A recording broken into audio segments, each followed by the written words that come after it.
Thank you for the follow, Hygrometer. Welcome, guys. Welcome to the special Christmas stream. One of the many, I guess. That's gonna be the Darkest Dungeon special. We'll be casting a tournament today. I think the first co-caster is gonna be the real Spartan, who will be joining me shortly. And we'll be having a look at a very exciting matchup of Dino Boy and Ochlocrat. I have no clue how to pronounce that thing. We'll probably get to say it a few times during the matchup though, so that's gonna happen as well. So just to kind of ease your way into this one, guys, we'll get people to start streaming for us and such. The players are setting up since there were like some shakeups in the very opening stages of this tournament. I do need to actually get people to kind of coordinate now, because I'm honestly a bit of a mess as well. So yeah, I'm gonna be joining the tournament match channel alongside Spartan. We'll go.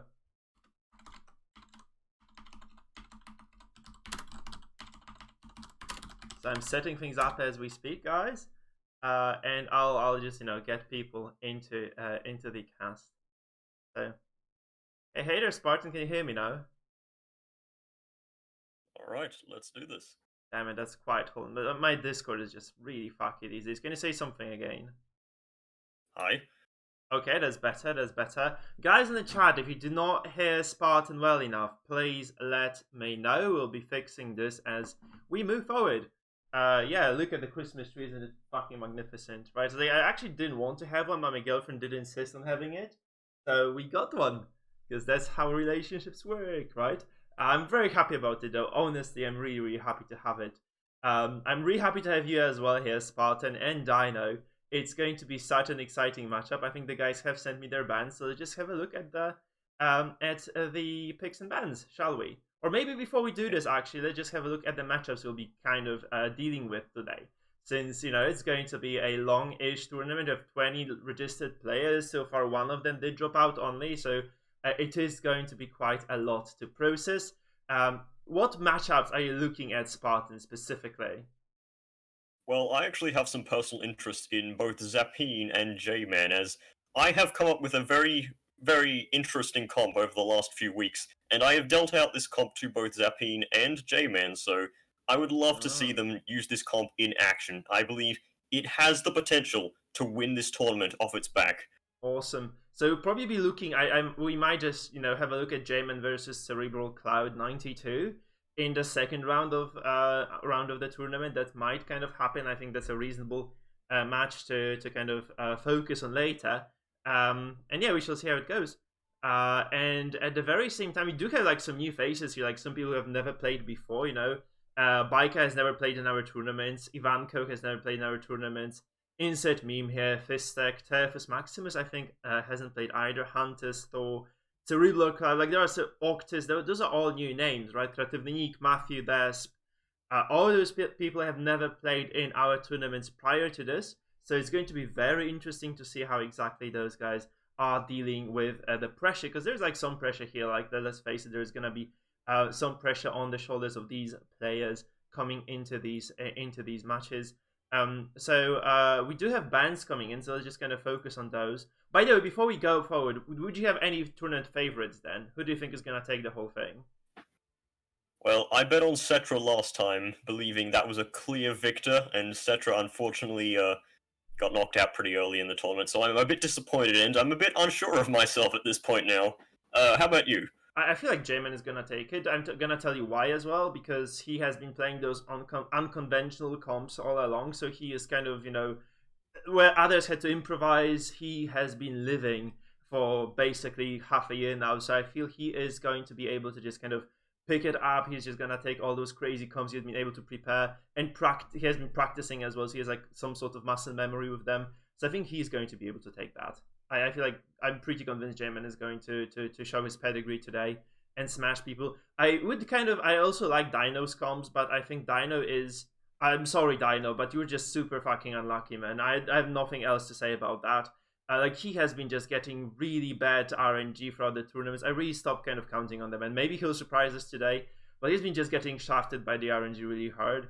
And those like very key moments, right? We have seen some extreme stuff from Dino, so it's gonna be. It's actually like I love watching his games, but it feels really bad for them and at the very same time. So we shall see how it goes with him. Oh, let's see how it goes with Dino. So let's just have a look at our picks and bans, shall we? So we do have the bans coming from both players. So let me just kind of confirm this before I do something stupid, though. So it is the fourth composition being banned for from Dino. So Chlorat's fourth comp is out. So there is no. That's kind of a heavy mark focused comp. This one is not on the cards anymore. Whereas for Dino, the Le Pepe comp is out. We have a lot of new stuff, by the way. It's very exciting because those are compositions we have never seen before. Because those players, guys, we have a special rule for those who do not know. We have actually introduced a rule where you have to play at least one non-meta character for every single team you use in this tournament. So you have to play an Occultist, a Shieldbreaker, a Grave Robber, a Musketeer, a Plague Doctor, a Hellion, a Leper, an Occultist. Like one of those characters has to be, or a Highwayman. One of those characters has to be on every single team you use. And this actually means that there are like a lot of new compositions because no longer, your old compositions that, we have practiced no longer operate on the same level. So we'll obviously see some changes. We'll see some really crazy things happening. And I think there's going to be a very exciting tournament overall. So what is your reading on this, Spartan? How do you feel about it? Well, I think this is honestly a really good change for the tournament so we can stop seeing constant Halo comps, constant, Crusader all the time. And these are some pretty interesting teams. It's very rare that you see characters like the Occultist get, far into the tournament, and it's very rare to see Plague Doctors at all. So, yeah, this could be very interesting considering that people know how to counter the constant meta heroes, but these outsiders that never see play, something crazy and unpredictable can come out of them at any moment. Yeah, absolutely. I agree with you, man. So that's something that those guys will have to really watch out for. There will be a lot of surprises. I hope that's what I'm really looking forward to because I feel like this is probably the main reason why we have been we have organized this kind of change, right? Because we really wanted to see some fresh air, like a breath of fresh air coming into those brackets. So I'm very, very, very hyped for to see what exactly comes out of this time around. I'm going to kind of make some small adjustments, so you have to bear with me. Can you talk to people for a second? Because I'm having some, as per usual, I guess, I'm having some Streamlabs issues. So if you could just kind of get the folks busy while I fix that. All right then. So let's do a quick run over of these comps real quick, I guess. So let's go over Dino Boy's comps. He's got PD, obviously based around the Plague Doctor, armed with 2 Reposting heroes, which could be an interesting combination with the Emboldening Vapors, which Riposte is known for having very poor accuracy at 90 base, which it's alright for Butcher's Circus, but having that extra 10 accuracy in combination with other trinkets could be very powerful in terms of dealing a lot of return damage. Also has good damage over time through, of course, Plague Grenade and Hound's Harry. Maybe even picking a good old Open Vein with the Highwayman. So, decent comp at the start with. Leperel, or Leper is banned, so we will obviously not talk about that now. Scream Team, very high stress comp, especially considering that the Occultist's Sealing Spaghetti of Doom is a very powerful move in combination with the Flesh Tome. It does do about, if I remember correctly, 80 stress per hit from 8 stress over 4 turns to 2 targets. So this is a very powerful move that unfortunately sees very little play due to the fact of how squishy the Occultist is, but it's a hero that must be focused if there is one in that comp. So best take notes of that. It does have a bit of problem against Holocrat's teams, with the Flagellant being a decent counter to the Occultist.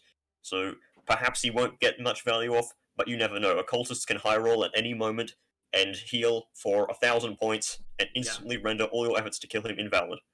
Yeah, also I feel like there are 2 abominations on the side of Oklorat here, which might be a decent counter to what Dino is doing, unless he kind of makes some alterations to how his setups work. Like you see this Leper here, for instance, in Leper 2 comp, this can be like very easily dismantled by a singular abomination relay, and a couple of pulls from the Occultist might just mean that you never use this Leper to do any sort of damage whatsoever.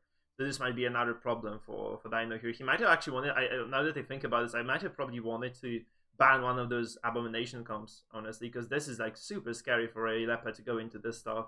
And I think like he wants to play a leper comp at least once. Like, we know Dino has been like a big leper fanboy, so I feel like this is gonna be something that that kind of will be a decently large problem. Obviously, you have a Crusader that can potentially dismantle this abomination for good. But when you think about it, though, oh man, like it's gonna be rough. It's gonna be really rough to get kind of to manage that at the same time. Like, it's like even if you stand that, even if you stand this Abel once, this can get out of hand very easy. Like, you catch a stun on your own Crusader, and the leper ends up stunned, and I mean ends up in the fourth, and you're basically done. There is like, I feel like leper comes specifically, they're like super vulnerable to this sort of stuff. I think we're going into the match, by the way, guys. So buckle up, because this is gonna be game one. Let's get started. Yeah, absolutely. Let's see what it's gonna be like now. Before we start, I would very like to point out that Dino Boy, while being veteran rank, that just means he was in darkest rank and has ranked down from the end of match, or the end of season D ranking. Yeah, so there is no sound, so I'm gonna be trying to fix that as we go, I think. But that's our first match of the day. Also, I do not know why, but the overlay is not working properly.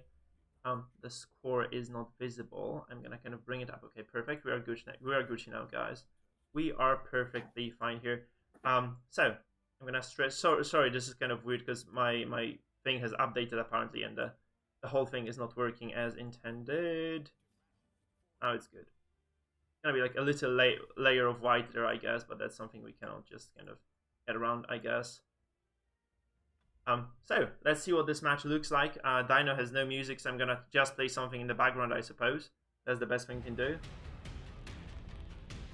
Alright, so what we are seeing here is a very heavily AoE damage over time build without Impale as the shield breakers option, but Adder's Kiss does do a lot of blight damage over the course of this fight. 25 on its own. Yeah, that's crazy, actually. That's quite crazy. Alright, so we do see this leper comp as we kind of had anticipated. I'm very surprised that Oaklerat has not actually picked some sort of an A-bomb going into this matchup, because it's basically, I feel at least from my point of view, it is basically a given that he would be facing this sort of a composition himself. I would be very, very confident that Dino would be indeed playing that sort of a comp himself. Like, he would just definitely bring the leper in, and that's what he did. So that's something that is relatively scary, I feel, right now. It's like, I would have definitely just done this a bit differently, but we're not Oaklerat, so we have no idea what he is planning himself. So we see the Mark for Death, which is a move I don't frequently see people use, because most people are under the assumption that come hither on the 4th rank is immediately the best play. But yeah. Dino Boy, of course, knows that people are going to be running Antiquarian and other dodgy units that can move forwards and backwards to prevent a proper sniper shot getting off. That was a very nice move from Okura, just paralyzing this Obelisk. Just basically this means that there is no way to threaten the backline here for the Arbalest here at all. That's gonna mean that there's like very little pressure coming into Okurat's lineup, and the Flagellant taking this small hit here probably isn't the biggest issue either. So this is gonna be relatively cool. It's kind of a chill round for Okurat, really. And this Arbalest can actually apply so much pressure if she gets to she gets her first sniper shot off. It can basically set the tempo of the entire matchup. So it is very fortunate that all this kind of happened for Okurat here. We can see the Leper actually somewhat. I'm kind of surprised he doesn't have revenge here. He just goes for damage straight up onto the Flagellant. That's actually quite smart. This could be very bad for Olocrat. Yeah, if you it's Olocrat. Shit, that's right. That's the right pronunciation. Thank you, man. But like, you can't. Do you have Caltrops on Dino Boys? Yeah, you do. You do have. Yes, Dino Boy has the Caltrops. And the Heartseeker is very likely to be just a killing blow then. This might just be like this is lights out. Holy crap, this might be the end of this very first matchup. Dino just executed this so freaking well. Like, this Leper just comes up huge. If this does not kill, then Dino Boy is in a very bad spot, as Leper is generally a horrible character to play against Flagellant. Dino's luck, let's see. It doesn't kill, does 0 damage, which means there is nothing now that can be a threat on Olcott, because he just X-sangs the Lep and he's really Gucci. This did 0 damage, didn't even have a chance of killing. So that's very, very unfortunate for Dino, but at the same time, this was a risk he was taking, I guess. What happened? Like, why does it do 0 freaking damage? That 10% protection from the Gauntlet of Absolution is a lot more impactful than it seems. Yeah. Whoa, that's really unfortunate. We have an X-Sank, this is almost full HP on this. Resist the blight! I mean, the bleed. Yeah, that's very good. Huge. Yeah. That's very good as well. 27 damage down the drain. Do you think there's just gonna be like more follow-up on this flagellant now? I'm kind of worried for Dino, because if you kind of tunnel visions on that, you have no caltrops anymore, so you can no longer target this flagellant. That's gonna be a decent problem there. So personally, if I were Dino Boy, I would focus on using the bowlers on the Arbalest in order to reposition the Bounty Hunter. Yeah, absolutely, right. This can be easily reset though, right? Because I think he went the greedy build on the Arbalest. Does he have the snuff on the RB?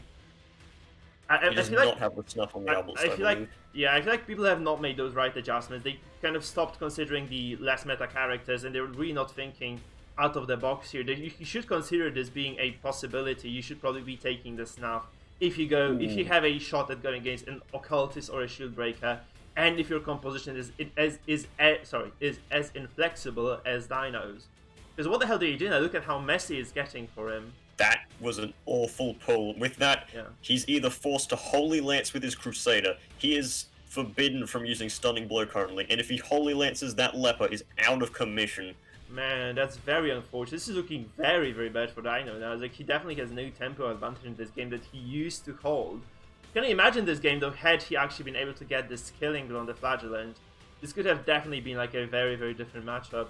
But you can see like Oaklord actually like very good at using the shoot breaker here. Like, he has been able to control this battle very well, and he has been able to basically set the tempo for himself, right? He's definitely ahead in this one. And this is also, he's playing a stress / DOT comp, I guess, looks like it to me.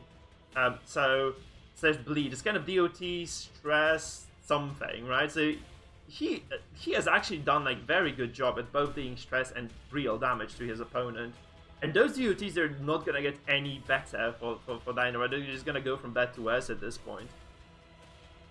Yes, in a control match, Holocrat wins every time due to just these DOTs whittling you down. You cannot out-heal them with a Crusader.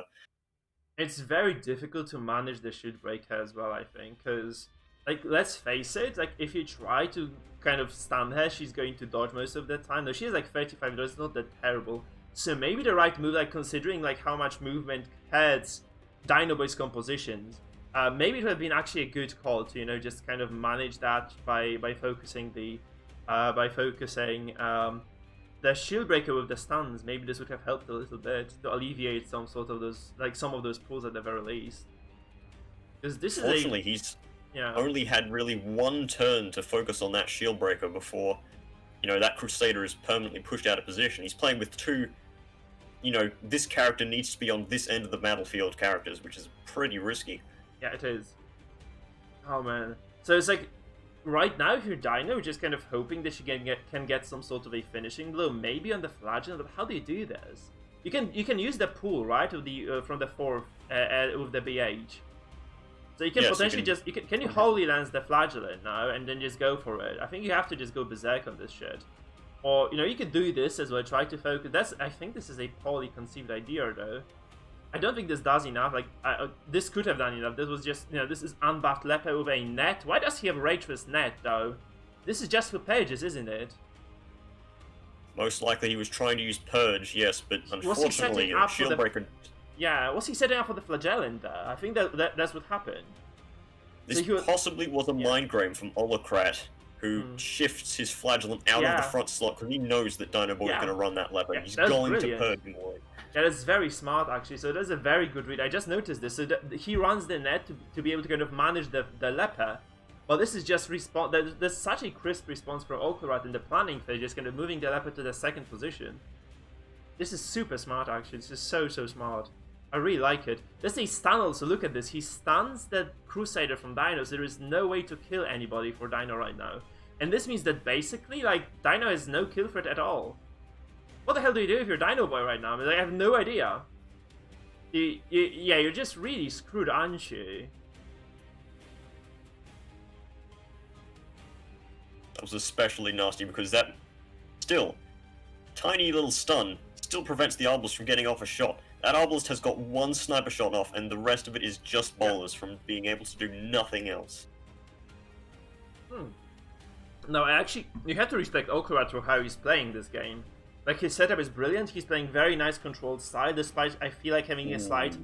I would say this might be a slight compositional disadvantage, you know? Given that Leper isn't, like, I feel like Leper is a very nice fit for the composition that Dino is running. And the Shieldbreaker, no, she has proven, however, I guess, but still. It feels like Dino did have, like, a slight compositional advantage. Like, this is a very solid, well-tried composition. It's basically like a Halo. To some extent, minus the Jester. Okay, that isn't a Halo anymore, then shit. But it's a solid comp, right? It's a solid comp nonetheless. Like, BH, Arbalest, they're kind of a nice pairing of characters. Very nice synergy there, so I feel like this is something that you probably would like to play. So if you're Okurat now, I guess you just heal, you know, you just drop your...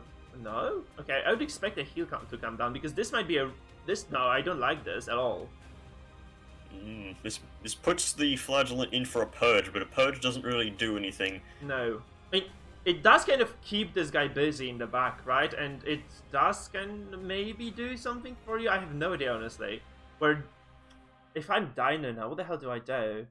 The problem obviously is that there's like a lot of regen across the board. So if you take down the Flagellant to 0, he just kind of activates, heals his allies, and that's it, right? You don't really have that big threat on yourself either, because there are no Caltrops available, and he's just, you know, out of range for this BH. So keeping the BH in the 4th actually is a really smart setup from Okurat. And you have to believe that, you know, this Shieldbreaker will just activate now, or very, very soon, and will just pull forward the Arbalest. That's probably going to happen. So the Arby is just going to land in first again, just going to be this kind of never-ending vicious circle of this Arbalest just kind of going between first and second position. And that Arbalest is not getting pulled. No, that's also very brutal. Like, you would not expect a killing blow like this. It's very, very fast. Like, this just kind of comes down and kills. Straight up kills the Arbalest. Dead also on the first go. That is Dino Boy's luck is coming. It's been waiting this whole match. Now it's finally hitting him. Yeah. Like, the dodge is also, like, a part of that, right, obviously. So, if you're Dino now, I really don't think you stand a very big chance of winning this anymore. You have a lot of healing available if you're Okurat. This BH is pretty much disarmed right now. This Handmaster really safe in the 3rd. That was just a cherry on the on the top from Okurat, that kill on the Arbalest, honestly. And look at this. There's like 0 HP on this BH. There is very little for Dino Boy to work with at this point. Seriously, it's just so scary. And this Antiquarian does have a finisher on, so there's a good chance this Bounty Hunter will be going down this turn. Yeah. There's just nothing you can do, can ya? Like, if you're Dino, it's like, it feels like you have been this comp has been handled so masterfully by Okurat. There's like really nothing to pick up. He's just a dead man walking at this point. By the way, hello to all of you who are watching right now. We have 30 viewers as is from the very get-go. It's very nice to see you people. I'm very glad. If you guys are like from the World of Warcraft or other games club, this is a Darkest Dungeon tournament. So we're playing like PvP turn-based game. The guys in the chat will answer all your questions about this, by the way. So continuing from there, yeah, I think if you're Dino now, you're just kind of thinking of your second pick, right? What are you going to do in the second game? And obviously all those dodges are not helping you or your morale, really. Like, this could have been a very different game had he been able to land those Caltrops on the Flagellant turn too, right? This would have been like a very, very different game. But now that, you know, this is just water under the bridge, he's just really in a lot of trouble. He'll be pushing out the daisies very soon. So he has to really kind of think of, you know, of the way of winning the game number 2 and 3, because that's the only way he stays alive in the tournament. That's very, very unfortunate. Dino, really, but Yeah, Dino just surrenders. He probably knows that this is the end for his game number 1. And guys, we're gonna very quickly return to this. So we're gonna go back to picks and bans. We're gonna remove the Shieldbreaker composition from the mix. So this comp is out. Olkarat no longer able to play that. But Dino Boy is at A1. Is basically on the match point right now. And Olkarat very poised to take this all together. I feel like this is very likely to be the case. Like Olkarat, he has just played massively well here. I feel like he's super prepared actually. Yes, I believe it's going to just come down to pure stress, most likely. Dino Boy has most likely seen the error of his ways trying to pick Leper against these comps. But, you know, basic Antiquarian beats Leper mathematics, and there's no more Antiquarian here, so perhaps he's like, okay, he's used his regen, I'm gonna go Leper because he cannot prevent that anymore. Oh man. Let's see what those guys do now. I'm really curious what they come up with. So there's like, I feel like you have to make some alterations to your trinkets. Like you have to just look at your opponent and make sure that you change some things around. Because honestly, in those less meta picks, like I don't think like character power matters that much anymore. So you might actually want to sacrifice some of that damage, for instance, just to make sure that you're a little bit more comfortable. Especially, you know, that there are a lot of characters here that can pull still. If you're gonna play that Leper, there are two occult. There is an occultist, there is an A-bomb on one of those comps, and there is an A-bomb on the other. So it feels like very, very precarious position for Dino here. Like he really has to make sure that this Leper doesn't go under once again. Yeah, so that's probably something you have to consider. And if you're Oakland, I think you're just sitting back comfortably because you have like a lot of strong compositions there. Like there is a very lethal Jester. If I were Oakland right now, I'd probably just go with this kind of killer Jester comp. You know, Jester, Flagellant, A-bomb, and Grave Robber. Feels like this is a composition that will definitely at least leave its mark. And yeah, I feel like that might indeed be the end of Dino Boy's tournament life once again. Holy crap, who would have seen that coming? But obviously nothing is set in stone yet, guys. You know, this is Darkest Dungeon. This can be a reverse sweep easily. It is just the matter of whether they make it or not. By the way, while we are on the break between the games, can you guys tell me, how do you guys feel about the sound? Is Spartan too quiet, or is he like loud enough? And is the music during the game too loud, or should I kind of tune it down? Just let me know. Okay, I'll make those adjustments as you guys tell me, obviously. So please just keep me posted. We are still waiting for the guys to make the adjustments in terms of their compositions, of course. So that's something that we're just kind of focusing on right now. Just kind of we're trying to keep you guys busy while our players make the necessary adjustments. So as far as that goes, so Spartan sound is perfect. I'm a bit quiet. What the fuck? That's impossible. I'm like, my mic has just turned up really hard. I'm sorry, Mike, but they just want to hear me instead of you. Oh no, screw you, Spartan. I'm gonna turn my microphone up now. It's gonna be way loud. Okay, I'm gonna go like to 10 maybe then. Is it better now? Is it better now, guys? That's good. Like, let me know if I'm too quiet. So the guys are still setting up, obviously. And we'll be going into the game number 2 very, very soon, I believe. Neither of the players are ready, by the way, so that's just a matter of time for them to. The players being as patient as they need to be. They are actually making these decisions that were, you know, constantly talk about. People need to take their time and analyze every single option, and this is them taking it, which is actually very refreshing to see. Yeah. Yeah, that's definitely important, right? Because if you don't do this, like, you just kind of set yourself at a disadvantage. You do have to metacraft. I mean, you have to Fiori craft even on the go as well, which is very important, right? So, yeah, those are just the adjustments that those guys are going to be making now, I believe, and we shall see what comes out of it. I think like that's something that a lot of players have been kind of winning the tournaments with as well. Like Winterbliss, for instance, has been adjusting her trinkets a lot. Jamin obviously as well. Like Winterbliss has won the previous tournament by actually picking the stress healer. Not the previous one, the tournament, like the one that was funded by Shadow Gaming, right? By basically picking up the stress healing Houndmaster. I think that was the build, right, with the doll.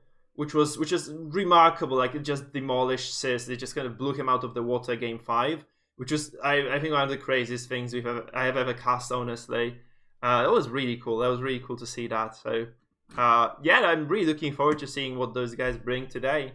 I would say Winter Bliss might, by the way, kind of overlooked that, but I think like Winter Bliss has a very decent chance of just making it through at the very same time. I think it's very likely. Entering the next match here. Yeah, we are. I'm gonna switch the windows. Oaklerad versus Dino Boy, round 2. Round 2. Indeed. Very hyped for this one, guys. Let's see what exactly we are going to be dealing with here. Dino on the chat says that he is mad. What do you make of this, Spartan? Oh, I see he's being a bit stubborn here, choosing the same comp, but switching up his comp. We see Stress Leper here. Yeah. This is a huge meme, but will it succeed in this comp? Oh, actually, that was very frustrating for me, but I did lose to a Stress Leper a few times, so, you know, it's still on the cards. I think that's definitely like something that's at least semi-viable, so we shall see how it pans out for Dino, obviously, right? It's just a matter of whether he can make it really work or not. I did actually see this perform fairly well. But like, if it is a Stress Leper, what is it doing on a comp with the BH and the Arbalest? Well, we see that the Bounty Hunter is running the infamous Visage, which grants 15 stress on melee hit, which is a very weird trinket, but, you know, maybe Dino Boy will make it work here. Yeah. By the way, Michael plays in Flagellant. Thank you for the follows, guys. Thank you. Let's continue. Yeah, that's something, right? I'm not too sure about this. Spot. Like, this is just kind of slightly out of place for me. Based on the composition that Dino is running, I feel like the Leper of Stress Trinkets is not necessarily something that you might want to run. But we shall see about that. This could just be the dreams of a madman here. Yeah. Oh god. I look at the damage his BH has already taken. By the way, he has soaked up so much damage already.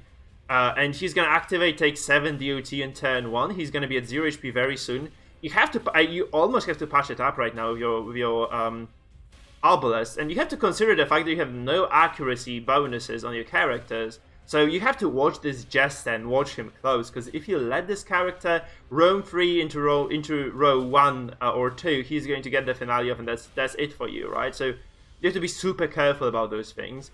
And you probably do want to actually get this. Oh, he doesn't have Intimidate anymore, so he cannot actually move this Flagellant to 4th either, which is going to be a problem, I think, for Dino now. Like, he has to deal with this Flagellant somehow. Like, this damage is just going to be overwhelming very soon. This is a Shadow Fade. Helmet on this Crusader. Yeah, this is a Shadow Fade. Shadow Fade is this is scary. Very expected especially just to remove that mark pressure.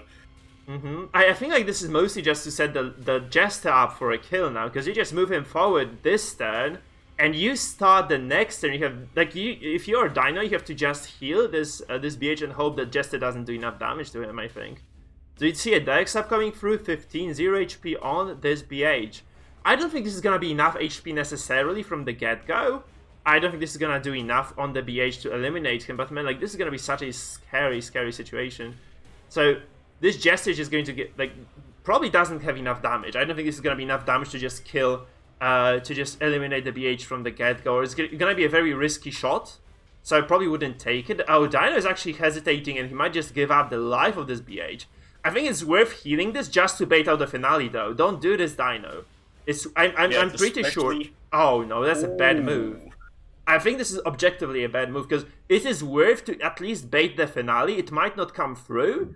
And then you have like a very nice, clean, open shot. And now you can just, you don't even have to use the Jester now. You can just use your Grave Robber to just kind of slide through with the lunge, get the free execute right away, and just continue the game with your Olocrat it is. Man, it looks like very bad for Dino all of a sudden. And I think this is objectively a very bad decision. Yes, that Cloak and Dagger. Do not forget that grants extra death blow chance while stealth. That's guaranteed. That's guaranteed to kill now, man. Oh, and the crit. Done and dusted. I think Dino is out, man. I feel like this is just gonna be, look at this. Lunge is just gonna do tremendous damage. Now, can you imagine, can you believe how, let's imagine the damage that this Grave Robber just pushed pulls out right now. Let's look at this. It's gonna be like 35, 40 damage easily. We may be seeing a 55 HP crit, which has enough damage to take anyone down to death's door immediately. Yeah, so I'll just go for the Arbalest though, because I think this is the biggest threat. If you're just able to kill the Arbalest here, that's just gonna be a very, very short game altogether. One bad thing about Lunge, though, it does move the Flagellant out of position. Yeah, that's true, but okay, yeah, that's true. That's just objectively true. But you know, you can probably say, oh, that I don't like this. I feel like Lange would have done way better job in here. You can also just, you know, you can move the Flagellant back in. I don't think you care about the Flagellant too much at this point. You can also just use the Flagellant to heal, which is not a big problem. I mean, that's okay, because you just... I think this should be enough now for this Arbalest, right? To go down from the next finale as well. Which is going to be very hard to dodge. You just have to stun the Jester now if you're Dino, and still you're in such a poor position. If nothing else, this Arbalest is getting afflicted on her next turn. Yeah, but do you care about afflictions if you're Olocrat now? Olocrat, that is. I think he's gonna be okay. Man, it's such a brutal game, too. Dino kind of stubborn to pick the same composition once again, and just going down under in the very second match he ever plays in this tournament. That's very unfortunate for him. Like, I really expected him to go further. But it is Dino after all. Very unfortunately, this is Dino him being himself. Like, getting really bad unlucky strike game 1 and just kind of getting rot stomp game 2. I think this is just a stomp right now from Olocrat, honestly. Like, what can you do if you're Olocrat? That is, what can you do if you're Dino now? Holy crap. Like, you can try to kill the Jester, maybe, right? I think that's what you're shooting for if you are Dino, and then you might just kind of eliminate the finale, and maybe then you get enough damage done to kind of keep this game going. This is probably his only hope now. Just killing this Jester with any character whatsoever will probably set you up for victory.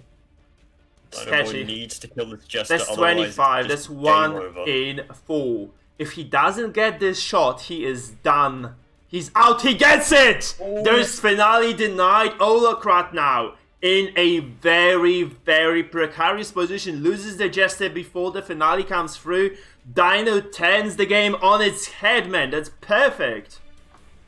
Wonderful. Wonderful. That's what he needed. That's what he got. He had to gamble. He took it. He got the kill. Beautiful stuff from Dino. That's the emotions we look forward to in the circus, right? This was cold and calculated from Olocrat, but Dino just stands the tables, slaughters the Jester, and yeah, that's just a wide open game again. Like, look at this. There's a Leper and a Crusader in this game. They do so much damage even without the right trinkets. This Leper would just demolish the composition of Olocrat. You don't have that much healing. Is Dino gonna do it, Spartan? Do you think he's gonna do it?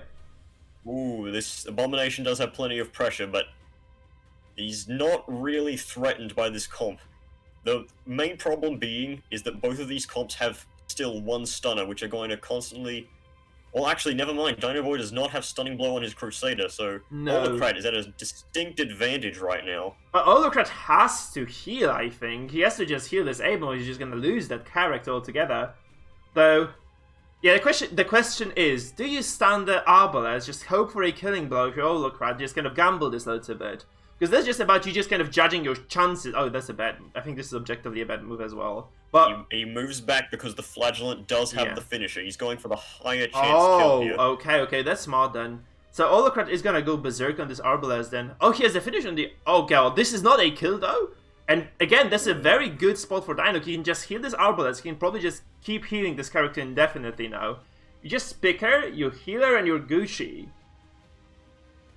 I mean, Gucci is probably an overstatement because she'll probably go, oh, she passes! Oh no, you hate to see it.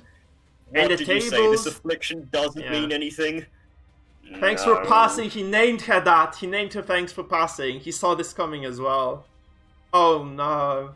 Dino Boy's future sight is something to behold. He knew it. Dino, man, I feel like Dino might be joining us on the cast very soon. Which is great because I love Dino casting actually. That's really refreshing to have Dino on the cast now because he didn't make it like the last 2 times, I feel. So at least he can't get unlucky on the casting couch here.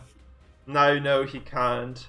I mean, still, you can make, like, very poor judgments, right? But, oh, okay, that's not a killer. This is, I feel like this is actually still, that's a bad move as well. I think this is a bad move. Because you could have just healed this Arbalest, maybe. You know, she's gonna go down anyway. I think she's just gonna go down anyway. I would probably try, maybe. you know what? I would probably try to stun the Flagellant if the Arbalest survives that lunge, which is very unlikely too. Well, keep in mind, this Crusader does not have a stunning move on him, so... No. Unfortunately, Dino Boy has set himself up a bit poorly here. Probably gambling on that Virtue Chance trinket in a sustained match. Yep. Rhinoceros, that's gonna be a kill. Yeah, that was almost guaranteed, I think, to be a killing blow. And Dino has no way to reach this Abomination now, which is very unfortunate, of course. He has to use the Intimidate there, I guess, to just... Okay, this opens up a lot of possibilities, though. This is a nice opening, yeah. But then again, like, you have very sturdy characters on the side of Dino, right? You have to admit it, like, those are very sturdy boys. And Overcraft has However, really... they are very weak to Blight, and this Grave Robber can get a few free hits off with those I agree. daggers. Yeah, that's definitely a possibility. True. Oh, man. So, right now... What do you do if you're Dino, really? Like, I think you gamble for a kill with the Seder, right? You have to just... Oh, you can't do this, because the lunge actually sets it nicely up. And there's only one character that can hit this Abomination now for Dino, and this is this Leopard. Can he get this kill?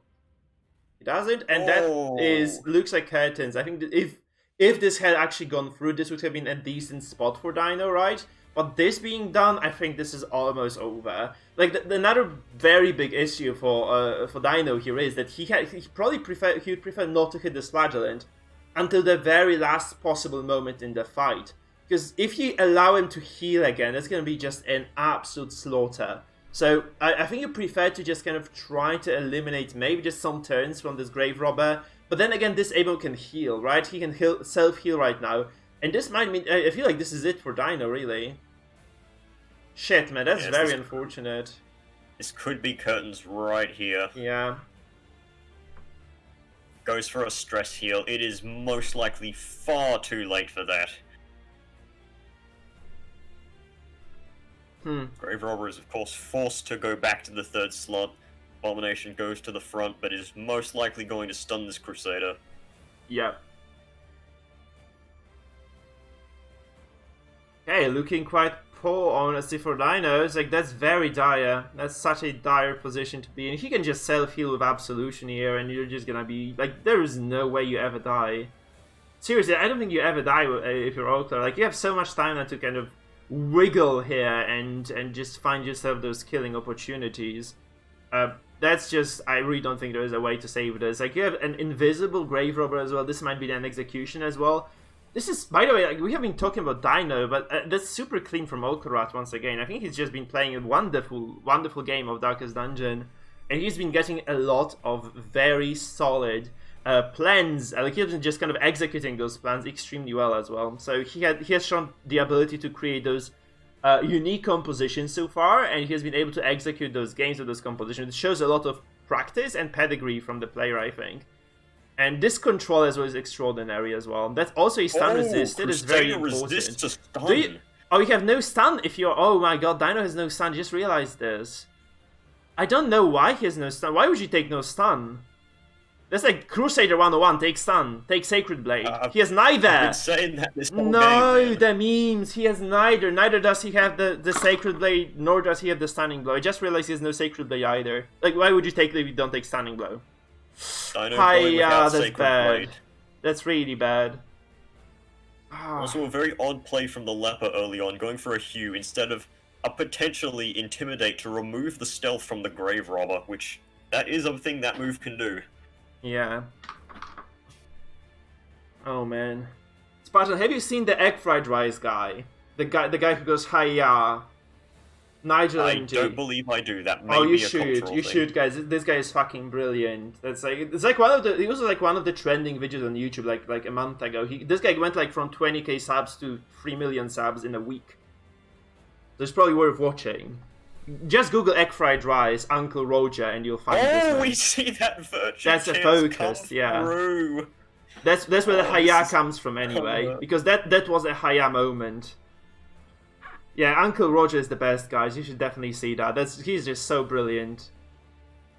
Like if you haven't seen this, you have to just kind of take a break between the games, just take a minute of Uncle Roger, because this guy is just absolutely wonderful. That virtue was very fortunate, by the way, for Dino, right? But honestly, all in all, still, like, what do you do? What do you do if you're Dino, man? Like, what do you do? There's like so little wiggle room for you, and that leper with the extra 10 crit may carry this home. Don't forget, 10 crit is a lot on an AoE move like you. Yeah, okay. There is also a lot of stress, right? Like, you have to admit that Holocrat's comp has 2 afflicted characters. This might be something to consider if you're Holocrat now. You might get unlucky, just kind of miss one of those turns. Very important then. So that might be an issue later. So an this is the crit may kill.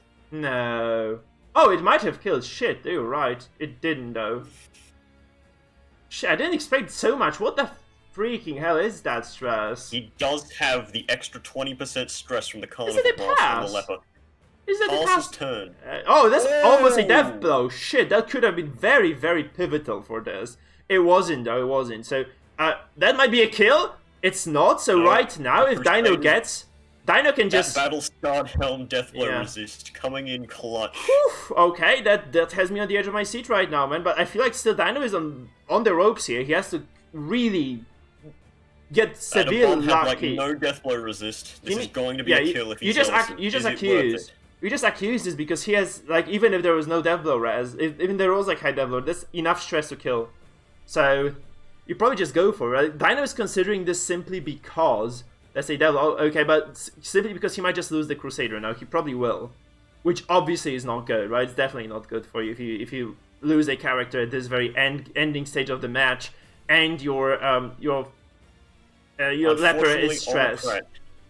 As both lunge and the finisher on the flagellant, this could be very bad. Yeah, it will be bad. This is just gonna be over now, sadly. Like, you really, like, this might be a kill here, or, like, there's gonna be guaranteed kill for the Flag, I think. Unless there's, like, a very funky stress, whatever, act out on this flagellant. 8% there, yeah, Dino is showing us what he has. We know this, man, we know this. Dino Boy is trying to rub it in my face because I said that Battle-Scarred Helm was one of the worst trinkets in the game. Yeah, that's not looking good. Oh, if this is not a kill, I think Dino gets this win, but this is so likely to be a kill that this is basically a non-factor. Close your eyes, if you're Dino, he gets a Devs though resisted again! Crazy things! Guys, this is such an insane game, I have no fucking idea what's happening. Do you have any idea what's happening right now? Is this gonna be a kill, the Flagellant? This is a kill! This is one stress away! Can you believe this shit? One stress away from being over, and he might just get it now! What is happening, Spartan? Tell me what the hell is happening here. Is madness. This is insane. This was 3% to resist that killing blow, I think. Oh my god! And one stress left. He exsanguinates the leper out of all things. Why?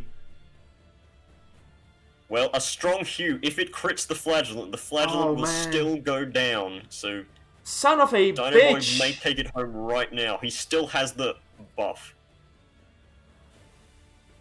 Oh, that's not enough. That's not enough. 3 that's not damage enough. off. Oh man, one stress off, winning the game. I think this is this is exactly what happened. This was one stress off for Dino to take this match, and this doesn't happen for him here.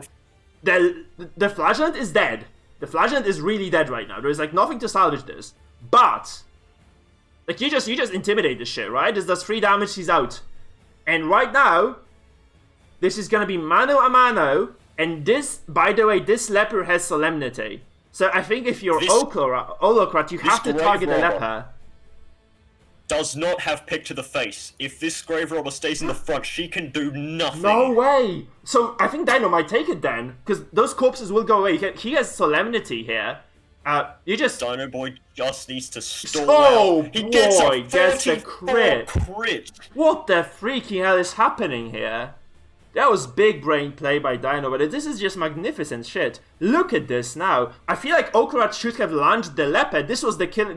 He lost the game by doing this. If you launch the leper, there's nobody left in this freaking matchup to deal with this grave robber. And the leper has so much self-healing. I feel like, you know, those corpses, as you said, go away. And that's it. This is curtains. This is over for Okrat because he has no moves left. Your Dino can kind of... I hope Dino notices it. He just kind of... I hope he keeps his cool. He just... Yeah, you have to cleave the corpse. You cleave the corpse twice and this is over. Like, there is no way for Holocrat to do anything then. The Flagellant's corpse goes away and this is it. Well, the question is, like, can he do it on time? Because there's going to be a lot of stress now coming onto this leper. He will be taking a lot of stress and we may see a very bad act out coming, I believe... God, this is so scary because you might just lose this match by just getting a crit to the face right now if you are Dino right here, right? You might just kind of lose this entire game hinges on this decision. Close. You have to solemnity this, I feel. You don't kill the corpse, so you have to just stay alive. Oh man, notice he went for the withstand earlier, which was a very bad move. This grave robber has 160 blight skill chance. There is no resisting that. Yeah, you have to... Oh, the corpse! This is it! There we go! There's the corpse! That's Dino boy. Looks over to me, man.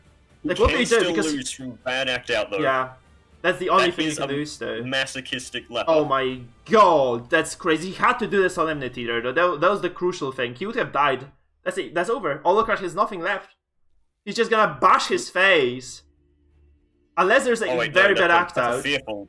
Not a masochistic, so... Oh my goodness, that's Fearful gonna be... cannot hurt themselves. Okay, so this is over. Holocrat loses game 2. Very close, but he does lose.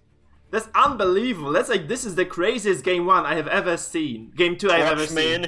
Lives up to the name. Dino, can you change the names during the game? No, you cannot change the names during the game. Maybe Dino's just a crazy hacker. We don't know this. He has the ability to change the name of his characters during the game somehow. He modded it now he's like a macro that shows that. That's crazy. Like that's just impossible. That's impossible. Like why would you name a character like this? Did he know? Did he know? Perhaps he knew, and we are going to see Stress Leper take it home here. Yeah, coincidence? I don't think so. Look at this. Oh, pass. That's gonna be a fiesta. What a game! A shouting match between the heroes. What a game! Like this is this is a fiesta, man. This is the real fiesta. The Stress Leper takes it home. Will he deathblow or will I'm he crying. What is your guess? Oh my god, I'm out, man. I'm not gonna cast any more games. I'm done for today. This was the most beautiful thing I've ever seen. We may have peaked early. This game has peaked. This is the peak. This is peak Darkest Dungeon, guys. This is peak freaking Darkest Dungeon. Oh man, that was beautiful. I'm seriously just crying right now. We aren't done with these two players. They still have one more match to do. This is just freaking madness, man. This is insanity embodied.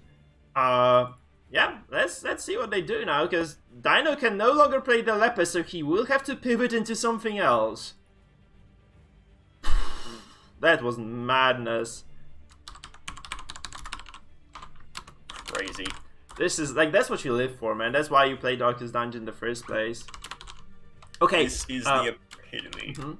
So, by the way, we are going to be casting, guys. If you're watching, I'm just gonna announce it on the chat. We're gonna be casting Dino versus Holocrat, okay, right now, basically the game 3. But if you guys are in round 2, you can start your games, okay?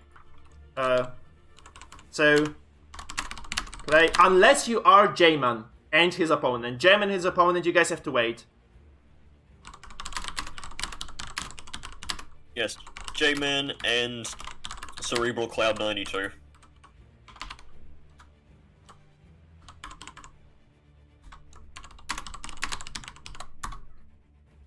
So, round 2, you can start unless you are J-Man and Cerebral, okay? You have to wait.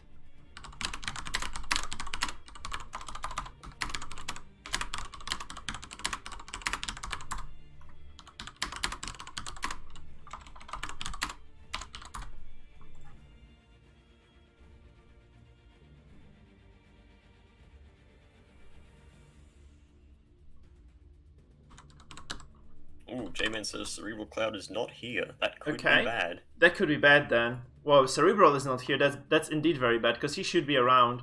So I'm gonna actually change this. We might need some sort of backup. I'm gonna ask Zapine and Turfus to wait. We might just cast Zapine, okay?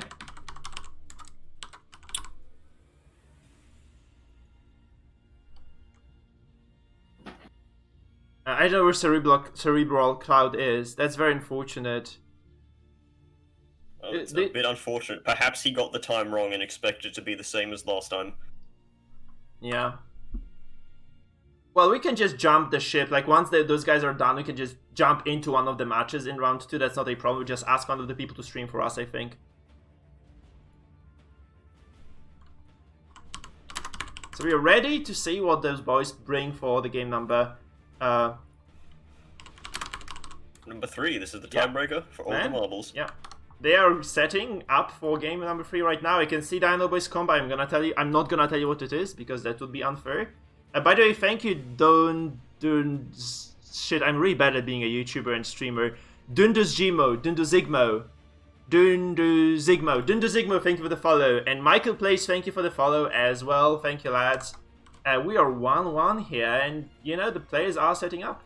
By the way, guys, I'm gonna self-advertise now. If you would consider supporting the channel and supporting the stream, there is a donate option below. And we also have a option to join my YouTube channel, which is $3 per month. And it does help me greatly, obviously, to organize tournaments and events like this. Yeah, because we're doing this in my free time, right? So that will just kind of definitely up the quality of the events a little bit. We are going to be... coming into this game. If you are new to the channel, by the way, please remember to follow and subscribe. So follow on Twitch, subscribe on YouTube. Does help me immensely as well to grow and kind of, build a community up. We have been around for half a year now, which is kind of insane, actually, to think that I've been streaming for half a year. We've got, like, a decently large community. So I'm very glad you guys are here and you guys stick around. Let's see how this goes. I think we're gonna go into game number 3.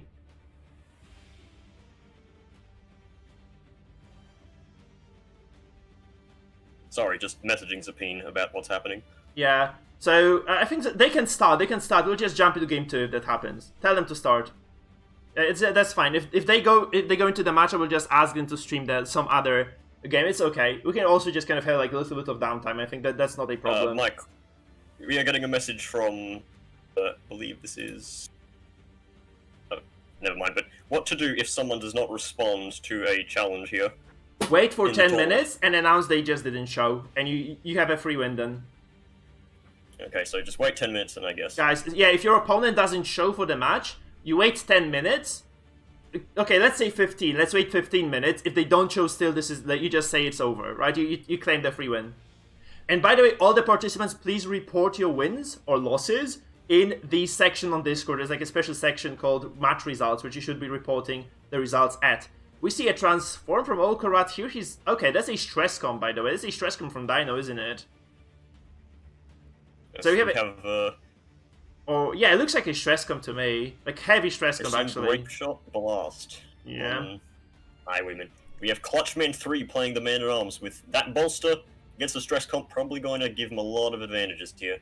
Yeah, you know what? I feel like this PD is in a very nice... Like, this is a perfect match for the PD, because there's no pool on the side of Olokra. There's very little backline access.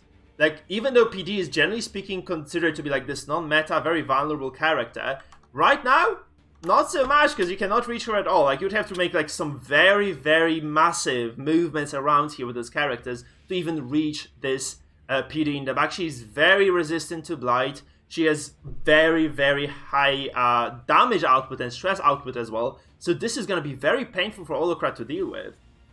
I think like this is very decent setup for Dino to kind of, maybe he might just be able to take this. And also you do have the repose on the Highland. I'm kind of surprised Dino didn't go for the repose very early, because there's like a lot of backline threat here, which you might just kind of alleviate using this Highland. He's going to prioritize just dealing stress. There's no Vendetta here either, which I'm surprised about, because... Yeah, go ahead, man. Yeah, he does not have any accuracy boosts, especially not Tracking Shot, or Vendetta as it's called. Yeah. Which is a huge buff, especially to crit rate. Yeah, that's very weird. But that's Dino, right? We have to just kind of believe him. Like, if he says this works, this should be working. Unless he's actually playing a tournament game where it doesn't work.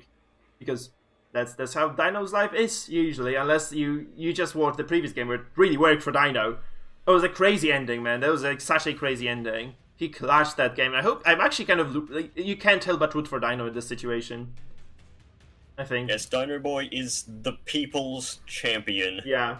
While not the most fortunate, he definitely brings a lot of splendor and fame to his games.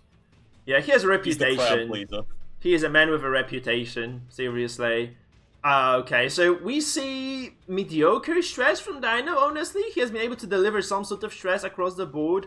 I don't like the guard, because honestly, I think like the focus of Dinos of Oklorat has been this Hyman rather than the PD, so I think this might not be the best target for those guards, but then again, what the hell do I know? I'm just a caster.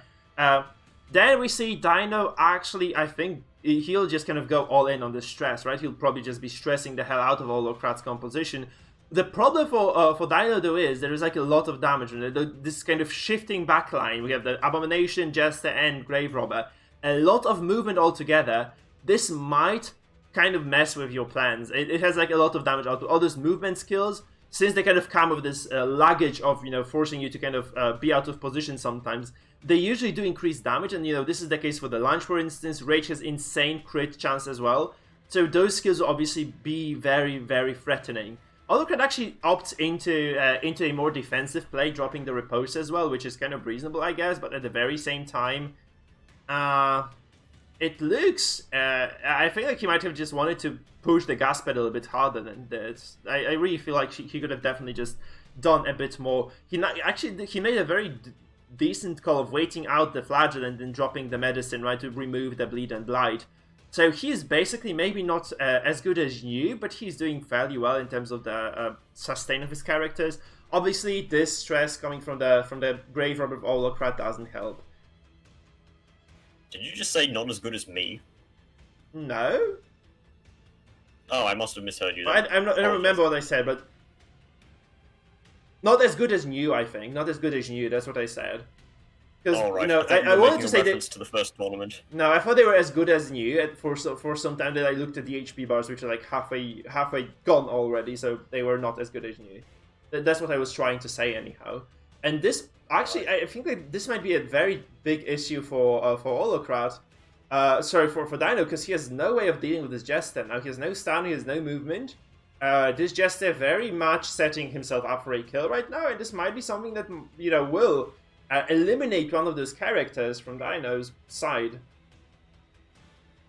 Do have two guards on this team, so he's going to be attacking the Man-at-Arms or the good old buddy Houndmaster. He doesn't have too much dodge on the Houndmaster, but it could be enough. Yeah, will it be enough though? That's the question, right? Will it be enough? This Bleed might kind of tip the scales here a little bit. This actually, he might just want to go for the Doggo, right? Because the other two lads who are low are guarded. So, okay, he's gonna play like pretty far forward here, just dropping the stress. You have to. I guess I understand what he's going for, but at the very same time, like you might lose your Houndmaster very soon. I think the Battlefield Medicine number could have actually been of use here. It could have actually helped a little bit to kind of keep those characters a bit more alive, maybe. And the thing is, this is a very heavy stalling comp on Dino Boy, but he has no healing aside from Battle Medicine and Lick Wounds.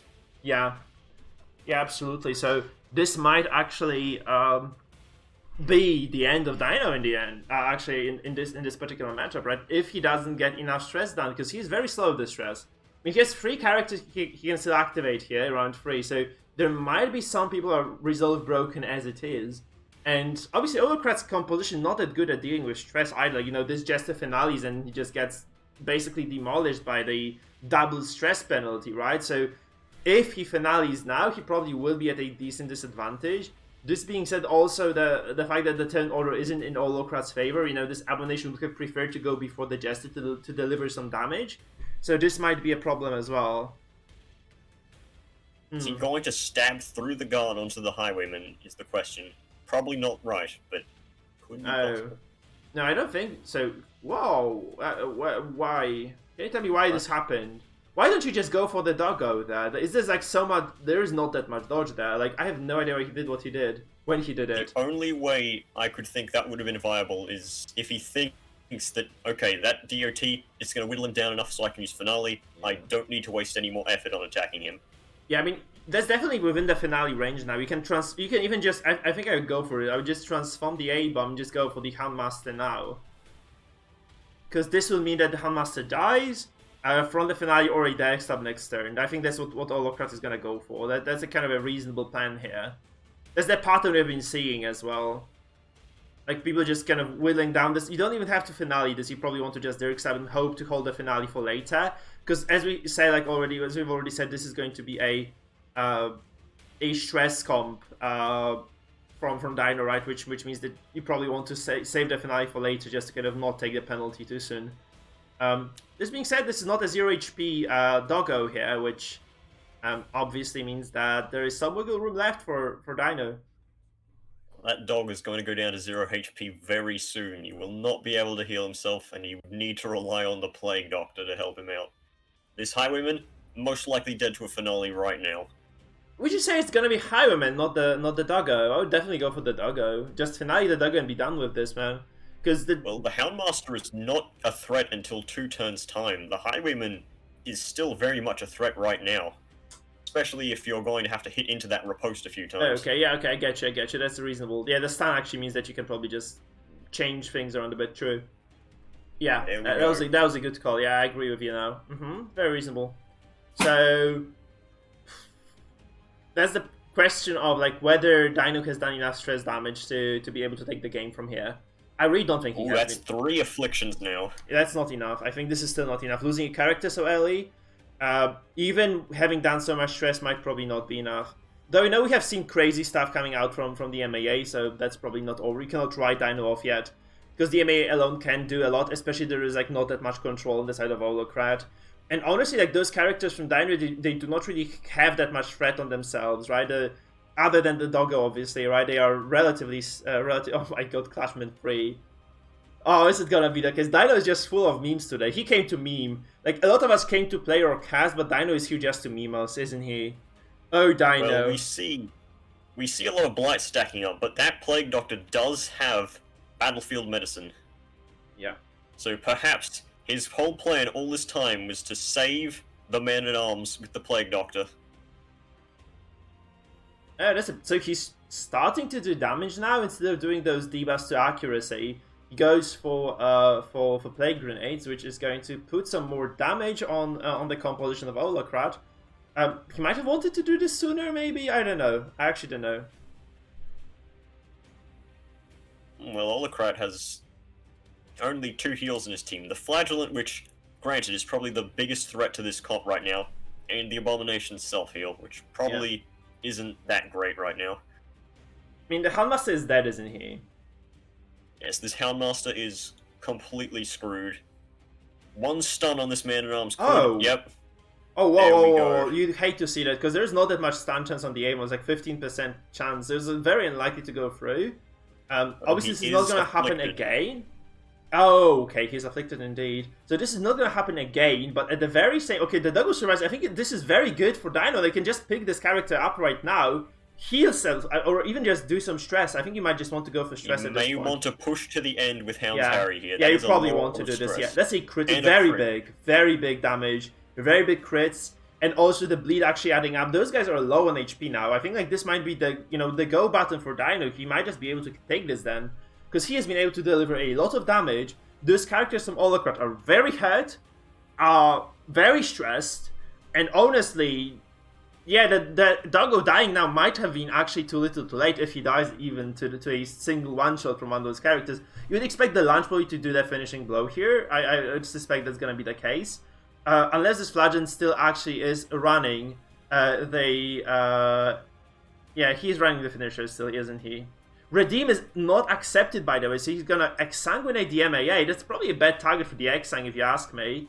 Oh, he does actually take both Bleed and Blight, though, so... We're going to see crazy value from this battlefield medicine right here. Yeah, absolutely. That's going to remove everything. That's unless Dino doesn't realize this is going to be very pivotal. He had to do this, yeah. Because removing this Bleed and Blight is actually just going to give him a lot of breathing room for later. This means he has like a lot of safety on this MA. He's probably going to stand his ground for a very long period of time from here. And, you know, Holocrat will probably just... He has to get the kill on this countdown. Like, if he doesn't get the kill here, by the means of any sort of miracle he might be hoping for, this is just going to be the end of him, right? If the Houndmaster gets another Hound Fury out right now, 10-5, I think this is just going to be too much to handle for the comp of Holocrat, who's already kind of struggling, I have to admit it. He's slightly... he's taking slightly too much damage. This does not kill. This is going to be the launch that kills then, right? This has to be the launch now. This is definitely going to be a kill. Well, we may see another Poison Daggers or darts. No, you have to go. On the Man-at-Arms, just to try and stack that up, because you need to kill him eventually. No, you can't allow this. You cannot allow another Harry to come through. I really disagree with this. This would be... Okay, you have the Jester actually with the stab. That's true. Yeah, you can actually do something else here. Jester's finisher. I just forgot. Most likely what we're going to see kill the Houndmaster. For some reason, I thought he was stunned. Okay, that's a dart on the PD, which is okay, because there are no medicines left, as you said, right? This was the last one. So it's gonna be the Jester. Medicine has infinite use. Oh, I thought it was limited. Shit, I actually never played PD that much. I played him like for 2 days total. In my half a year of Darkest Dungeon experience. Yeah, there's a very good reason. This is gonna be a clean kill. Stabby, the Houndmaster does go down in the end. And yeah, that's gonna be a very clutch ending for either of the players. I think that's gonna be very, very close. As close as they come, and I think this is gonna be as close as they come. Plague Grenade or Blinding Gas is probably better here. He has enough damage over time that he doesn't really need to stack anymore. 52 stress on the Jester from one stress move. Azag, thank you for the follow. By the way, thank you. Hey, yeah, there's a question of whether this MAA is gonna do enough or not.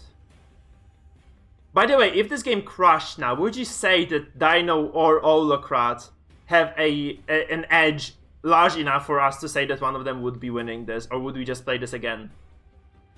Quite frankly, I think Dino Boy's actually got this in the bag currently. I wouldn't say it may seem a bit out of reason, but this Jester is dead. The Grave Robber is most likely going to die very soon. Mm-hmm. Yeah. That one would be a bad move here, because Retribution kills the Jester from just the damage. Yeah, but the Jester's gonna die anyway. Yeah, he probably should have kind of held on to that. Maybe just done the Retribution indeed. Okay, there's 15 more stress on the Jester. 5 HP left. You know, if he activates, like if any of those stressed characters activates, now they might just kill their ally with that, or there may be like some act out on those darts even, because people just act out randomly right at this point when everyone is just in shambles. Though, you know, a single shot on this PD might just be the end of Dino's hopes and dreams at the same time. Really depends on how clutch this MEA is gonna be. No, this is still a Flagellant, right? You have to just kind of keep this in mind. This is a Flagellant who is going to be able to almost indefinitely self-heal himself. Clutchman here, yeah, of course. We saw this Dino. You monkey, focus on playing. It's gonna be a dead PD, man. That's a dead PD. Oh, that's very rough. He probably wanted to have like one more 10 of this. He probably really wanted to have like a single 10 more of the PD just being alive and dropping stress across the board. Right now, this might be too much to handle, honestly. This might just be too much to handle for Dino's singular MAA. The bellow might come down, sure, but this is gonna be... I think like this is not enough. Unless he gets some sick chain heart attacks right now. There's gonna be a chain because the GR is dead, but the A bomb is 190. It's gonna be close, isn't it? It's gonna be another one of those freaking close games. I mean, you have to remember this Flagellant does actually have the finisher, so every single 10 that he's alive on is going to be very risky for Dino. Let's say like this. There's like every single time you actually give this Flagellant a chance to kill you, he probably might kill you at some point. He might go for a stun here. Yeah, that's smart. That's very smart play. He actually take away this resistance. Very important for Dino. Man, those guys' tournament lives on the line here. One minor interaction to take note of is if a Flagellant does have a finisher, if I recall correctly, him hitting himself from his affliction will get the bonus from the finisher on himself. Yeah, he might just kill himself very easily, yep. So that's kind of the risk you're running, but it's not that frequent for a Flagent to be afflicted, let's face it, right? So he may have just kind of done this for that reason. This being said, gonna be very close, but I think like Dino might just die here, but Dino might just be done this turn. Looks very likely that Dino's MAA just freaking dies here. And that might also be a stun, so yeah, that's a stun. I think Dino is done. I think that, unfortunately for Dino, ticks of horror. Holocrat is going to not take it yet. But there's, remember, there's stress as well. Holocrat is doing stress. There's horror on this MAA. He's done for. He's out. He's out. This is like 2 stress away, 1 shot, and that's it. Dino is dead. Clashman, not so much. Not so much, Dino. Not today. Dino clutches game 2, falls short in game 3, and Holocrat is going to be moving on to the second round of games. Sadly, Clutchman number 3 could not clutch hard enough. Yeah. Just a bit short. Congratulations to Holocrat for moving on. I hope Dino will stay with us for the cast, because I would love to have Dino on the table here just talking to us all. I also think that right now we'll have to run some maintenance, because there are lots of people who are missing. I think some people didn't take the tournament seriously enough. So I have no idea who will be playing now. What we're gonna do, guys, is we're gonna take a 3-minute recess, or 5-minute recess. Okay, F for Dino, buddy, F on the chat. Remember to follow and subscribe if you haven't done so yet. We're gonna take like a 5-minute break. We'll be back after that to continue the cast. Right, we will see you then.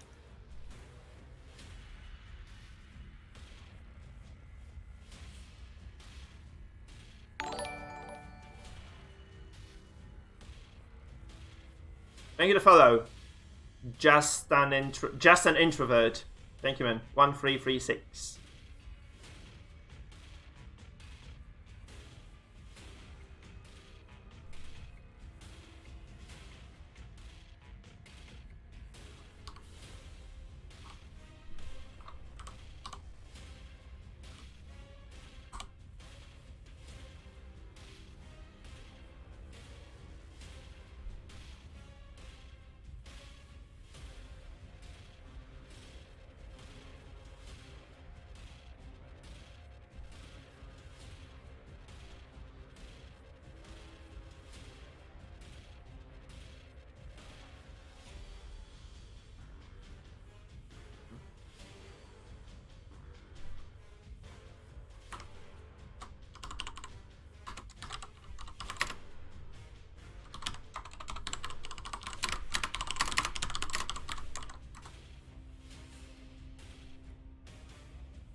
Yep, that's fine. Hello. What's up? Just to be sure, let me talk for a bit and tell me if my mic is like cutting off or something. Is it cutting off right now? It's got a bit of static. Okay.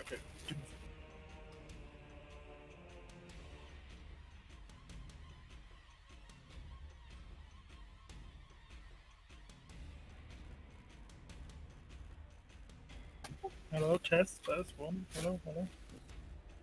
Still a bit crackly.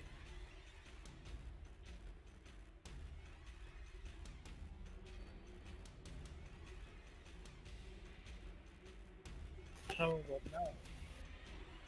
It's a bit better.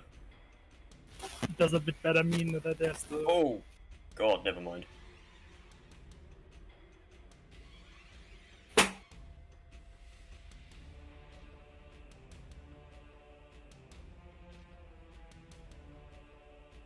What about now? Okay, that's a lot better. Okay, if I'm talking for a bit right now, I must, I don't know what... Yeah, that's fine. Okay, it's fine. Good. Yeah, my mic's having trouble for some reason since like a week ago or something. Alright, it's all good.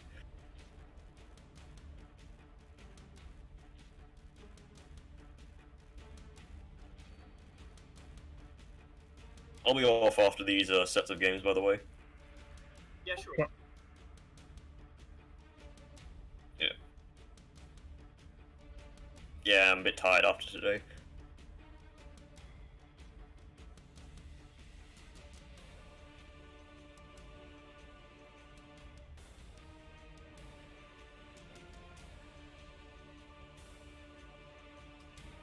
Alright.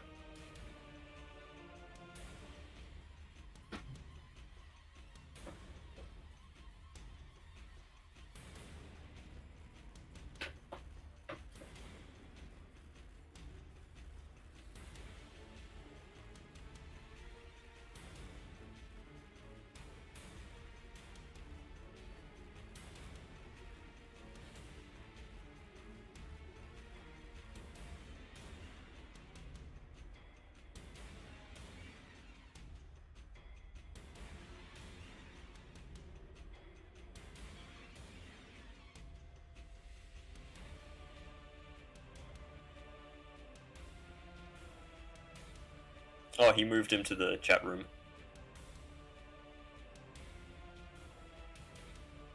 You just have to move him here, I guess.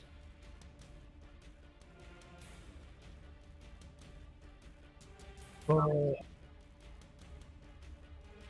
real quick, should I just like post a screenshot of my enemy not responding? This way?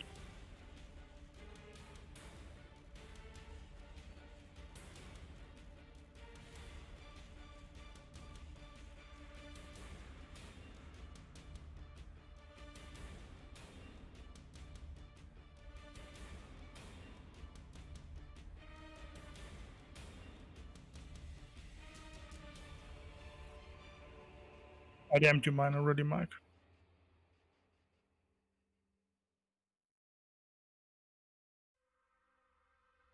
Yeah, sure. No problem.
Yeah, indeed. It's always welcome here on this good old casting lounge.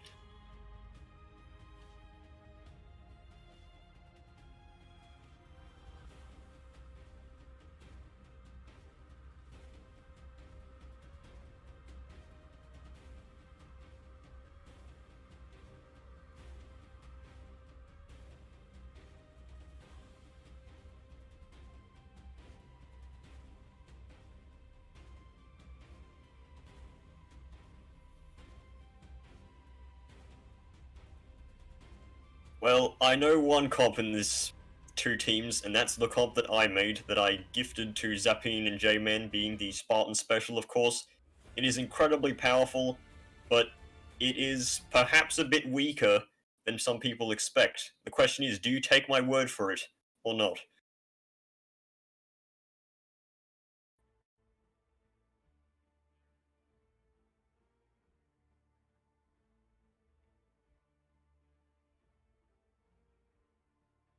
It is,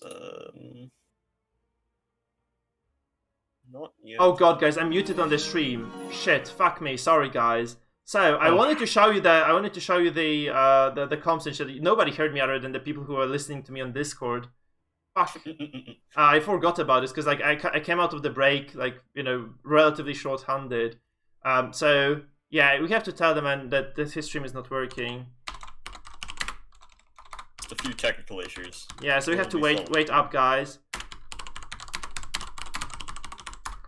So Turfus Maximus's stream is not working, so we have to wait for him to fix it. Hopefully this is gonna be fine in a few, or in a second at least. Thank you to follow Maximus, by the way. Nice to have you. I'm just gonna wait for those guys to communicate with me first of all, and we'll see if it goes. And Dino does actually want to join the cast as well, so Dino will be casting the next match, then maybe with Adelbart.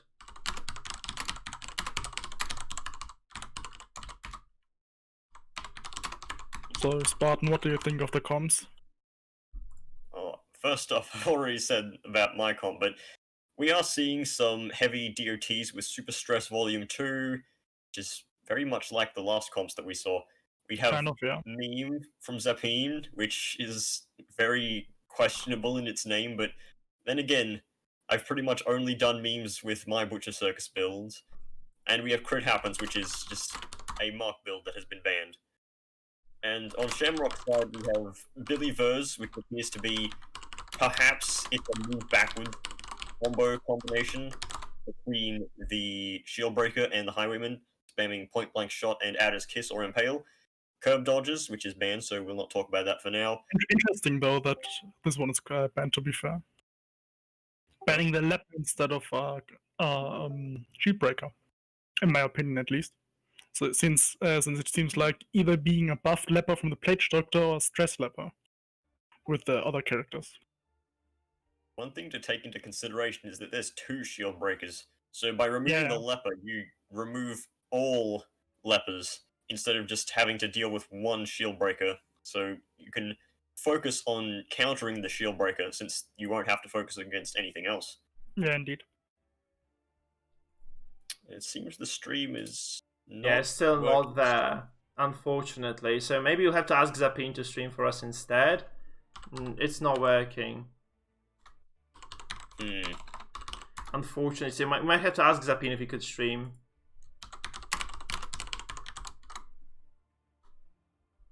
I mean, I could just ask him to. Well, he's right here. Yeah, but he's muted. Maybe we'll just stream my private conversation with him. Like maybe this will work. This sometimes works, like when the channels don't. Oh, yep, Zappine's stream does work, in fact. Okay, Zappine is with us then. Perfect, awesome. So we're gonna get Zappine here. Zappine is streaming. I have to make some changes then because I do need to move the lads around. So Zappine is gonna be streaming for us, lads, and I'm gonna move Turfus and Zappine around. That's right. I'll deafen myself now. Yeah, sure.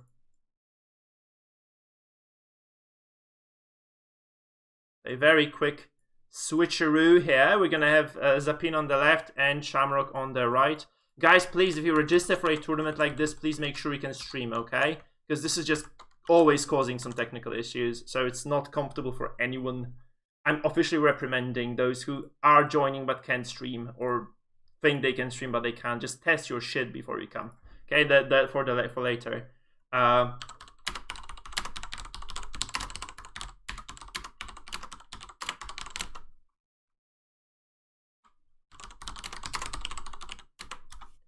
Alright then. We're ready, right? You guys are ready. As the players are probably setting up as well. They are, yeah. And yep, that's gonna be that. Casters are very ready, so Yeah. anytime you are. And I'm gonna just mute myself and leave you guys to it. Sure. Right, Zapine is ready. Just need Shamrock to be ready, and we'll be good.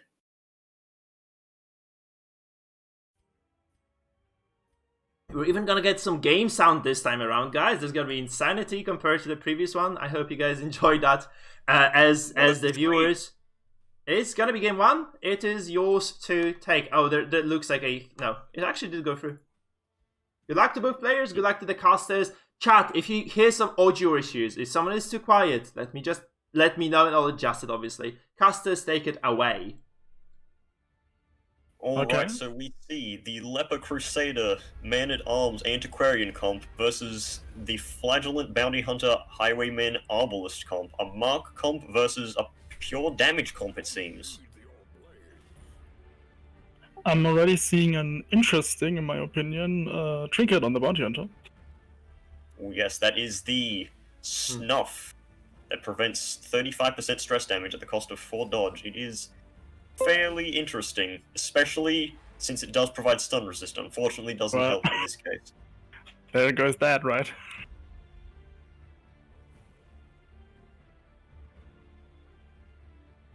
We're seeing a flashbang on the Bounty Hunter, which is an interesting choice. Oh yeah. Which is... Perhaps Turfus knows something that we don't know here. I mean, I think Flashbang shuffles, right? So the shuffle isn't that bad. It could really mess you up. Doesn't mark, of course, because he doesn't have a mark anymore. Just goes for the straight damage before Zapine can get off a protection buff. Or an old man yells at Cloud.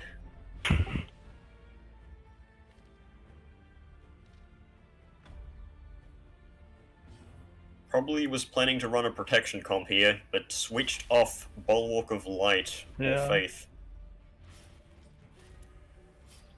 Obviously is going to move with the Leper last in order to use a revenge buff, if he has it. I've not checked. Yeah. Very move the stun. Good idea to move the stun. Interestingly point, Zapine is running the Gladiator Mask, which, in case you follow me, I have dubbed the worst trinket in the game because its literal only use is to use with the Jagged Chopper, which Zapine is doing currently. This is kind of like an in-your-face Spartan moment. Oh, doesn't actually the... It probably needs command, right? Because the Leper has low accuracy in total. Well, the Leper also has Revenge, which applies a massive 15 accuracy buff for the whole fight, so most likely does not need it. Especially with a 53 crit. Wow, that's a death blow. Death store right now. Just chugs right through the riposte, as if it doesn't even exist.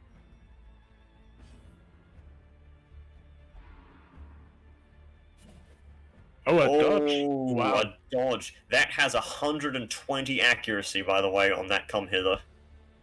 If I recall. I think so, yeah, or 110. This could be a kill right here. He does have the execution writ. No. That does effectively... yeah. It removes the repose for now. Well, he can just take his turn, but the thing is, you'll need to heal first. So he'll get a free hit off with emboldening vape. No, not emboldening. Festering vapors. Festering vapors, yeah. He's actually going to heal again. Okay. Decides to stack regen. Well, Turfus doesn't have too much damage over time. It's pretty much all from the Flagellant at this point. Perhaps wants to start a riposte with the Man-at-Arms, who resists. So he's going to get some health right now. Probably a bit of a mistake to start stacking stress and debuffs at this point when he's already got that high and it's so low.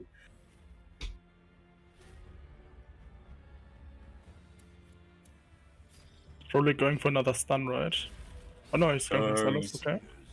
The Highwayman has the Sturdy Buckle for an extra 30 stuns chance. Yeah, I'll always mix up the buckle with the minus stun trinket.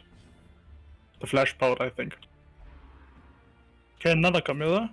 This time actually connecting. Probably not the best choice here. Well, actually, Since- no, never mind. He's taken 8 damage over time. So, cannot simply wait out the turn, tank the hit, and then activate turn to get an extra heal off. However, his heals do last longer than the Flagellant's bleeds, so eventually he'll be getting health back. Indeed, yeah. Once again, healing the Highwayman to keep him alive. This Highwayman is on supreme life support.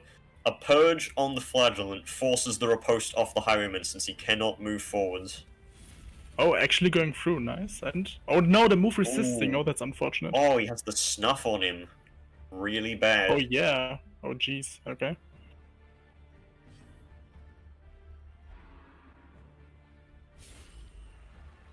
Gets another Highwayman crit. really critting a lot, yeah. 2 repose crits and now repose attack crit. Using Defender. Okay. It's most likely just for the bleed resist on the Antiquarian. Probably, yeah. Pleasure obviously using Redeem, Ooh. wow. Another crit on that Highwayman.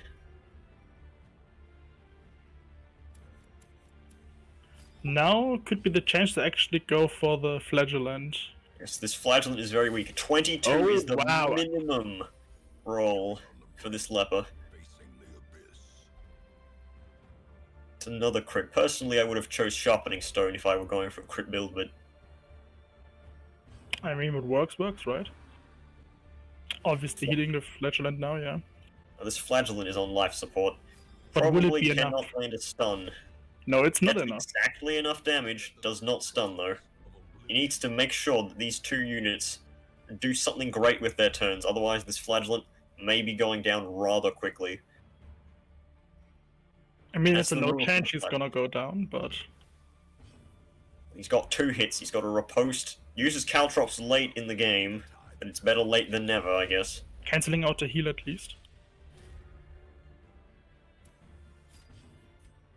Yeah, going for Here we go. Repose. Nope.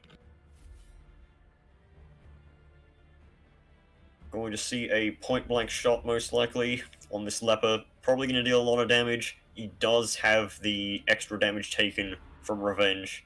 Oh. No Ooh, crit though. 14, that's not really Yeah. too much. That That push, looks however, like- does make sure that he cannot purge anymore. Ooh, doesn't Actually go going for for the a heal. kill. Decides to, as I have said many times before in the past, respect the Highwayman's riposte, especially with that parrying dagger right there. Yeah, now that the Highwayman even doesn't have minus 20 damage anymore. Could really have hit the Antiquarian to death store. Well, the Antiquarian does have a fair bit of protection on her, though, with that guard from the Man-at-Arms. Yeah, from the guard, yeah. Flagellant once again being death store now. This may have been a bit of a mistake to not run Hugh on this leper. Indeed, yeah, it would have been really great to use now. We see a come hither. Oh no, the leper out of place now. It's a very unfortunate move right there. Another hit on this Flagellant. Another deny. Well, it's down to 50-50. This is probably a good enough chance for the Antiquarian to get a kill. Also, that was a very smart move with the Man-at-Arms. The reason he pulled is that the Obelisk could shoot the Antiquarian. Being guarded by the Man-at-Arms would hit him, even in the front ranks. But Yeah. taking that Man-at-Arms turn, removing the guard, is a genius play. And this leper is going to go down unless this Antiquarian goes for a heal. Whoa, okay. Maybe not too bad of a choice, but wouldn't killing the Flagellant be in my opinion, a bigger priority right now? There is still no guarantee that that Flagellant dies, however. The problem is this leper is going to have to waste 2 turns. Cannot move backwards. So don't even bother trying, Zapine.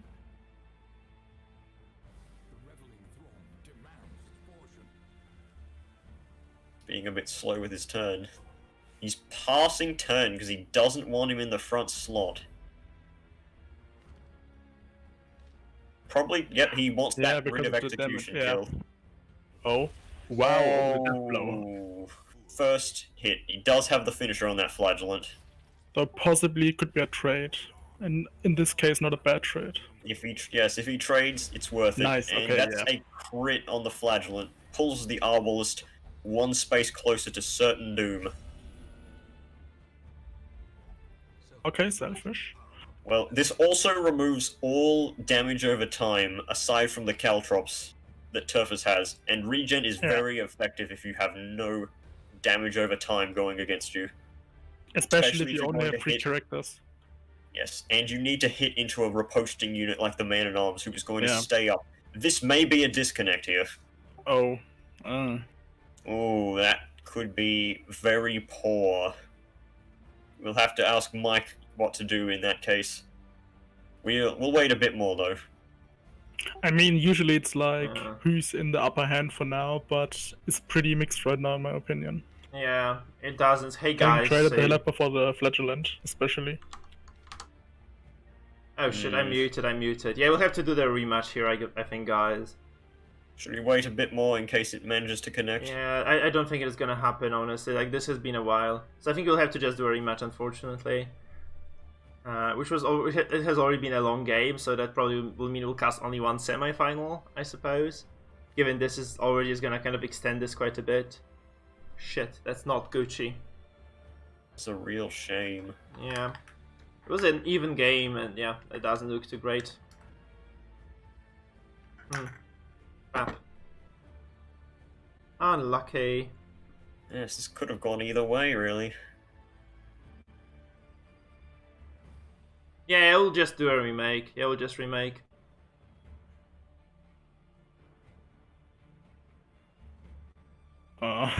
Yeah. Oh god, that's very unfortunate, guys. But this is how Darkest Dungeon sometimes works. We haven't seen so many of those DCs. That's very unfortunate. But yeah, that's what it is sometimes, guys. That's what it is. We had some forfeits as far as I know. Like, looking by the logs here, like 135 Jamin's opponent did not show, for instance. So we'll have to kind of take note of that as well. While the guys probably just remake this, I would say, like, do you remember who won the coin toss, guys? Because I wasn't paying attention at that time. Who won the coin toss there? Zeppin won. So we have to make it. We have to make it first. So Zappin has to go first again. Yeah, I'm gonna let Zappin know. So you have to remake until you go first. I'm writing. Okay, go ahead then. Yeah, so for me it will break the stream a little bit. So just tell them that unless he doesn't mind, unless he doesn't care, because he probably got like the priority there. So that's up to Zappin now to pick what happens.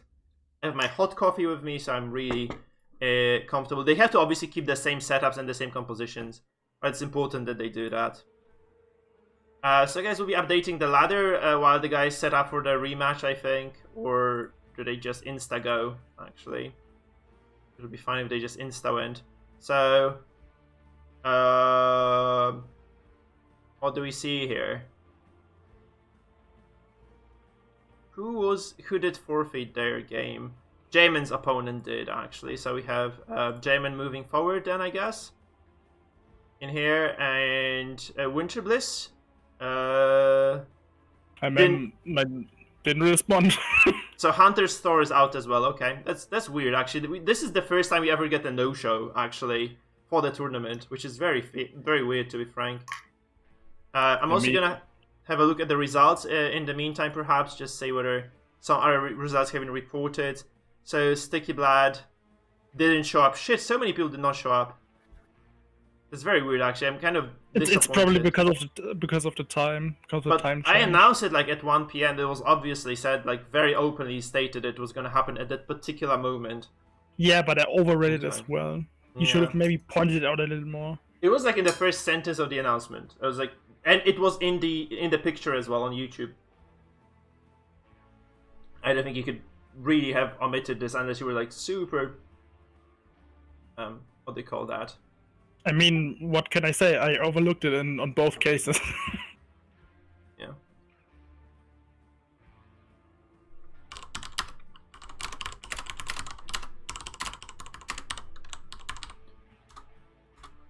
Because I was supposed to, guys. The thing is, I was supposed to go out today in the evening, and I really wanted to make this tournament today, so I shifted the time. Plus, it does work with some other people, some other viewers' time zones who would have normally not been able to come. So I hope this kind of allows us to enjoy ourselves to some extent. We'll have like a lot of clean games now, though. I think because this basically, I think right now like this is it, right? Like whoever hasn't shown up yet, they will just be they won't be playing anymore because they have already been eliminated. Yeah, probably. Oh, okay, nice. Perfect. So that's awesome. It. Yeah. Yeah, nieces and nephew arrived. Jesus, they're doing the Uncle Roger jokes again. Go ahead, guys, take it away. I'll probably be kind of pitching things in. Oh, another stun going through. We see history repeats itself. I guess Indeed, this is an exact recreation. All we need now is that 53 crit. The crit. No. Does actually, one it was less 18, damage. right? Yeah, it was 19, yeah. He did one less damage. Oh, and the dodge, Highwayman though. dodges. Highwayman not up to replicate what happened. Will not make the same mistake twice. Interesting that all these bleeds are going through, considering Man-at-Arms' bleed resist isn't that bad. It's like 45, if I'm right? 45. No, 35. Okay. It's fine. We're going to see another duelist advance on the Man-at-Arms. Doesn't get the crit like last time, which is probably what Turfus used in order to press the advantage and give Zapine no quarter. Indeed, yeah. The Highwayman crits were really insane. Leper crits were as well. Then again, it doesn't really matter too much in my opinion, if the Leper crits or not, because his damage is still ridiculously high. You can see that both Turfus and Zapine are very honorable in not actually sneakily trying to change their trinkets. Because obviously Turfus knows he's not using like any move skills. I don't need to put an exotic snuff on my Arbalist. Indeed, yeah. 39. Oh, there's the crit. Wow. Crit. I mean, if you do this, you're just gonna be removed from the tournament if you do this in the match, right? Yeah, If you- it's basically cheating. It's still, yeah. basically cheating, yeah. So you're not really allowed to do this at all. Guys, don't do this in your matches. If you get a remake, just play it out the way it was, because otherwise you might just meet the the punishment. We will notice. Oh yeah, no doubt about We're that, going to guys. We're going to see a leper another crit. move, and another crit from that Highwayman. Don't forget that Riposte has +8 crit or something with the parrying dagger. Actually, due to what's the bonus? The bonus from critting on the Highwayman in Circus plus accuracy. It's 10 accuracy. Ah. It's going to be for 2 turns, considering it's from Riposte. So Yeah, it's plus 20 now. It's really insane. if only he was a leper. Yeah. See an open vein. He really wants this bleed on the Man-at-Arms.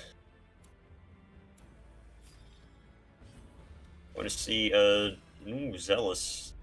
Once again, as This repeating. Highwayman is getting so much value out of that one Riposte. Indeed, yeah. And it's going to keep continuing. This is the problem with trying to focus down the Highwayman while they have a healer up. Every hit you do, you will be granting value to that Highwayman, unless you kill. This Man-at-Arms will be going down very soon. You cannot out-heal that 20 bleed.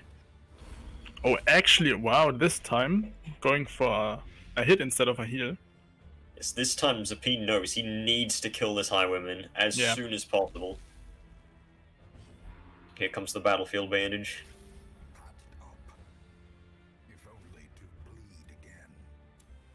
Oh, good old buddy Leper. That's just sad.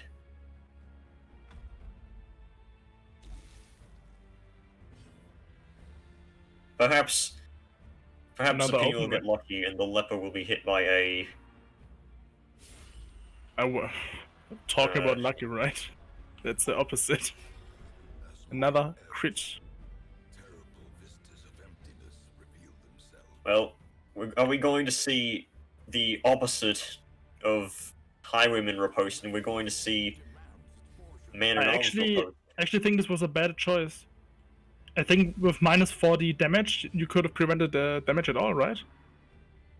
Yeah, Zapine wants him to clear corpse, goes for a Caltrops, doesn't kill because it does not enough damage. People need to remember Caltrops does 1 to 2 damage, so Wow. any protection will remove that. I find using Caltrops pretty weird. This could have been a death blow from a highway from a bounty hunter. It could have been a death blow from the bounty hunter. It could have been a death blow from the highwayman. It could have been a death blow from the arbalist, because a sniper shot on that antiquarian will hit the man-at-arms still. Yeah. Wow. This time the fledgling getting the crit heal.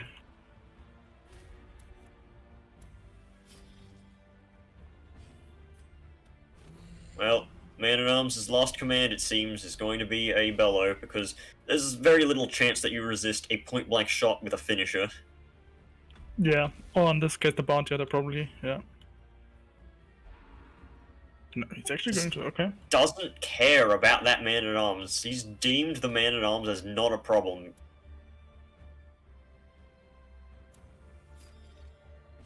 This is going to get the leper to protect him? No. No. No, that would be stupid. Or insane. Zapine, please stop opening the chat. We need to see the game. Oh, not a death blow. Resist. That had so much chance to kill. The move as well, putting the leper back in a valuable position. Oh wait, no, Highwayman doesn't have a finisher. I was looking at a different unit. Never mind. I mean, he has still was plus death blow on the shot itself, so... 30%. Still big. Yeah, still really Another big. crit on the leper. Wow. You'd think he was holding a monkey's paw or something. Well, we're seeing another bellow. And we see our first affliction, Selfish. Selfish once again. And he says the exact same quote. Yeah.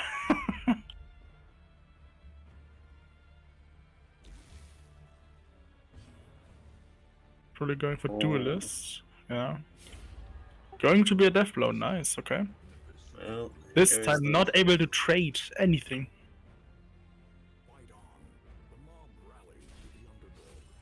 Oh, a crit. Crit's really insane. Does remove the riposte though.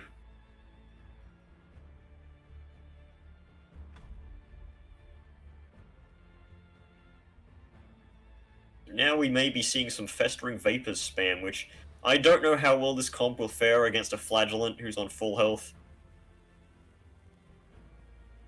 Could be very bad, especially with how much pressure Arbalest can do.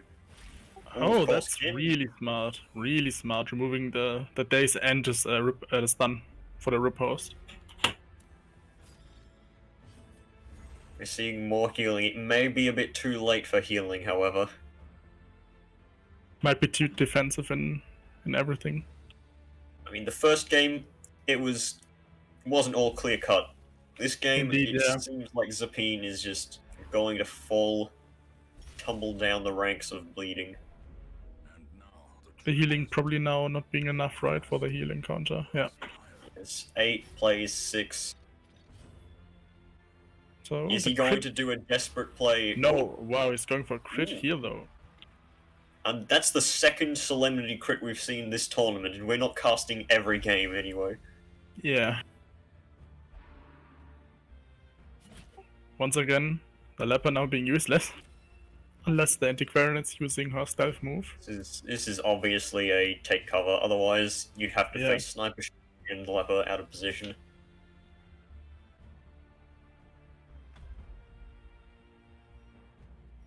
Crusader could be in a lot of trouble.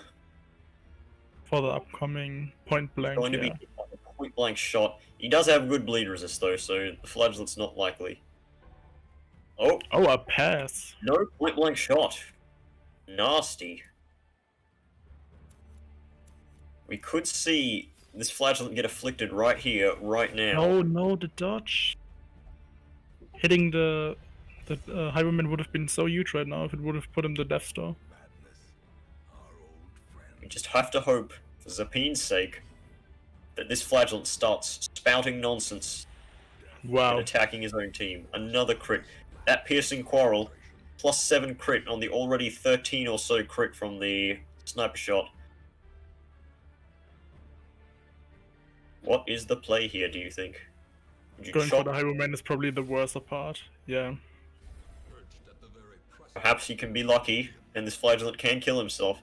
Does have the finisher, so he does get that bonus kill chance to himself. Just maybe.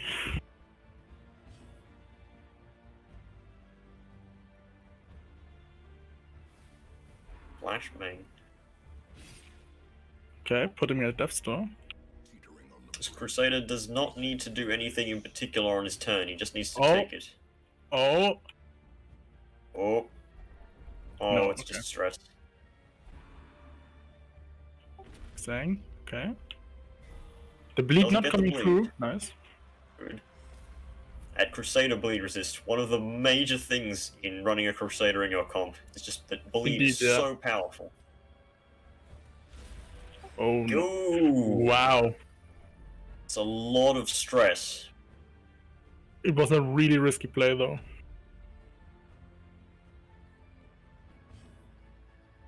See a point blank shot. Leper's gonna go back to slot 1, back to his home. A Festering Vapors could be very powerful here. Was going for Purge? No? No? Not? Ooh, Okay. Wants to get that Highwayman down. Festering Vapors probably after that. This Crusader, however, is obviously going to bite the dust right here. Indeed, There's yeah. no coming back from that. This Antiquarian needs to be blessed by the RNG gods. And, of course, knocking the Flagellant to death's door heals the Highwayman to Indeed, keep yeah. him off getting a death check.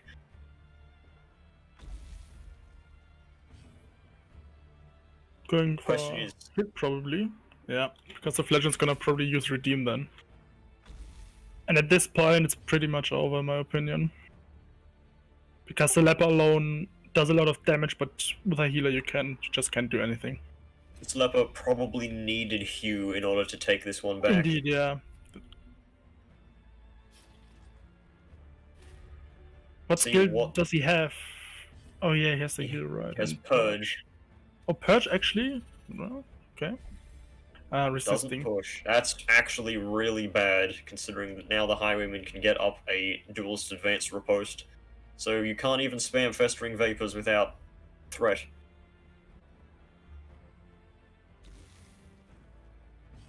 Bounty Hunter is going for a come hither. May Okay. not be the right play right here. Yeah. Probably wanted to set up that riposte again. Alright, here it comes. What will the result be? Ooh, gets the wow. death blow. Actually crits on the Arbalest too. So maybe there is a chance that this Arbalest dodges with 50 dodge. Oh yeah, 50. Well, no. Oh, 31. The bandit is still Caltrops, right? Or even if she's gonna stealth now. Oh, open Oh. vein against 95 deathblow resist. Now 80, but that bleed, however. Perhaps he just needs to go for the Festering Vapors. Oh, decides to try yeah, the Caltrops will try probably just kill her now. hardest. Because the death blow resist buff also got away now. Or I used the Caltrops though. Oh, he did? Okay. Yep. Then my bad. Wow, the crits though, holy. Like the That third piercing 29 quarrel crit. Is no Yeah. joke. Another crit heal from the leper. What? What is happening? Oh, he does not want to die. This is the opposite of the lore leper. Yeah, the leper's trying to show off that the heal's actually good and they are actually more than just some off-meta character.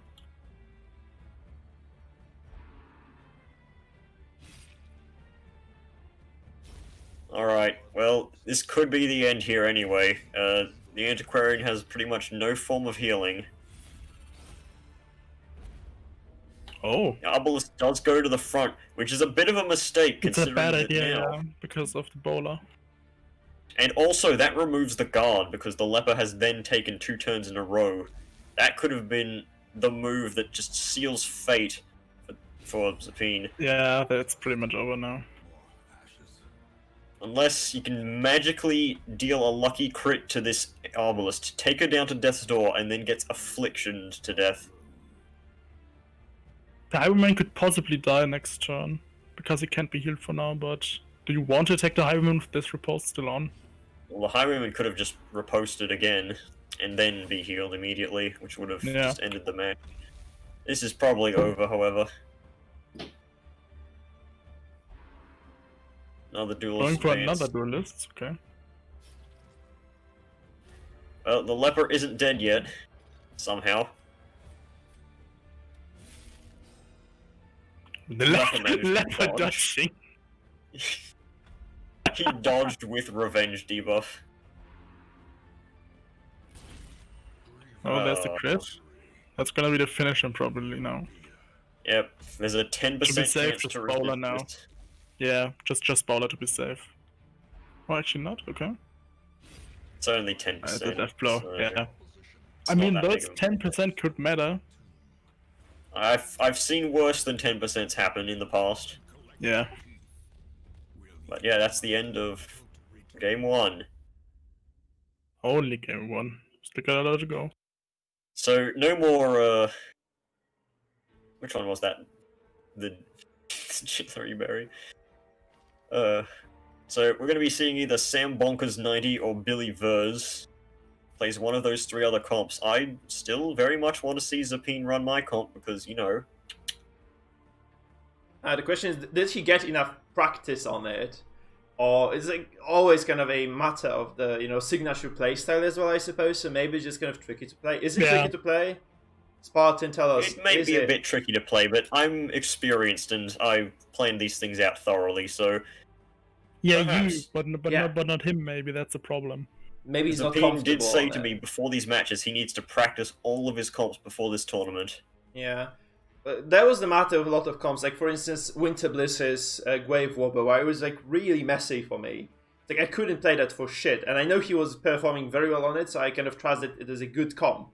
But in my play, it was just complete and utter shit. So it really matters on the player a lot. I think maybe it's just kind of the play style or the things that you kind of know about the game and the things you don't know about the game that kind of, you overlook sometimes that do actually matter quite a bit. So it might have to do something with it as well. So we'll see whether those guys are going to make those adjustments now, obviously. So Turfus is actually leading 1-0. Do you guys think that we are going to see game 3 or not? Depending on the compositions currently, it could be possible in my opinion. Yeah, I also think so. It looks like, Zapine is a very solid player, right? So Indeed, yeah. let's give him that. He has been like a veteran of multiple tournaments. Never won one, but he has been performing very well. We shall see if we do indeed get game 3 here or not, guys. In the meantime, let's see whether they do actually make those adjustments game 2, right? So they probably have a lot of choices to make here. And what do you guys think we'll see in the next matchup? Are we going into the game? Actually, there is no time to think. Yeah. Take it away, There's no folks. speculation needed. Yeah, no speculation anymore. Just go and let's see what it looks like in practice, huh? Good luck, have fun to the players. Good luck, have fun to the casters. I'll gracefully mute myself and let you guys do your job. Oh no! Could this be a dodge? By the way, I think Dino told me he wanted to join the cast. Do you guys mind that? If Dino would join you? Yeah, fine with that, I believe. Okay, I'll tell Dino to kind of fill the gap here then. If this goes to game 3, anyway, this would be crazy to cast for just 2 of you. I did get tired, so I'm gonna get Dino in as well. Do take it away, guys. In the meantime. Alright, we have started with a riposte because Hound's Harry, very dangerous skill. Obviously, want to counter that as fast as possible. I don't know if you've seen him switch out a trinket on the Houndmaster, but he's actually put the stun trinket on the Houndmaster. very interesting one. Yeah. This could actually be a very bad move for pulling the Jester to the front. If he cannot deal with this Jester immediately, then we're just seeing an early finale. Possibly on a shield breaker, indeed, yeah. And we are joined here by Dino Boy. Welcome. Dino Boy, what is your response to the results of that first match of yours? First match, made big mistakes.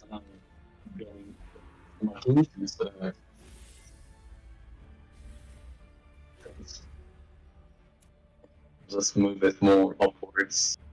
Is it better now? You're lagging, basically. Oh, I got them.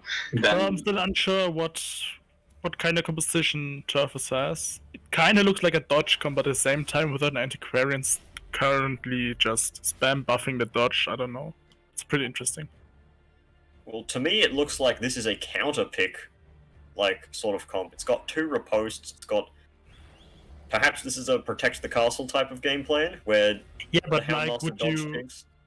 Yeah, but would you like put the dodge trinket and another dodge trinket on the man-at-arms? Here's Monkey Paw and the bandage. The eye bandage. So very confusing either way. Also, sorry for that, I just knocked over a cup. Yes, the Shield Shieldbreaker breaker. is 0 health right now. Obviously Jester's going still able to Serpent's Dirk Way. Step. So this could possibly be the first kill right now. Goes for a puncture instead of a Serpent Sway, really? This could be a mistake. No, actually, Oh! Doesn't kill. Does not have a finisher on that Jester, so that wasn't too high of a chance to kill. Perhaps he may have wanted to use Finale early on there to secure just... Actually, no, never mind. That doesn't work. because she's guarded, yeah. Forget that doesn't work. I mean, imagine if it would work. It would be just even stronger.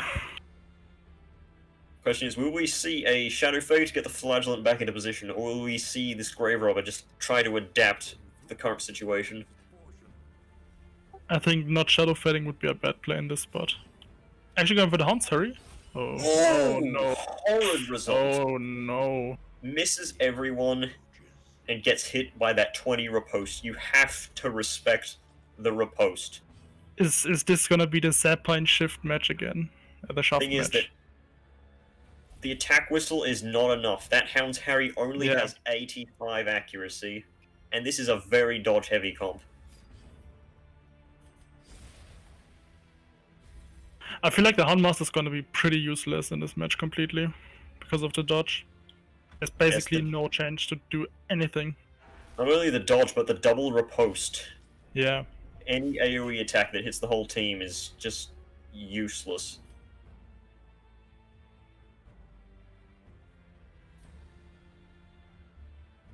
Perhaps he wants to keep that Jester alive. Otherwise he would have died to the bleed. I feel like Jess is the only character currently that's actually able to shift the game around for Sapine.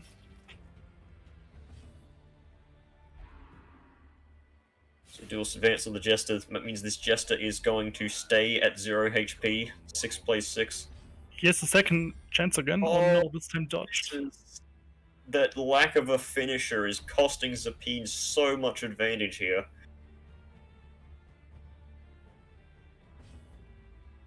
Oh, this could be a double death blow. Double Both dodge. dodged. Wow.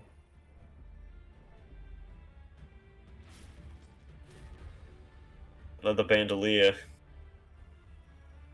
Oh, Could get a actually death blow able. here, Yeah. Flashing daggers. That's very Flashing good dagger positioning. could possibly. Yeah. Question is, do you try to save the Houndmaster first?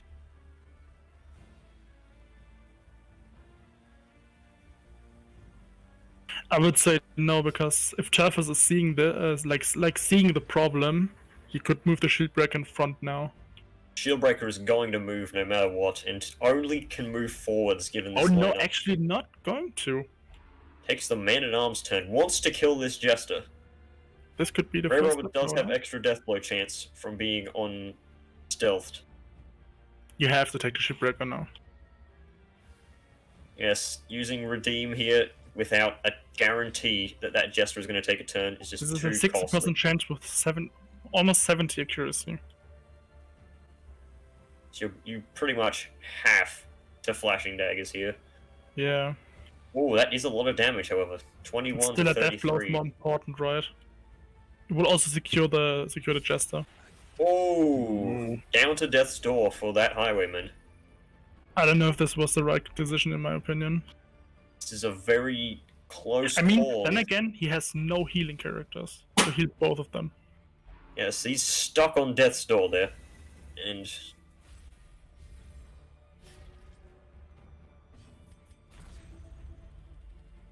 alright. Now, can this Jester be killed this turn?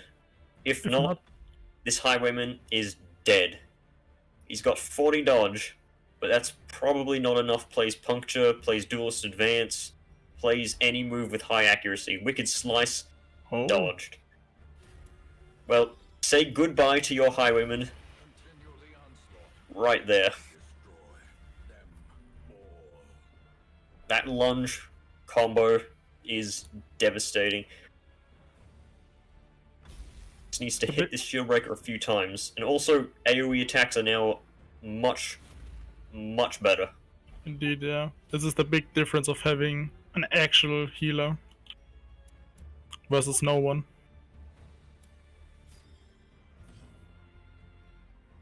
Needs a 35% hit chance on that shield breaker. That's nothing. It's not worth it. It's going to decide to stack up that regeneration. The Houndmaster's going to be back to full health in a few turns. Obviously a Hound's Harry here. Good turn order from Zapine, not making the Grave Robber go first. Yeah. Now Shadow once again Fade. having two Deathstalk characters though.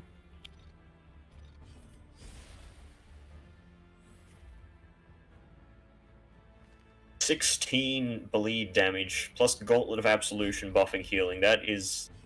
We're going to see some big heals coming from this Flagellant here. And there goes the Jester. That's unfortunate. Oh, that's fine. The Jester already did everything he needed to do in this game.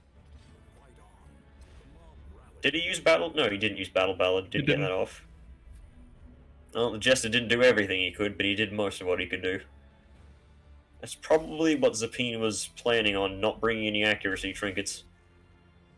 Fortunately, he knew that Turfus Maximus had 2 shield breakers. Oh, this could is actually not too bad. You could try to stun now. Well, we may see heavy damage here. Especially from this good old Grave Robber. I feel like you should stun the shield breaker. 20 to 32. If that crits... Oh! Straight to death's door. Man-at-Arms has bought a one-way plane ticket to Brazil. We're gonna see a guard dog here, which Okay, this is weird. probably does not do enough. Yeah, especially with Hound's Harry.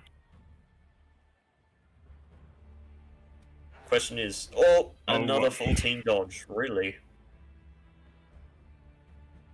That's just crazy at that point.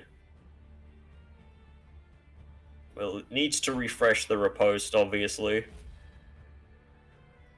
I still feel Almost like he should have used the stun on the shield breaker before doing the move of the Grave Robber. Well, the shield breaker still has the dodge buff from Serpent Sway. Perhaps Zapine's waiting for that to wear off. Indeed, yeah, but like the stun has a higher hit chance than Hound's Harry, right? Yeah, it's only... Is it 110? Yeah. It's way more. It's basically like a 50-50. Oh, Grave Robber resisted a move. Wow, Actually if I pretty big. recall, it's pretty big Grave because he Robber. has no frontline attack. Wow, that another dodge full again. team dodge. This team does not want to get hit. Either that or this dog has been sniffing at drugs for the last 2 hours. Part of his job.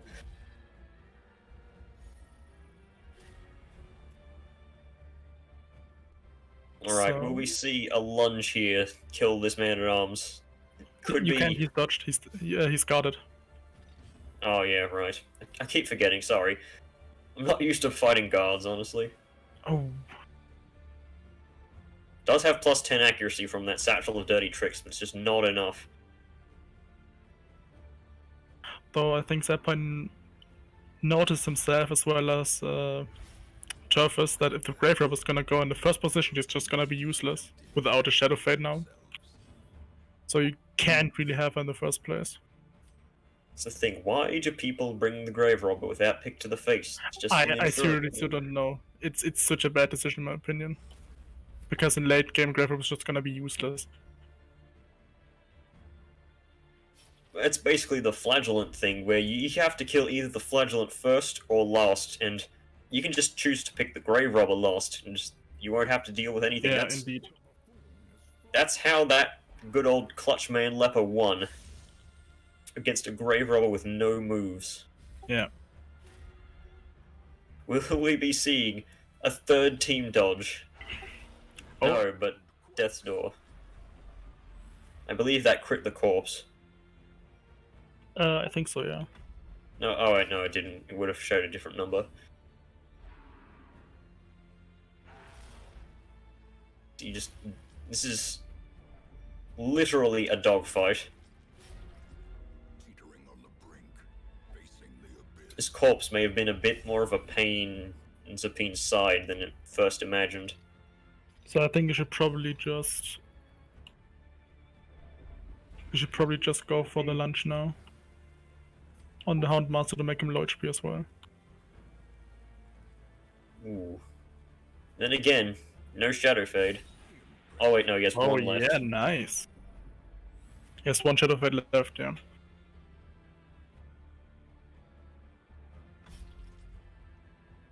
Like This it's is most only likely... Oh, a Nice. dodge. important. This fight will most likely end in a 1v1 from this Flagellant and this Shield Breaker. And this would most likely go to the Shield Breaker then, because of the dodge and the no accuracy on the Flagellant. We'll be relying on the RNG gods at that point. This Grave Robber needs to resist this next attack. And she is abusive, so that dodge is going down by 15. I think he should use Xang now on the corpse. He should... Because the Shield Breaker, you have no chance to hit the Shield Breaker. Yeah. Oh, if only that did hit the Shield Breaker. Yeah, but she still has the Serpent Swear up.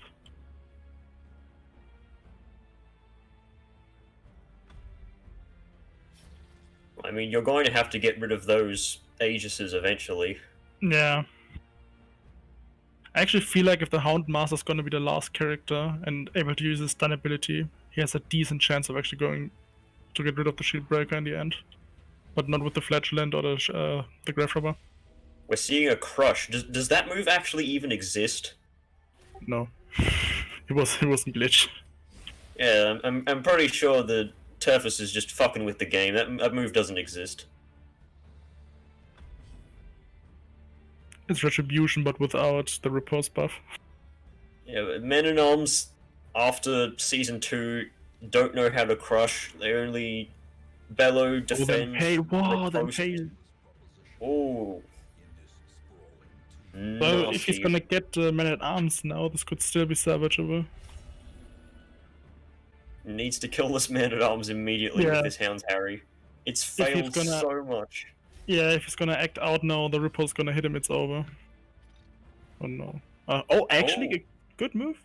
Could stun. Yeah. And 70 hit. Nice. So I'm not sure if this would have been the right call now. I would have gone for the Man-at-Arms. Because he's just way more He's still right now. riposting though. Yeah, but you have to get rid of him.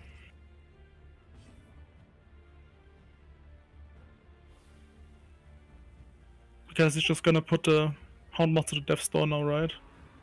Actually not, okay. Oh, he doesn't need to. There's damage over time's fine. Could stun this the other Houndmaster. No!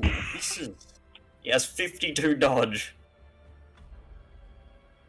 Jeez. I feel like the biggest mistake was that Zapine didn't use Battle Ballet on the start. He couldn't really. He had Yeah, to I know. get pulled. But as soon as he used Finale, he should have just used the Battle Ballad. He immediately got shuffled from using like Lunge, didn't he? I don't recall. I don't know, yeah. Right. If he dies, this is the He end has of it. to go, yeah, he has to. 40 death blow chance. This only 50 accuracy, wow. Did the stream just crash? It freezed. Please no. Not now. The moment was so intense. Well, what? No! Wait, what? No. Was that a disconnect? Oh. Oh! Oh my god. Well, that was certainly interesting. Ladies and gentlemen, we got him. Zeppine obviously cheating. Obviously 100% cheating. Using a death blow mod. This was it. And Was the injecting crit. his cheats. Now pretty salvageable now if he's gonna stun Shipwrecker again. Could stun the Houndmasters. Shipwrecker does have decent resist. Oh, gets Oh, the crit. nice. And nice. Okay, wow. That's really possible now. Well, the Aegis is gone now, so the Yeah. Flagellant may be able to kill immediately. I feel like Man it's the at only all. thing the Flagellant should do now. Then again, the Flagellant probably won't hit anything. Ooh, man. Maybe should even I'm heal not- the Houndmaster with the regen. He does have a lot of bleed on him, though. No, oh no, only 2 Only points. two, only two. Because I feel like the Flagelant's pretty much useless now, besides just using a regen. Okay, so now, come on. This Going could be to it. need- We could see some chain stunning here. No, Probably what? wants to try and hit that Oh! Yes! Another Come on, crit! come on. Another Yes! stun. Oh my god. This is why people hate stuns in Butcher Circus. And once again, this is exactly why you take 2 dodge trinkets and a shield breaker. Like This is imagine a- another 15 dodge. God dog. Oh, call for the corpse.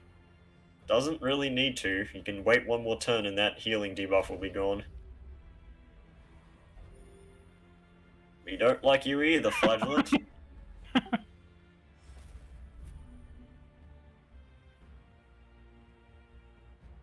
So I feel like the right call right now would just be to This either stun the Flagellant Houndmaster. is kind of useless now. Yeah. Or 2 to 4. If the 4 roll is gonna hit him. Perhaps Harry is the better choice No, here. no. It's That's 40 2 chance rolls of for both. 45, though. I think that's too. Yeah, it's too risky. Stunning the enemy would have been way better. Yeah, it's still not Especially like since it, he has a stun on his own. You have to watch out for that one. Yeah. Oh boy.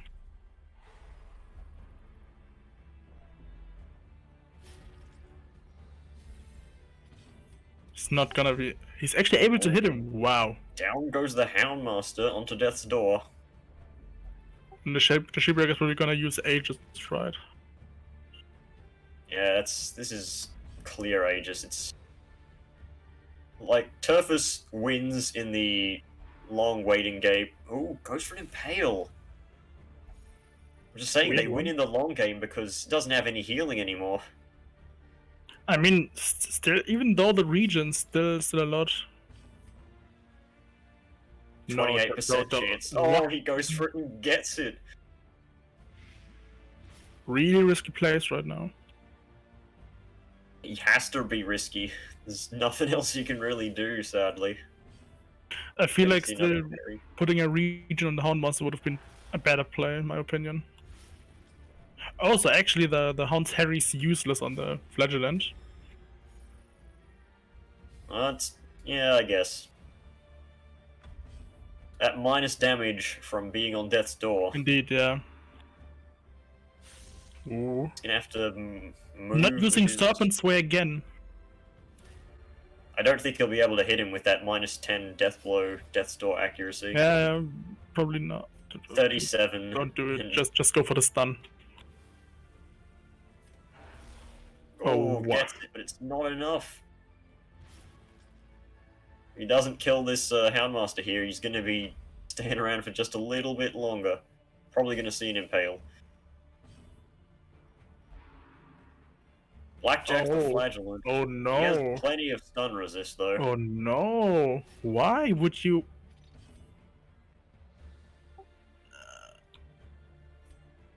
Well, if in fact, Yes, come on. No. if Impale gets used, this Houndmaster doesn't die because the Flagellant will heal the Houndmaster. Yeah, that's exactly why I should have used Punish, but like 50 chance not hitting is really unfortunate. Once again, not going for the sway. He should have used the sway now, in my opinion, because he could have just, he can stun right He now. needs to get a kill here. He needs to use the stun now. Don't use Harry. Come on. Oh my god, this shield breaker!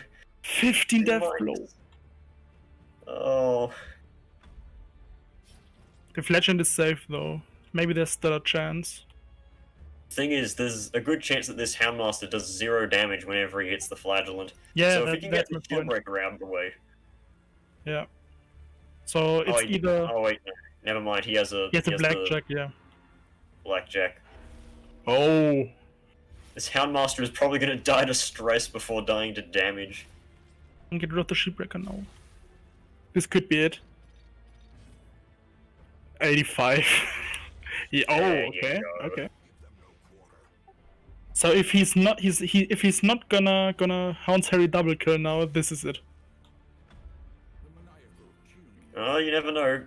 That Blackjack could take it back. Oh no.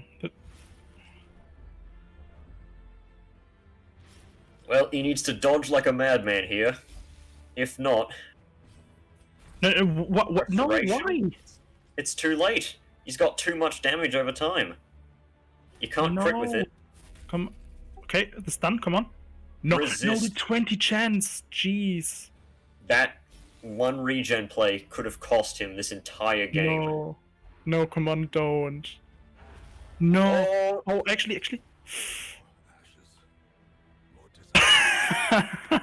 he gets health. Oh, the region actually being. Oh, the region now being useful. Wow.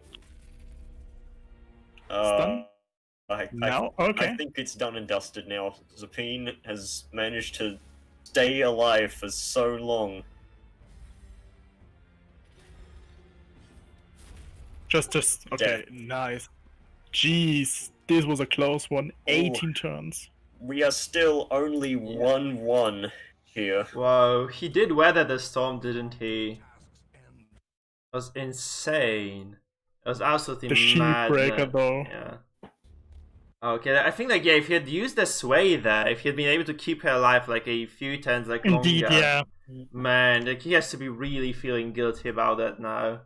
Very, very unfortunate stuff from for GG. Turfus, but that's 1-1, right? Wait, I have It to is, go yeah. somewhere for about 15 minutes. Could you guys give me a sec? Something urgent came out. Okay, we'll try to cast another game. I guess you guys will I'll just be back in finish. 15, I guess you sorry, guys will have to guys. finish off stream then. I'll just try to find someone else to kind of watch now. I guess that's how it's gonna have to Okay, go. thanks for that. Sorry, something really urgent came up. Sure, of course. Do take your time, man. So please remember to tell your opponent though. Alright, and with that, I'm going to head out, so... Sure, thank feel you, free to- Spartan. Good old buddy, old pal, what's his name? I'm so bad with names. Where is he? It's offline? Yeah. So we have to wait now because Zapine is like AFK. So what we'll probably do is I'll try to look for another match for us to cast, and we'll just kind of get the reported result of the third and final game. In the meantime, Arsene Larsen versus Octus was taken by Arsene Larsen, so I'm just gonna kind of take note of that. And we have a look at the standings. Thank you so much, Spartan, for sticking around, man. By the way, was lovely to have you. Thanks for I'm casting happy with to be us. here. Good luck to everyone in the tournament. I'll see you all later. Lovely stuff. So we're gonna get the ladder here. I think Adelbart might want to join us now. Let's see if Adelbart is gonna be around. This being said, so we do have actually a few matches clarifying for the next bit. So you're gonna have Octus and Larsen moving forward. This actually means that as far as our standings go, guys, we have a lot of clear-cut results. We have still no reports of Hygro versus Oklorat. what we'll probably do is I'll try to talk to maybe Jamin here, and Jamin might be playing Winter Bliss. Winter, are you ready for the game? Sure. Is the link for the bracket not working? Seriously? Because I just used it. Guys, is the link for the bracket not working for everyone, or is it just for you? For one specific person? I think it didn't work as well. Because I'm just gonna check it on another browser, but I'm gonna post it on the chat. It's here. That's the bracket. It is working for me perfectly fine, but I'm like at the organizer maybe, so this might be the issue. You guys you have to just check it if this is the same link or not. So I'm finally able to play my first game.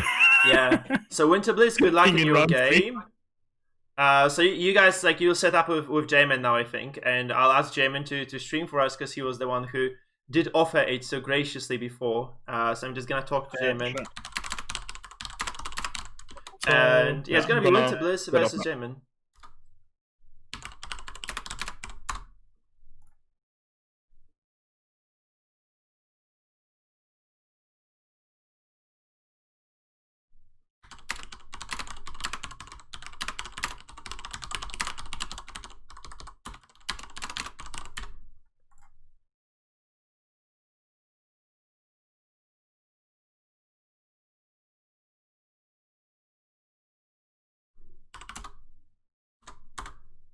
I also have a report that one of the games, between Octus and Arsen Larsen, went for 33 rounds, guys, which is absolutely insane. I think it's just crazy. There's just literal madness. So yeah, that's kind of insanity, guys. Can you imagine 33 rounds? How do you survive 33 rounds? I wish we had actually been able to cast that thing.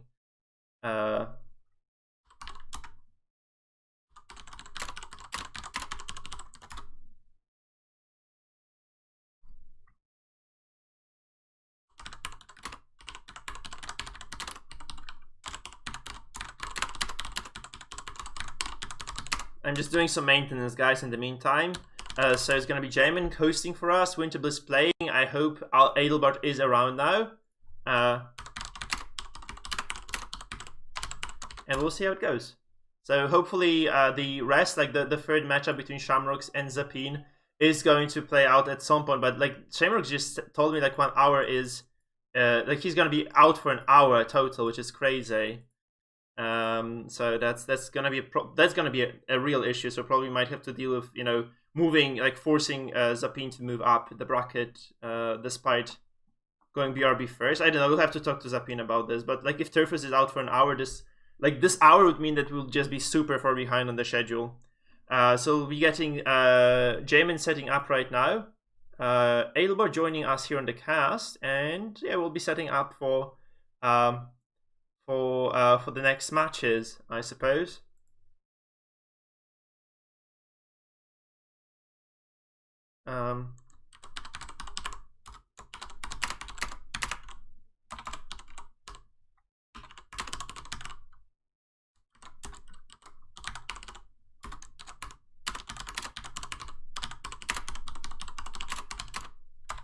Hey there, Adelbert, can you hear me? Are you there?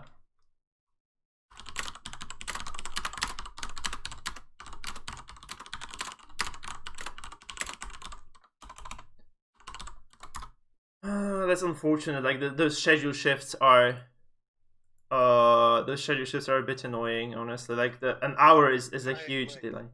Hey Railbot, I'm just gonna kind of bring your volume up a bit because my Discord settings have changed, I think. Can you say something now? Yeah. Good afternoon to everyone. Hey guys, hello, welcome back, Adelbert. Lovely to have ya. So we'll be watching Winter Bliss versus Jamin from the upper bracket now. And obviously, Arsen Larsen, Kreatywny Nick, you guys are free to play if you are ready. So everyone is free to play, their brackets out now.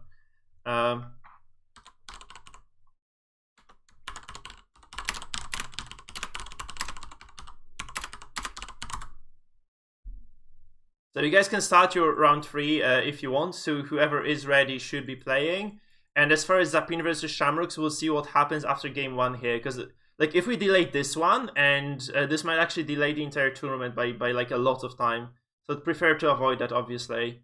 That kind of sucks. I have no idea how is the Ogrometer going.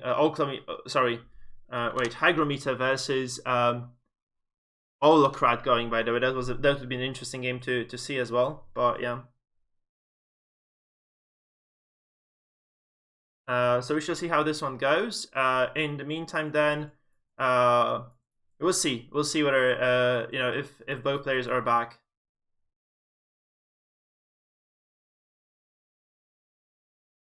So let's just go into Jamin. Jamin, can you please start streaming for us? Can you go to the competitive matches chat or to general chat so we can move you?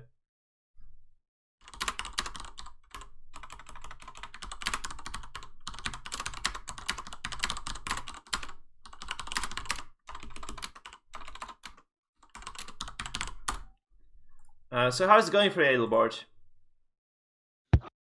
It's going well, Mike. I'm enjoying the event so far and watching some nice plays and act out as well. Yeah. So enjoying myself. Yeah, this tournament has been going very well today. But yeah, it's kind of a lengthy one already, and let's see how this actually plays itself out. So we're gonna be going to Winter Bliss versus Jamin, as I said. I'm just going to set up the frames as well, so that we have actual overview of what is going on. So let me just kind of do it real quick. Yeah, so I need to kind of download those comps and put them into the right frames. So this will take about a minute, while Jamin is obviously setting up to stream for us, and Winter Bliss is getting ready for the game. Very unfortunate that we have to break up this matchup right now, since Zapin had to deal with something in real life. I hope those guys can sort it out and get into the game sooner than in 1 hour, because it would just royally suck if it were the case. And I like a veteran matchup, guys. It's going to be Winter Bliss, who won 2 tournaments, versus Jamin, who won 1. So this is a very likely best. Like, this might be like a lot of really solid games there. So we'll see how it goes. I'm going to obviously be downloading those decks now, and we'll be putting them on the display. I do not see Jamin's decks. Where the hell are they?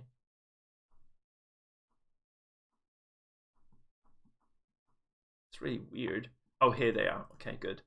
So that you guys have an overview of what Jamin is doing here. And yeah, we'll get into the match as a short follow-up after that. So of course, let's see what those guys have brought to the table. Very, very sad we have to break up this matchup here between Maximus and Zapin, but that's how things are, in real life. Things just happen, I suppose. So we're gonna have Jamin streaming for us with his tiny compositions. Look at how tiny this one was. And then we're gonna have Winter Bliss on the right hand side, bringing up a lot of those kind of semi-meta compositions to the table. You can first of all see, like, when you look at those comps specifically, that there is like a lot of Jester there, right? Like people, like I think like the people who have like some sort of veteran experience with DD, they do actually play a way more Jester than everybody else. Oh, wait, Winter Bliss. Jeez, that was terrible. So it's gonna be Winter Bliss versus 135 Jamin. So they do actually tend to favor those Jesters above any other characters, I think. Which is a fair assumption, right? Because I feel like Jester is probably the most powerful character single-handedly in the game. So okay, this is Spartans come the okay, that's good to know. We'll see whether this one does get actually banned out or not. We'll just wait for the messages.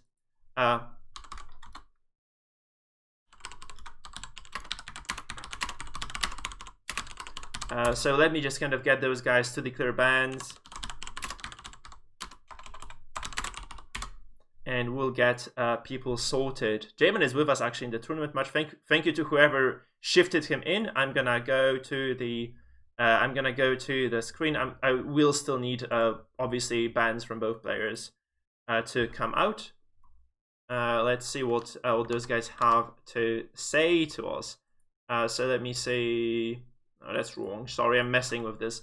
I obviously just kind of panicked and clicked every freaking frame I have prepared for today. Let me see where Winter Bliss is on my Discord.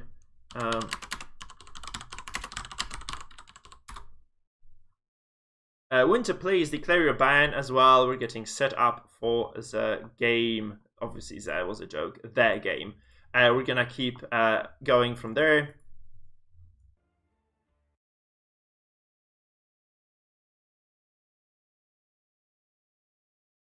So Jamin also should not be minimizing his Discord if he is watching us. A small urge. I do have the ban from Winter, by the way, and I do have the ban from Jamin, so we're just gonna proceed to the bans now. So there's gonna be the Howlers who are gone from Jamin, and the Pineapple Pizza is gone from Winter Bliss. This is very funky of a ban. You know, you'd expect it's actually very surprising. What do you make of this, Aelobot? What do you make of those two bans? The Howlers is a very dangerous composition based on damage and can really boost one character down in one turn, so I can understand that ban. Yeah, of course, but you know, you leave two Jesters open nonetheless. I think that's like, I feel like Jester is going to be a huge threat. I'm very surprised, especially at the Pineapple Pizza ban, actually, because yeah, it's just I would say this is not a meta comp anymore. It was like an old power play composition, you know, back in the day, but it no longer is a strong team whatsoever. So that's gonna be a decent issue.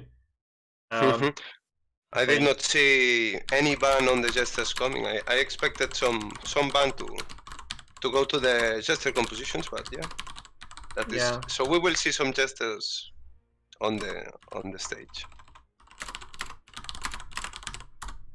Yeah, that's definitely the case. So Jamin's stream is actually not working for me right now. Is it working for you? Because I don't see anything in there. I can see his screen. Yeah, he's connected to Windows. Yeah. But I cannot see his. It says, okay, it's back now. It's back up. Perfect. So we have that. I'm gonna let the players know we're ready to cast, and we'll get into that game. We could actually get like maybe like another caster in as well, so it's kind of easier on us, I think. So we'll because I really prefer like doing a trio cast, unless it's Sis, because Sis is like 3 people alone. So we're gonna maybe ask Matthew to join us. I wanted to kind of trio cast with Dino, but his microphone just died on us.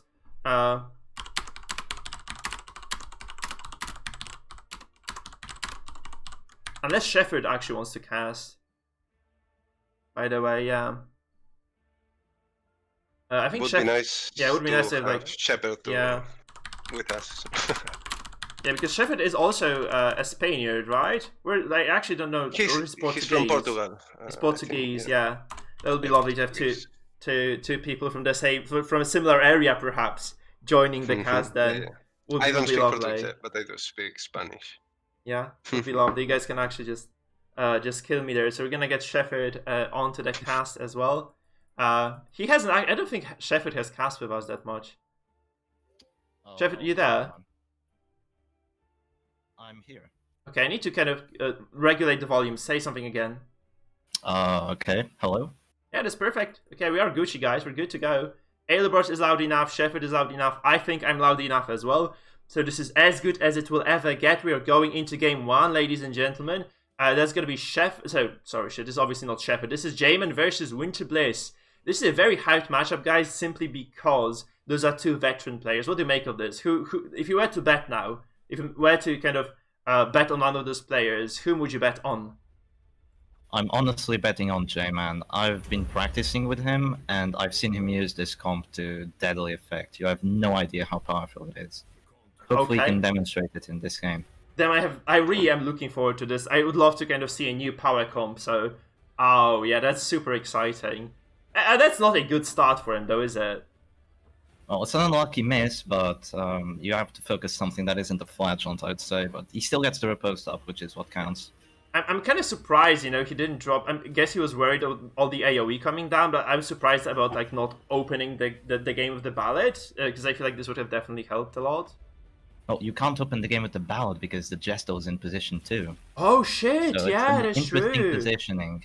Okay, I used to do this with my Grave Robber comp for the very same reason, just to get like a decent damage opening, right? But it would often backfire. Like here, like you just kind of miss out on a lot of damage turn 1, which would have otherwise been quite guaranteed. It's kind of weird. But yeah, I do actually like that. I do actually like that. In fact, like the shift here is kind of sneaky. So if it usually works out, it works out. Obviously here, like if you don't play it perfectly, like you might actually drop out of the tournament, like we saw, with like some unfortunate cases of Dino Boy here and there. Let's see how this one plays out though, because we had like a lot of damage coming onto Winter Bliss's composition already. Like there's a lot of blight and bleeding on the We see a Antiquarian. protect me here. What do you think of that, Mike? I really have no idea why he's doing this, but it's like, I guess he's just trying to shift some damage outside of this Antiquarian. Maybe he's just trying to. We have two power comps here, right? This is the Grave Robber, and this is the powerful composition from Spartan, right? That's the one that Spartan was playing, isn't it? Or actually, this is a team that J-Man and I did yesterday. Oh, okay, cool. So that's even We scarier both have than. it. So it's the secret. Yeah, that's the secret comp again. So yeah, I'm actually wondering because this is signature comp by Winter Bliss as well, right? So she should perform on it very well. I would expect it to be kind of an even matchup at the very least.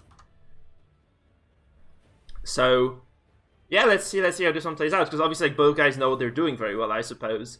We'll see. It's a lot of damage coming down. I think he was just trying. What I think he was trying to do here is just kind of alleviate some damage from the Antiquarian, so that she just doesn't drop to a random finale now, right? Because like if you try and use the Reign of Sorrows now with the Flagellant, you have to hit the other Flagellant, which might be bad.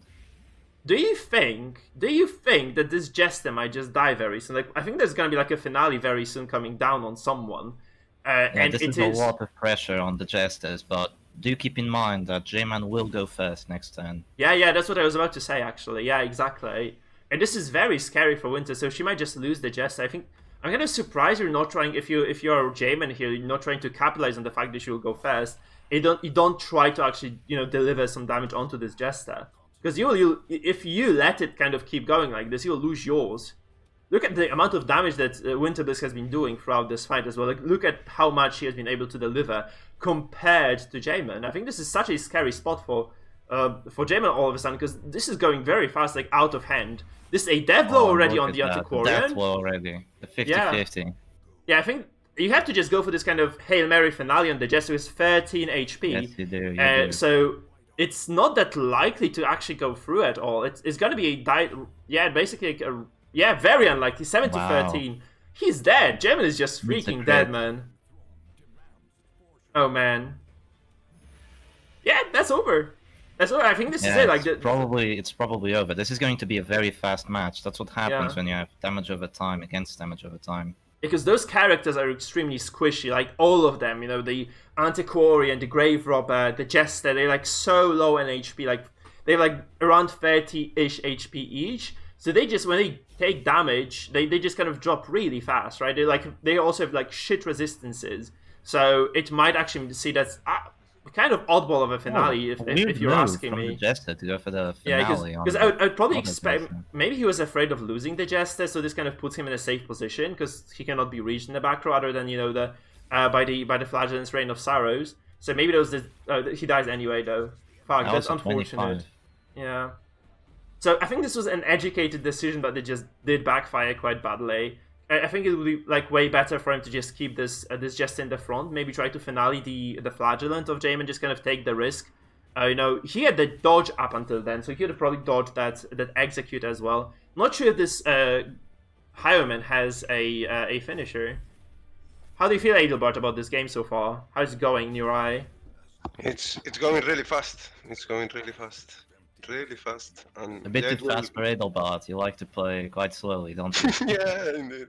But round 3 we have three characters are gone. Yeah. It's going quite fast. And let's see this turn if by round 4, we have only 4 perhaps. Yeah, that looks like this might be really over really soon, right? That's probably the what Winter Bliss is going here for, and she's really delivering very well, right? You have to admit it. She's really just getting all those keys pushed in the right order at the right time. She's doing all the correct moves. I would say so as well. Very clean. I would say this is very clean game by Winter. Like considering that you guys just kind of did sell, you specifically, Cetra, you did sell this composition to me. I'm not buying it at this point. I'm definitely buying Winter Bliss's comp though. It looks insanely strong. Yeah, from my point of view, it'll work out better in my hands. We'll see. Yeah, you have to work on your sales techniques, man. Seriously. Yeah, from my point of view, Winter Bliss was faster getting the Jester low in health, so Winter was able to put J-Man in a position where he was forced to use Finale, when it would not kill. So, Hi, yeah, yeah. that was bad. The How launch does it didn't not kill? Oh, I think she has the DOT trinkets, both of them, no cloak, so the execute doesn't kind of have a guaranteed chance to come Yeah, through. it It's was still below very 50 unlikely. to hit to kill, I think. Yeah, Still a decent chance. yeah, very decent chance indeed.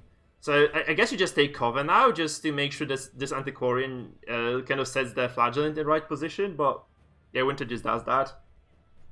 So that was the shuffle I saw coming, right? You should have probably seen this coming as well, right? If you're Winter Bliss, you just have to move your characters around a little bit to allow this Flagellant to still get the Exsanguinate off. I think that's what you would be going for if you're Winter Bliss. That would be a poor call not to redeem this or to Exsang this, because I feel like risking losing a character when you have like such a significant advantage is just unacceptable. Because I feel like if you play it out safe and steady, if you're Winter Bliss now, you just definitely win this game. Since, you know, you can just kind of keep this Flagellant at high HP to prevent any sort of healing and then just kind of kill the Highwayman off. Even though it takes like 2 turns more, I think you still have the time to do so. And then you just slowly start tickling this Flagellant to death, right? He'll probably eventually drop. And there you have it, the game is sorted, right? If I were to say that, you know, if I were to judge like how this game is going to proceed, I would definitely say there's like 80-90% chance to win for Winter.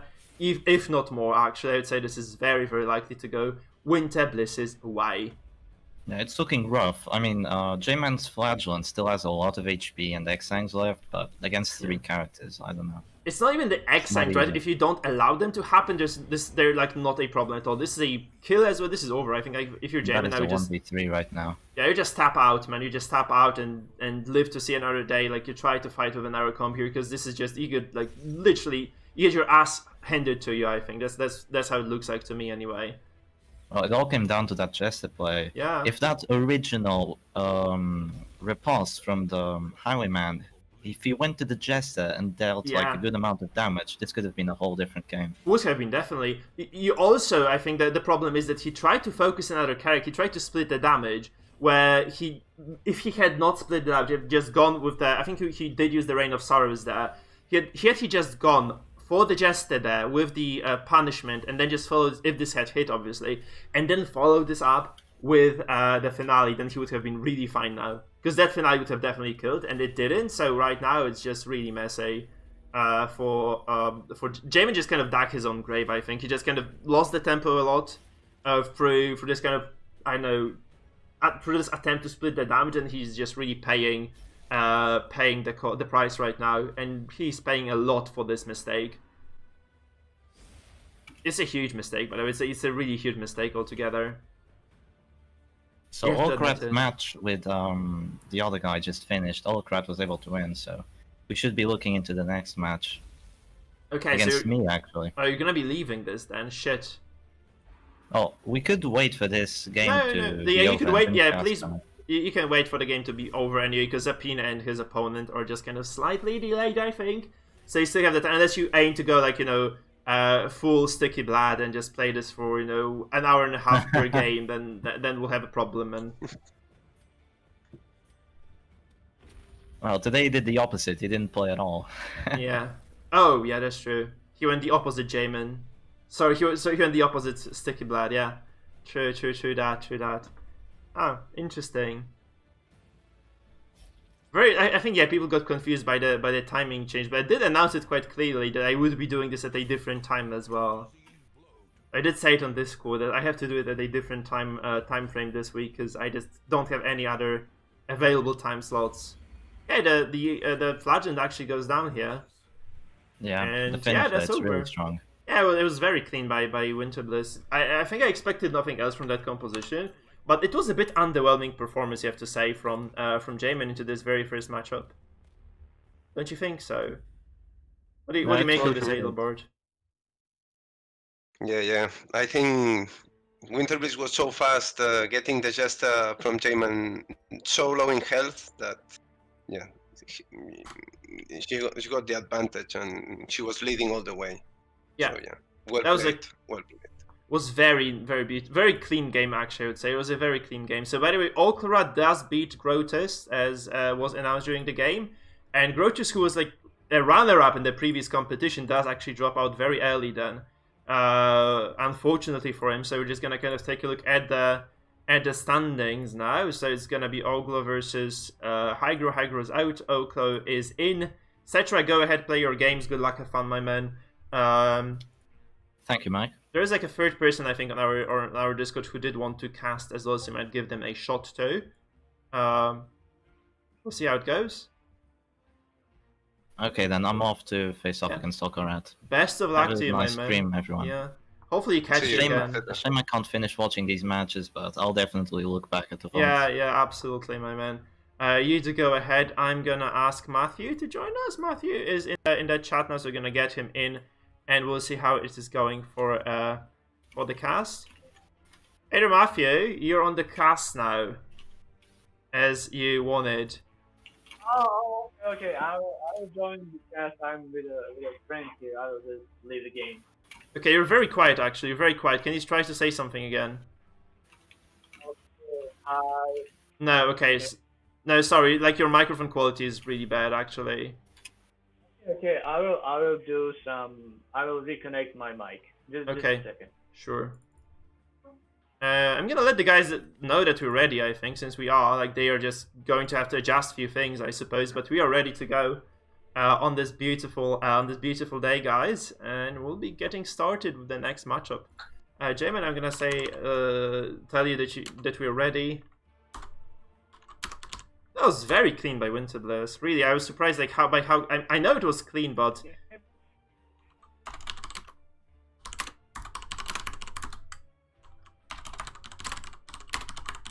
like, seriously. No, actually, I'm gonna let me just kind of play with the settings a bit. Now? Yeah, I think the play from Winterbliss was clean, and I also think that is why we usually perceive the Jester as a strong character, because he can be very fast in getting that kill that will make a big difference when then it's 4 against 3. So yeah. I think that's why we see a lot of bans in Jesters, and it was well played as well. Yeah, it was like a big tempo loss, right? Can you say something, Matthew, now? Is it better now? No, it's not actually. I'm really sorry, then. I'm really sorry. Okay, I will leave the chat. Sorry, but it's like I feel like your voice is like kind of, I barely hear you. I can barely like tell apart the words you're saying. It's kind of fuzzy as hell. I mean, how many people are having microphone problems today? Like, this is like the third person in a row, isn't it? So the match has started and J-Man goes first. Yeah. Okay. Opening with a riposte. Yeah, and we have the Bellwalk of Light as a response. So Winterbliss is actually very... Whoa, I think Winter read into... Like, holy shit, I think Winter's gonna win this tournament. And again, look at this. What do you think? What makes you think that he will win this match first, Mike? She will win this match. Look at the, because okay, so Jamin is running this kind of combo of damage and DOTs, and basically Winterbliss is going to remove all sort of damage from this game, because there's like no way to cleanse the Bellow that Winterbliss's MAA is placing, and then there is the Bellwalk of Light, so no physical damage will come through at all. Like, you're effectively at at 60% damage reduction for the Abomination, 50% on the Leper, something similar on the Crusader as well, and something similar on the MAA. How do you ever damage this team? Holy shit, look at this. Also, Abon just moves the Flagellant out, and this opens so much space for Winterbliss to play with. I think like Winter is just kind of so good at this kind of system that we have. You know, she's just playing the system well. Like, she just kind of reads into her opponents, she sees what's gonna happen, she just does all the right freaking things. Look at this. Like, this is a stress leper composition that is working out so far. Like, how do you ever dent, like, how do you kind of get a dent into Winterbliss's armor at this point? Like, what do you do with this Highwayman? Like, what the hell are you supposed to do? Like, you might just try to bleed this, but hello, Crusader doesn't freaking bleed that well. Never mind, he did just bleed a little bit. But still, like, you usually you get damage and a bleed, right? This is how you play the DOT. You have like a lot of damage, you have a lot of DOTs, and you kind of try to eliminate your opponent as soon as possible. Here, I think Winterbliss, look at this. She did like 80 stress to the Jester. There is like a lot of Hara across the board. there is really very little damage that Winterbliss has suffered, and she's also ready to heal it. I think she's gonna be very well set to take this one as well. I did forget to change the score, by the way. Fuck me, sorry guys. So it looks like Winterbliss is actually just... Yes. She's so freaking prepared again. Yes, Mike. I agree. I was listening to you, and I agree. Despite the fact that Jaemon has some DOTs, as you said, there is the protection from the Crusader, the Bellows from the Men at Arms, and also the Intimidate from the Leper, also decreasing that damage. Yeah. So despite these DOTs from Jaemon, yeah, Winter has a great position. Yes. Isn't Winterbliss going to be like at 90% damage reduction at some point? Because like this MA is never going to drop those stacks. So is it ever going to... Finale, apart from Finale, is it possible, do you think, Aelobart, is it possible that there will be like nobody able to do damage to Winterbliss's composition at all? Even and we see like a point blank shot with 0 damage. Yeah, we might get like very close to that. Yeah. This is crazy. So, yes, I think it's possible. Perhaps we will see that. Yeah, there's like a lot of high prot across the board for those characters. Like seriously, there is so much high protection that it is possible. I think it's feasible for us to see that like the, apart from the OTs coming down, there will be like very little damage done.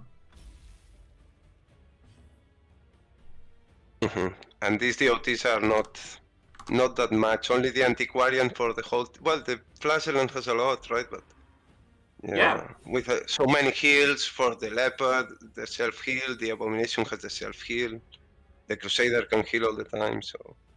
the DOTs may not be enough, yes.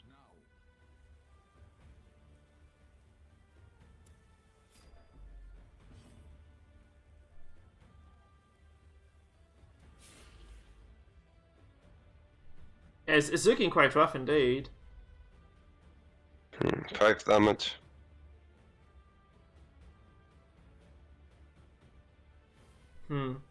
So, looking at this current situation, I think, it looks like Winterbliss is just going to kind of slowly and steadily wear her opponent down as per usual. I think with this sort of a stress comp that, look at how much she has actually been able to manipulate this battlefield as well. Thank you for the follow, whoever you are. It was RCT9991. Thank you for the follow, my man. Thank you for the sub, actually, on YouTube. But yeah, this looks like a very one-sided fight, honestly. Like, what do you do if you're Jaemon? Like, how do you do damage? Look at the 0-0-0-1. Well, there's still 1 damage, actually. So she's sticking 1 still. But Winterbliss, she's just gonna get like another bit of protection with the Bellows, right? That's gonna be the end of the story here for Jaemon. Like, how the hell do you do this? Like, you have like minus 60% damage reduction across the board, and it's gonna get worse because 10-4 is gonna be minus 80%, and then there's the Bellwalker of Light. I think this would be like mathematically at 80% protection. I think it might cap out at some point, so they might still be able to damage each other. But holy crap, this is insane. Oh, the Jester, that doesn't matter. Someone will probably accept that sort of the redeem, but jeez, that's looking super rough, honestly, for Jaemon. He heals his Flagellant to full, but then like, who cares? Yeah. How are you ever going to get a finale down? And the Antiquarian was at full health. Yeah. How do you ever get a finale down with this? Like, it really depends. Maybe we're wrong. Maybe we're just kind of getting like completely wrong read on this. It's possible, that we're just kind of not seeing something that Jaemon is saying. But honestly, this is a harvest for 1 and 0 damage. I feel like the finale here will be doing like, I would wager around like 4 damage on most of those targets. So how the hell do you ever get the finale to actually do something useful? This is the real question. I feel like Winterbliss might be playing this a little bit poorly. I would wager she could have just been doing way more stress damage or trying to deliver some stuns. So maybe this, this positioning of the A-bomb was perhaps a little bit suboptimal in this regard. But yeah, it's looking very, very nice for Winter. Like, look at how much damage she has done in terms of stress. This is PBS for 6 damage. I've never seen something like this before. 6 damage with point blank shot, which is like one of the highest damage ratio abilities in the game. And Highwind is no slouch in terms of damage, and like the base damage as well. It's just crazy how much he's been able to do. Yeah, that's Purge. Jester lands in 4th. And looks like, the Book of Jaemon has written itself, and it's all bad words in there. It's not looking too hot for the men at all. Not at all. Not at all, Mike. No, it's relatively. I really feel like this game is super one-sided. You know, you look at the HP bars. Sure, it looks like there is still room for some sort of improvement there for Winter. Like she could have probably done this a bit cleaner, maybe by spamming a bit more stress damage. I don't know, just trying to maybe maybe like she could have just done like a bit more of the Zealous Accusations of the Crusader, or just try to stun some of those more priority targets. But still, it looks like this is a very one-sided game. Honestly, but I look at this, like, if you do the direct stun of the Jester, then the Flagellant lands in 4th, and you really want to move the Flagellant forward, which will also put the Jester in 4th again. So this is very unfortunate, he did have to heal before, so this actually kind of messes his entire 10 order now. And it looks like Winterbliss is actually just... I feel like Winterbliss is just absolutely a better player again here in this matchup. Like, she has shown, like, twice in a row now that she's really able to demolish her opponents. It's like you're breaking your opponent 10-4, nice and clean. Honestly, you're breaking... Like, everyone is going to be resolved broken now. And, yeah, this is just gonna go from bad to worse now, because if you had, like, some sort of a breathing room, you will not have it anymore right now.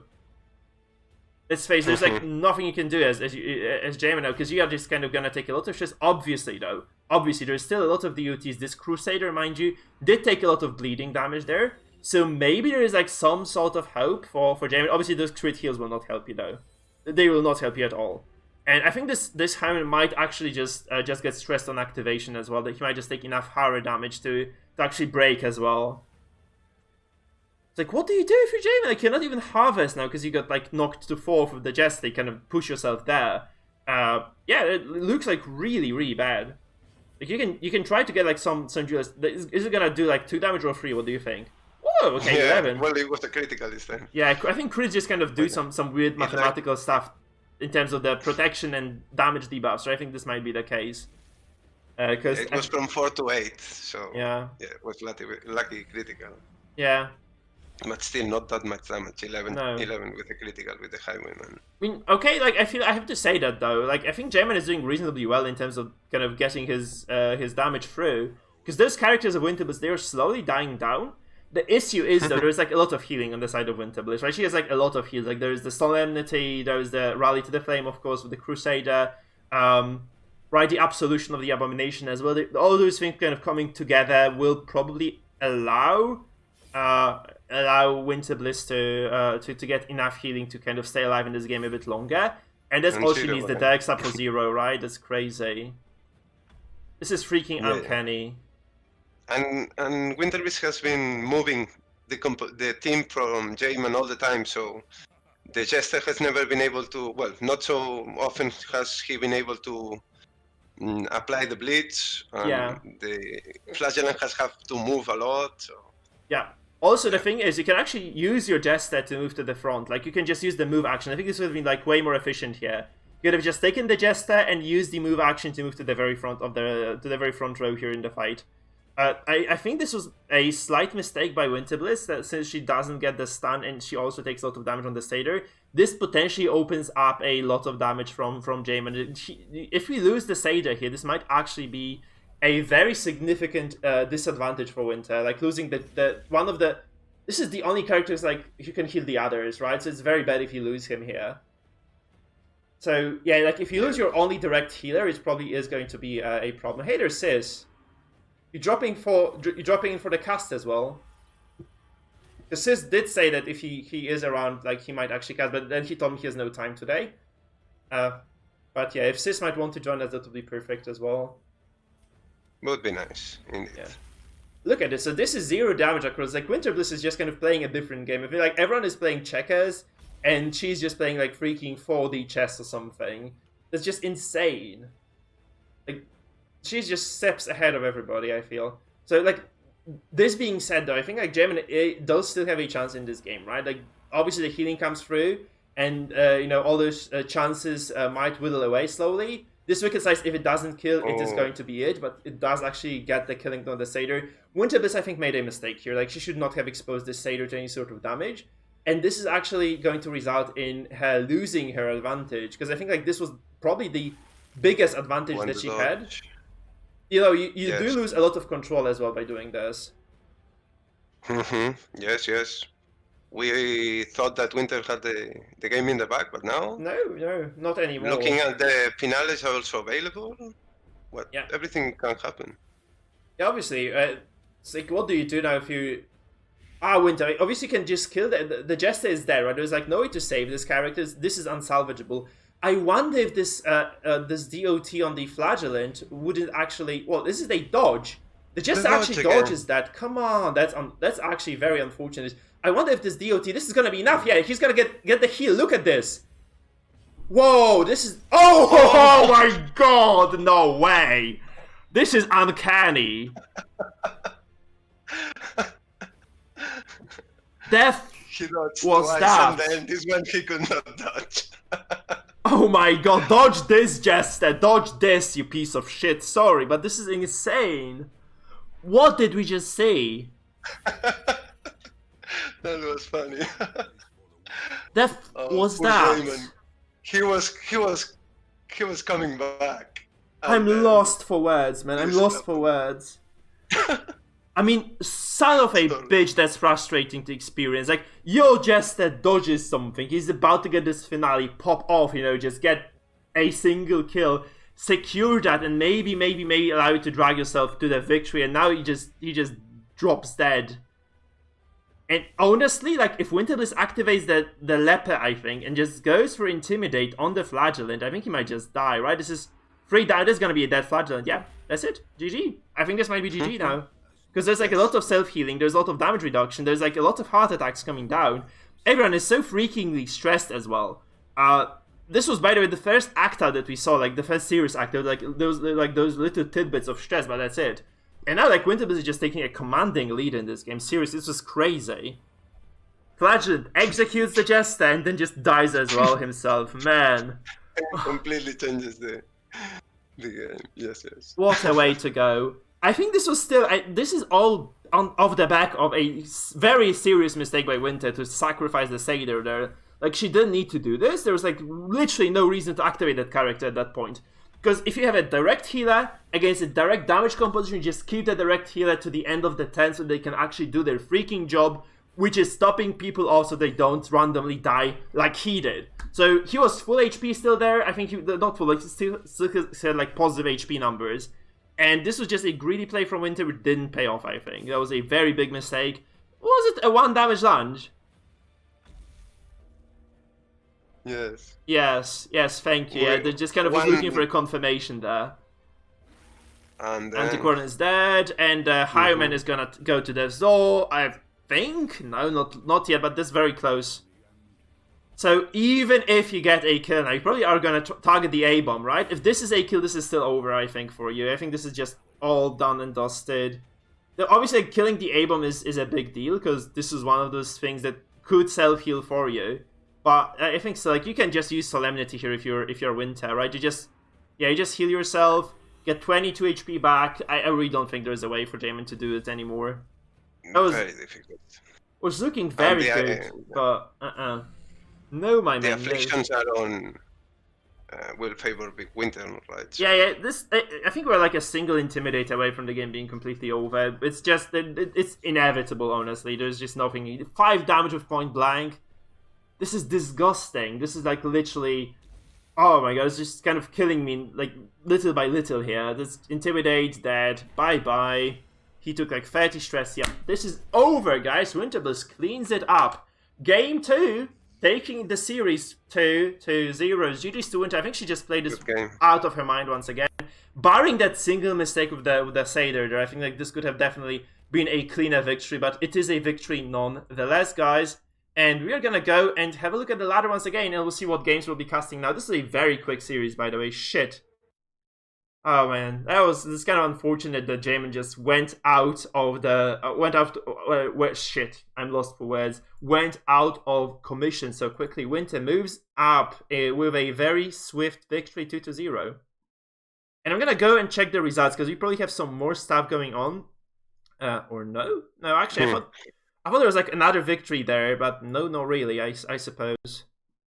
Mike, Winter is asking me if she may join the cast, real sure. quick and explain about just speak? Yeah, sure, of course. Like anytime. Yes, I'm saying, I'm replying in the chat. Yeah, Winter is just insane. Seriously, Winter is just. Okay. So to explain myself, because of the Crusader fail, okay? Mm-hmm. I forgot Vendetta. The Crusader had 55 prot, and the Highwayman had minus 60% damage. It would have been 0 damage, but I forgot he has plus 30 damage from Vendetta. Yeah, so you took the damage and you died. That was probably like, this could have been the end of you. I think this could have definitely taken us to game 3.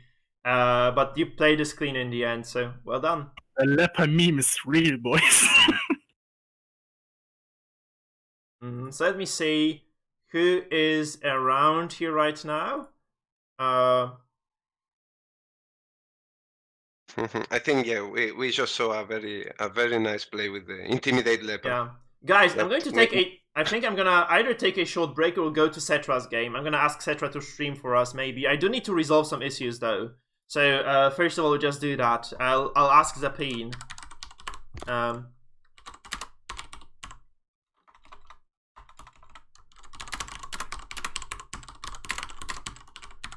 was just saying that we sometimes are skeptical with the Intimidate from the Leper, but today we could see it shining, right?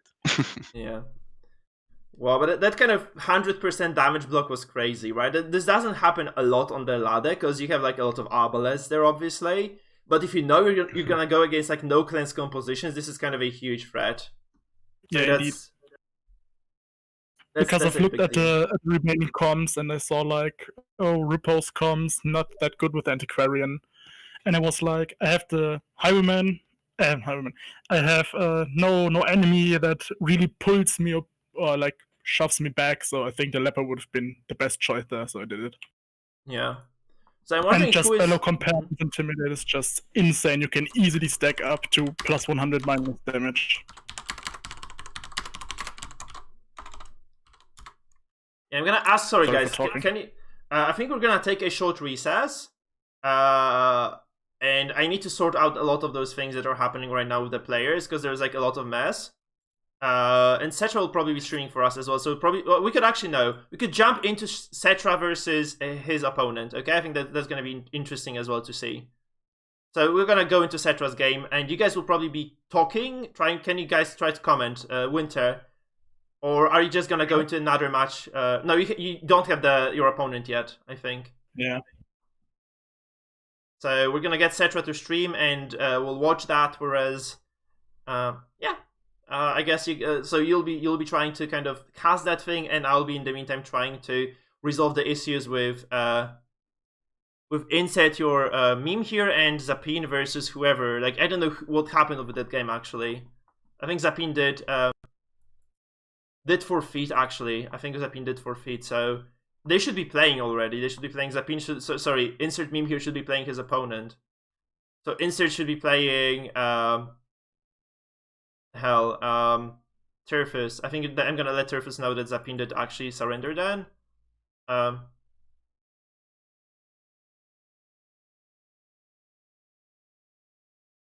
I have no idea what's happening then. I have no idea what's happening.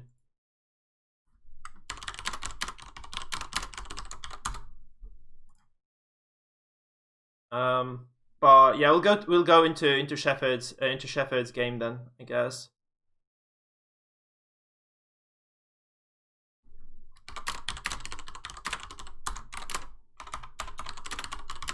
I still in a match.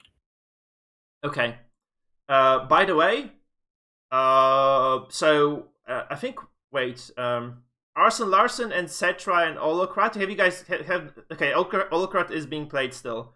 So okay, yeah, there is nothing else we can actually do right now, because we just have to wait for those games to resolve themselves first. There's like nothing else we can do.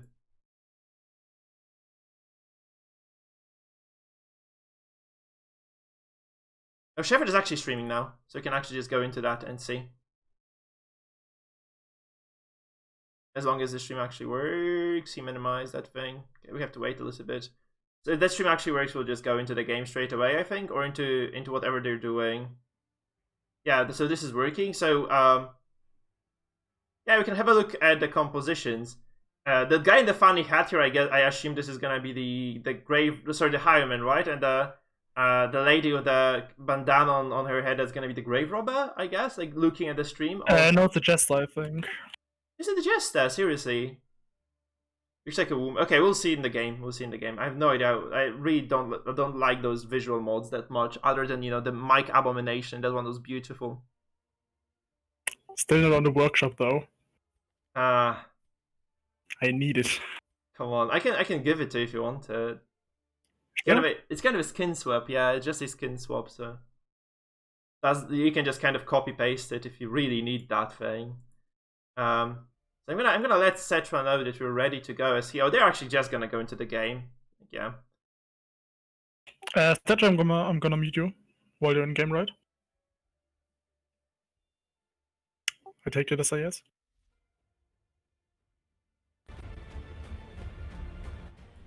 And I'm gonna get us the view of this. Sorry, here, yeah, we're Gucci.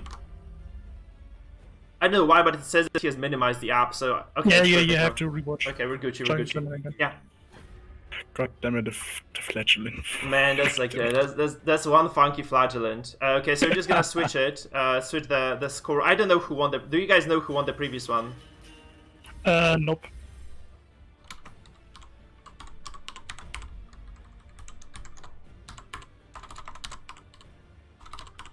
Does anybody know the result? Because I'm just gonna put like question marks there then, I guess. So we do not know, guys. We have no idea how it's going. Sorry, we have no idea how this is. What the state of the game is. Who is actually just ahead here or who isn't. So that's just gonna be a big unknown here. Oklorat is not moving at all. He picks the flagellant here. Goes for a double miss. Dodge, wow. Yeah, with that skin, no wonder he misses a lot. That's why you use Battle Ballad, especially on something like a Jester with 40 dodge. Yeah, absolutely. Yeah, so that's kind of funky right now for Oakland, because you miss that, and that's a lot of tempo that you just lose outright. Like this double miss at the start is usually going to cost you quite a lot. There's also a slam coming down. Pushing the flagellant into the third, at least something. Yeah. Okay, I'm very quickly going to message the lads. So I'm kind of uneasy about the game's current states. I really like to know who is winning. I can do that as well if you want to. No, yeah, I'm gonna do it. Go ahead. Go ahead and talk. Okay.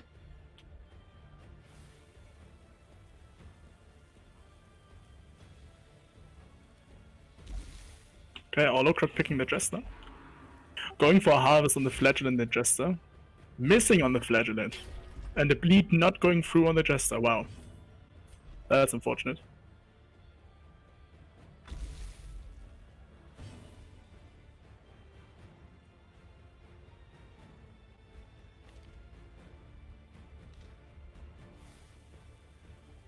Guys, talk. You're here to talk. Yeah, I know. I just have to analyze what he's gonna do. I know. Okay, Cetra probably going for another Reign of Sorrows, yeah. A crit on the Jester. Blight and Bleed both applied on them. Stacking the dots more. Looking pretty bad for Holocrat.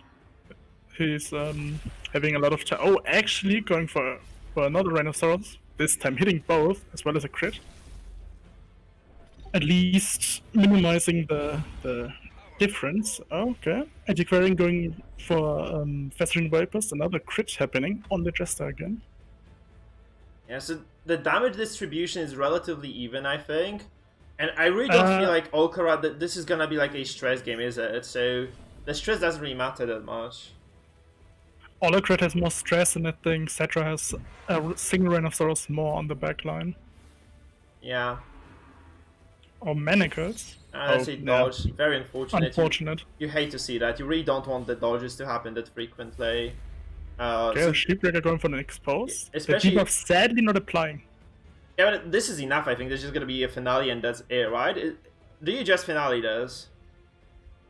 You probably should, yeah. Because, I mean, okay, Oklorat here has to pick one of those characters. I think the Grave Robber is gonna still be, like, outside of finale range. But the Jester? And if he's gonna lunge now, he could make him to the... Actually, no. Oh, that's... Oh, Okay, wow. this is it. This is it, man. Okay. Yeah, the Jester's gone.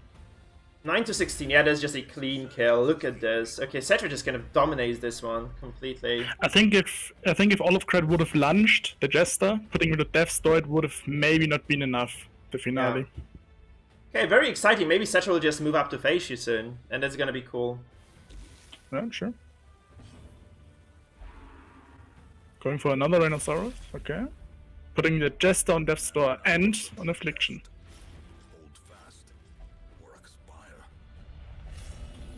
Paranoid. Not the worst, I think. No, it's not looking too bad, I guess. Not at all. Especially since the Jester already did his job. Putting the Grave Robber. Resisting, wow. Yeah, that's weird. Like, this should probably not have happened either. The question is, like, can you just finish this Jester in the back or not? Like, if you can't get him now, I would wager He's taking a lot of... Oh man, those dodges. This is brutal. It's actually, like, so brutal. Like, I have not seen this many dodges, like, in a long time, honestly. Yeah. Especially it's not even on low accuracy move he's doing all the time. Is Like, it killing twice as well? panic darts. I mean, this is a finisher on the Antiquary. You expect nothing less than this, but... Yeah, obviously. Olakros is just getting demolished here again. Like, kind of reminds me of your games a lot. Like, the first game that you had, like, with the Wave Robber comp. I don't know why people... I don't know why people aren't banning that shit, by the way. I'm kind of surprised that nobody did this before. Like, why like in the last tournament, they banned it twice, I believe. But the problem is, if you ban this one, you still have the Halo open. Yeah, but now it's not the case. The case this, yeah. So I always ban that shit because it's just super scary to play against. I know I'm shit on this guy. I have like a stream once, like where I was trying to learn it. I was just kind of I didn't get that. Actually, I didn't get the kind of the. Maybe I was unlucky with my opponents, but I also just kind of didn't understand maybe the mechanics behind it. But still, shit, that's just uncanny. Like how well you're doing on that comp specifically. Like it looked like there was no hope for your opponents really. The biggest idea on playing the comp is just nothing. Yeah, really, because I was just I think I was doing a lot of things wrong. Because none of my games look like yours, so... Yeah, I've seen it, yeah. It was kind of brutal, really. I probably was making some basic mistakes, they're just not understanding. Because, like, if you design a comp, you know how to play it by default, right? Because you know what it's supposed to do in your head. And if you just kind of come and pick it up, it's just odd. I also kind of feel like people are shitting on Halo a lot, where it's actually a very difficult composition to play altogether. Because, like... I mean... I know it's like a meta comp, so like people who know how to play it, but I would never call it brain dead. Like all the Marcoms have like a lot of those little things you have to pay attention to. Like you have to get like a perfect rotation off, or you don't do anything, right? I feel like that's just not true that Halo is an easy comp or it's like a brain dead comp or anything like that. It's probably like one of the most big brain comps actually in play. Just that, you know, if you get enough practice on it, you just know how to play it inherently. So it's easy to stomp someone on it because this has like very high skills. I feel, at least that's how I felt about it, right? It's like very high skill ceiling for very good players. Like there's like a lot of very tiny decision making as well in there that you can kind of use to change the pace of the games. You just have to recognize a lot of weaknesses and strengths. But if you do play it a lot, it looks easy, right? It looks easy to play because it's just very powerful. Like it's powerful in the right hands. It's like, you know, playing Lee Sin in League of Legends, I guess. If you're like new to the game, you're gonna probably be shit at it. But if you are like super good, then you're gonna excel at it at the same time. I feel like your Jess is gonna die next activation if he's not gonna be healed. That doesn't matter though, does it? Because it's still gonna be 3v2, Shield Breaker unharmed, high dodge on her as well. It feels like Cetra is just gonna take it. I mean, you never know. The tides could turn. Yeah? How? But it looks pretty then. Yeah, it looks very I don't rough, know, right? some unlucky crits, some unlucky dodges, you know? Yeah, dodge abomination. Okay. It's possible. Okay, speaking of turning the tides, right? That was good healing. That's a good start to things, right? Where the hell did Adelbert, are you still here with us? Adelbert's muted. Oh, why is he muted? I am. I had to go for a few minutes, but I'm back. Okay, sure. Sorry, I was kind of surprised for a second. that you were not I speaking. had sent a chat to Winter. Okay, sorry. I thought you were pissed off at us or because I had to go. something. Sorry about that. That's cool. That's cool. Sorry, I didn't notice that then. So I mean, I did notice. I was just kind of afraid that we offended you or something, and just left us. I had to leave for some minutes. Okay, cool. No problem there. Yeah. So do you guys have any idea what the state of the game is? Because I don't think Cetra has replied to my messages, and we have no clue like whether this is the last game of the series. If this is gonna be 1-1. No, it's a big question mark, really.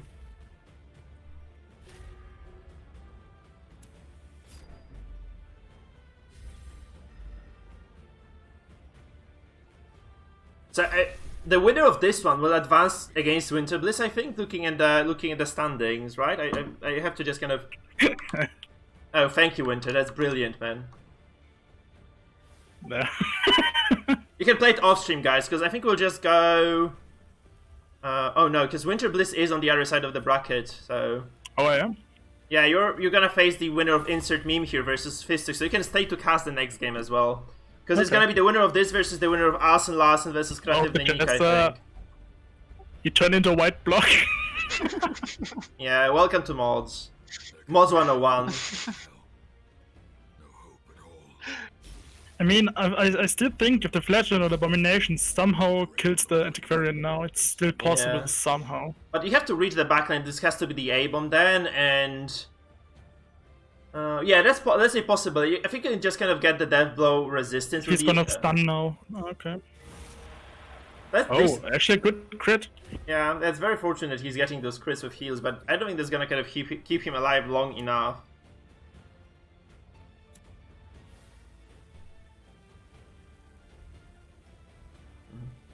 So maybe it should be a wise move to actually maybe try moving the corpse. Yeah, I think so. Just getting that, you're removing the kill blow chance. I think just taking cover of the Anticore. No, never mind. She's guarded. Actually, that's not a problem. She's never gonna die. Yeah. So that's just kind of not an issue at all anyway for Cetra here. Like there's nothing that can be done to this Anticore. And there's like so much healing. I think there's so much sustain that mathematically doesn't make sense for Cetra to win. Did Cetra respond to you, by the way, as to like what the score is? Didn't you see it in DM? No. He said he won. Okay, so it's gonna be the... Sorry, I was really not paying attention maybe. I was just trying to... Because I'm trying to coordinate things via Discord as well. With all the missing people and such. Like, a lot of people are missing in action today. So, kind of coordinating that is like a small, teeny, tiny clusterfuck, guys. Let's face it.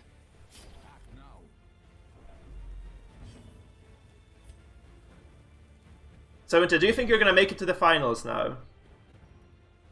I don't know. Maybe. Okay, that's a maybe. I mean, basically half the tournament I haven't been fighting anyone. Yeah. Oh, that's true. Yeah, this was like, was it your first game? Yeah. Oh shit. So I hope like the other kind of parallel matchup to this is still kind of about to be resolved. So like whatever is happening with the Nick and Larsen, I hope it's gonna be resolved very soon as well, because I think we should start the next matchup ASAP. So that's gonna be the semi-final now. Yeah. I think it's good. It would be good to kind of get there ASAP. Expose comes down. Oh, crit. yeah, 0 crit. HP on the flash. It's very good because yeah, you can defend this now, right? You have the finish on the Antiquarian, I think, on the side of Cetra, right? So if this is, you have 2 shots at getting this now. Actually, that's very decent. Unless you do get the stun or a push on this. No, you cannot push this. You have to try to stun this flash. Anymore, yeah. Yeah, that's not gonna land. It does actually land. Shit. Okay, so there we go. 50-50, I guess. Right? No, maybe a bit less. Let's say death blow. GG. Yeah, that's over. That's over. Ladies and gentlemen, Cetra, the imperishable god, might actually live to see another day, and he'll show us whether he's indeed imperishable or not in the semifinals, because this is gonna bring him all the way to the semifinal stage, where he will be facing the winner of Asen Larsen and Creative Ninik. Whoever one of those is actually going to be able to take the big W in their personal matchup over there. We might probably need to take a break between those unless those guys are ready. because we'll be casting that semifinal, probably the other semifinal as well. If once the other matches conclude, right? Because we're like slightly behind on the upper bracket, simply because the third round is delayed because of Zapin and his opponent Turfis's real life issues. So that's a death blow, clean and nice. Cetra asserts dominance in his game number 2, moves on to semifinals. Congratulations to Cetra. Sorry, Olocrat, you fought valiantly. You were really good in most of your games. Very sad to see you go, man. There's another day, another time. Because Cetra, Olocrat did put like a hell of a fight, guys. Like, you have to admit it. Like, he played an excellent match number 1 against Dino, and then he just moved through Hygrometer as well, who did actually put up a very decent fight against Winterbliss in the finals of the previous tournament. So it was by no means an easy way for Olocrat to the third round, to the quarters, right? He did get eliminated by Cetra here. So Cetra does move up in the standings, which is gonna be marked right now. I'm gonna very quickly check the Discord as well. Maybe we have the results, and we will know whom Cetra will be facing. Let's see that now. Let's see that actually. Because I'm very curious as to like whether this has been resolved as well or not. Well played to both Cetra and Olocrat. Indeed, yeah. Very good games throughout the day, I would say. Yep. So it's Zapin and Turf. Turf takes. By the way, yeah, Turf did get the win because we awarded it to Turf due to Zapin's delays. And so Turf is fighting inset name here. That's kind of a cozy quarterfinal, right? Like the usual suspects are already in. So we need to see what the new guys on the blocks are going to have to say against you two guys, by the way. So Winter and Cetra. Is Cetra here still with us? He's force muted. I'm going to unmute him. So I can hear you now. Oh, he's self-muted as well now. God. Oh, okay. I can remove both then. Okay. I told him to join the cast, so I said join the cast, monkey. I think he got that. You wrote monkey? Yeah, of course. Like, that's me. I mean, you didn't call monkey me at all before, I think. Okay, monkey, sure. Now, okay, Winter is like never a monkey because he fucking wins every tournament. So we can't call him unless you drop. Unless you drop. Hey there, Cetra. Congrats on the win, man. How do you feel about that one? Thank you. Well, it was quite a decisive match when he missed the stun with his abomination on my Jester. That pretty much decided the game, because it allowed me to use Expose with the Shield Breaker to go into a perfect finale into his Jester. That was very clean, though. It was like we had like a lot of those kind of misgested plays today, I think, altogether. This is like, I think Jester games are just super volatile, like Jester v Jester, right? Where you have to finale the enemy Jester before they finale you. That just kind of gets very scary for in a lot of those situations. So guys, well, such is the Butcher Circus. Yeah, obviously it is. We're waiting now because Shepard, you'll be playing the next game as well. I think oh no, we're waiting for the response from We're just waiting for the resolution of the game between Arsen and Kreatywne. So one of those two guys will be facing you in the semifinal, which we'll be playing now because the other one is delayed as fuck. Sorry to say that, but it is. So we have to just kind of see. I'm gonna message those guys to see how they're doing, and we'll probably take a short break, but do not go not yet now, of course. But I need to kind of see where we stand, like how much time do we do actually need right now. So the guy that didn't show up I had to fight just wrote me. Oh, perfect. Yeah, right on fucking time. He missed out on a lot though, because that's just. He was gonna be on the cast, and now he's not there at all. Big shame for no shows, guys. We're gonna be shaming that. Where are those guys? Holy shit! I cannot see them in the bracket registration. Oh, it's Jack the Pumpkin. Okay, I'm gonna ask him how his match is going. So he is. I didn't know that this was because he's super active on the normal DD. Channel, right? Channel, yeah. I'm gonna message him and okay, so this is the Great Ice and Fire. This is Kreatywne. Okay, I didn't know this.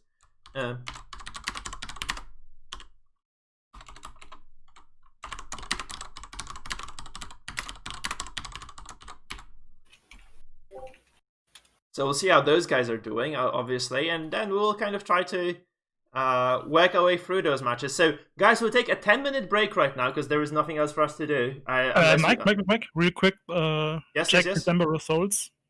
He just posted. Oh fuck! Perfect. Okay, so we can set up for the game. So we'll take, guys. So Cetra, set it up with the winner, which is gonna be Jack, aka Arsen Larsen. Yeah. And at the very same time, we'll take a 5-minute break because I do need like another coffee and maybe something to eat before we move forward. Okay, so 5-minute break, guys. I'm gonna announce it obviously, and we'll be back with Cetra versus Arsen Larsen, aka Jack the Pumpkin. So yeah.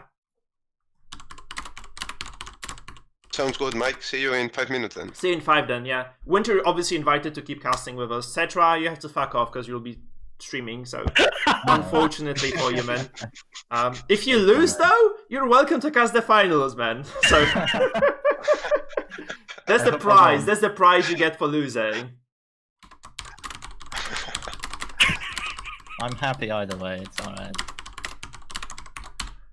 So guys, 5-minute break. Don't go anywhere because this is gonna get really interesting really soon. Because this is gonna be the semi-final match, and those are very experienced players, both of them. And yeah, there's just kind of a huge question mark as to how they're gonna do. Obviously, Jack the Pumpkin, a veteran as well. Cetra, we all know Cetra. He has been in the finals once against Jamin, I think, in the past. So it's gonna be another one now for him potentially if he makes it through Jack. And Jack, again, he might make it to the finals as well for the very first time in his career, you could say. So, guys, don't go anywhere. We're going to be back at when the clock hits 0. It's going to be another cast then. So, break time. Cool.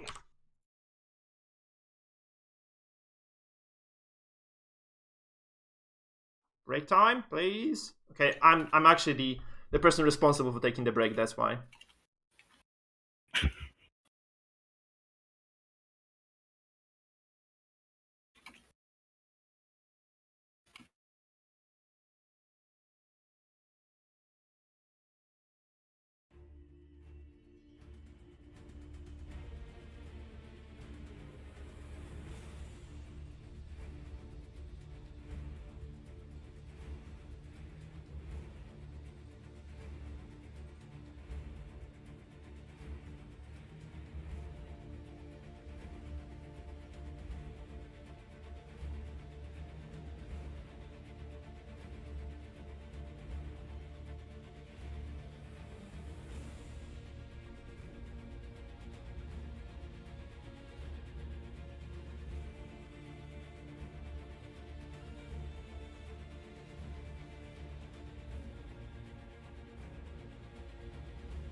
And the usual panic attack, guys. We're back, but I need to find my freaking screen. Here we are.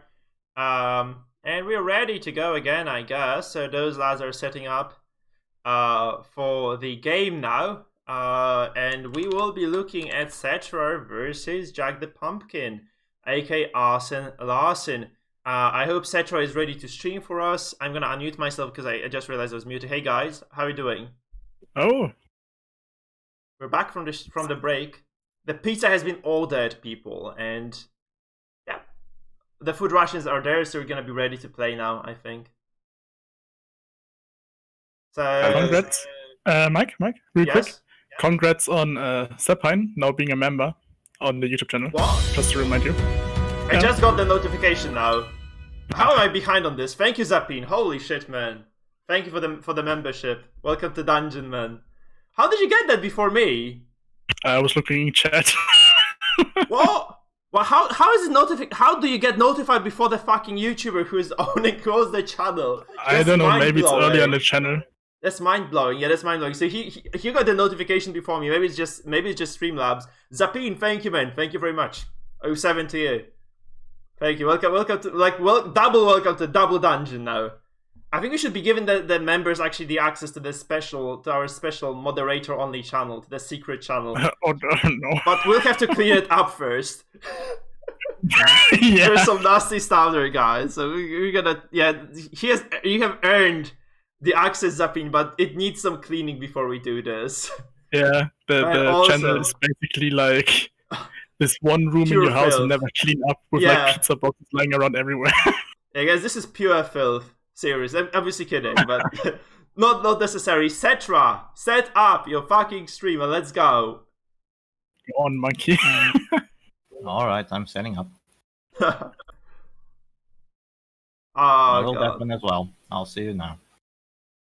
Okay, you can until you start the game. You can obviously undeafen yourself, right? That's not a problem at all. I'm gonna set up the frames real quick as well because this needs to be done as well. Since Cetra has not played on stream today, I think, so we still have no frames for him. And neither do we for Arsen Larsen, so there's gonna be like double setup, which we'll be looking at right now. So I'll just very quickly make those alterations here and there. Sorry, I did need to take like a human maintenance break, so that's why I didn't do this, because I literally had no time to do this off stream. It's like my second break today. I've been streaming for like 4 hours already. It's gonna kind of take like another 2 at least, I think. So it's gonna be Jack and okay, no, he's Arsen Larsen for us. So let's keep it that way because he registered at that name. And I'm just gonna very quickly download our decks and we'll have a look at what exactly we are dealing with, guys. Right, so how do you feel about this one, Cetra? Okay, Cetra is muted already. No, he's streaming as well. My God, what a fucking mess it is! Oh my goodness, come on. So I need to get the frames in. So this is gonna be that's gonna be Jack, and I do need to find Cetra as well with his shitty characters. They're completely unreadable. Can someone message Cetra not to start yet, please, before he does? Because like I do need to have like a little bit of time to set things up properly. He's waiting. Yeah, the thing is, I would actually usually. Yeah, I would usually. I would have gone for the for the partnership on. Sorry, what is this called? Not partnership. The other bit on Twitch, but I cannot do this because then I can't stream on YouTube at all, which is probably my main my main viewership source. So it doesn't make sense.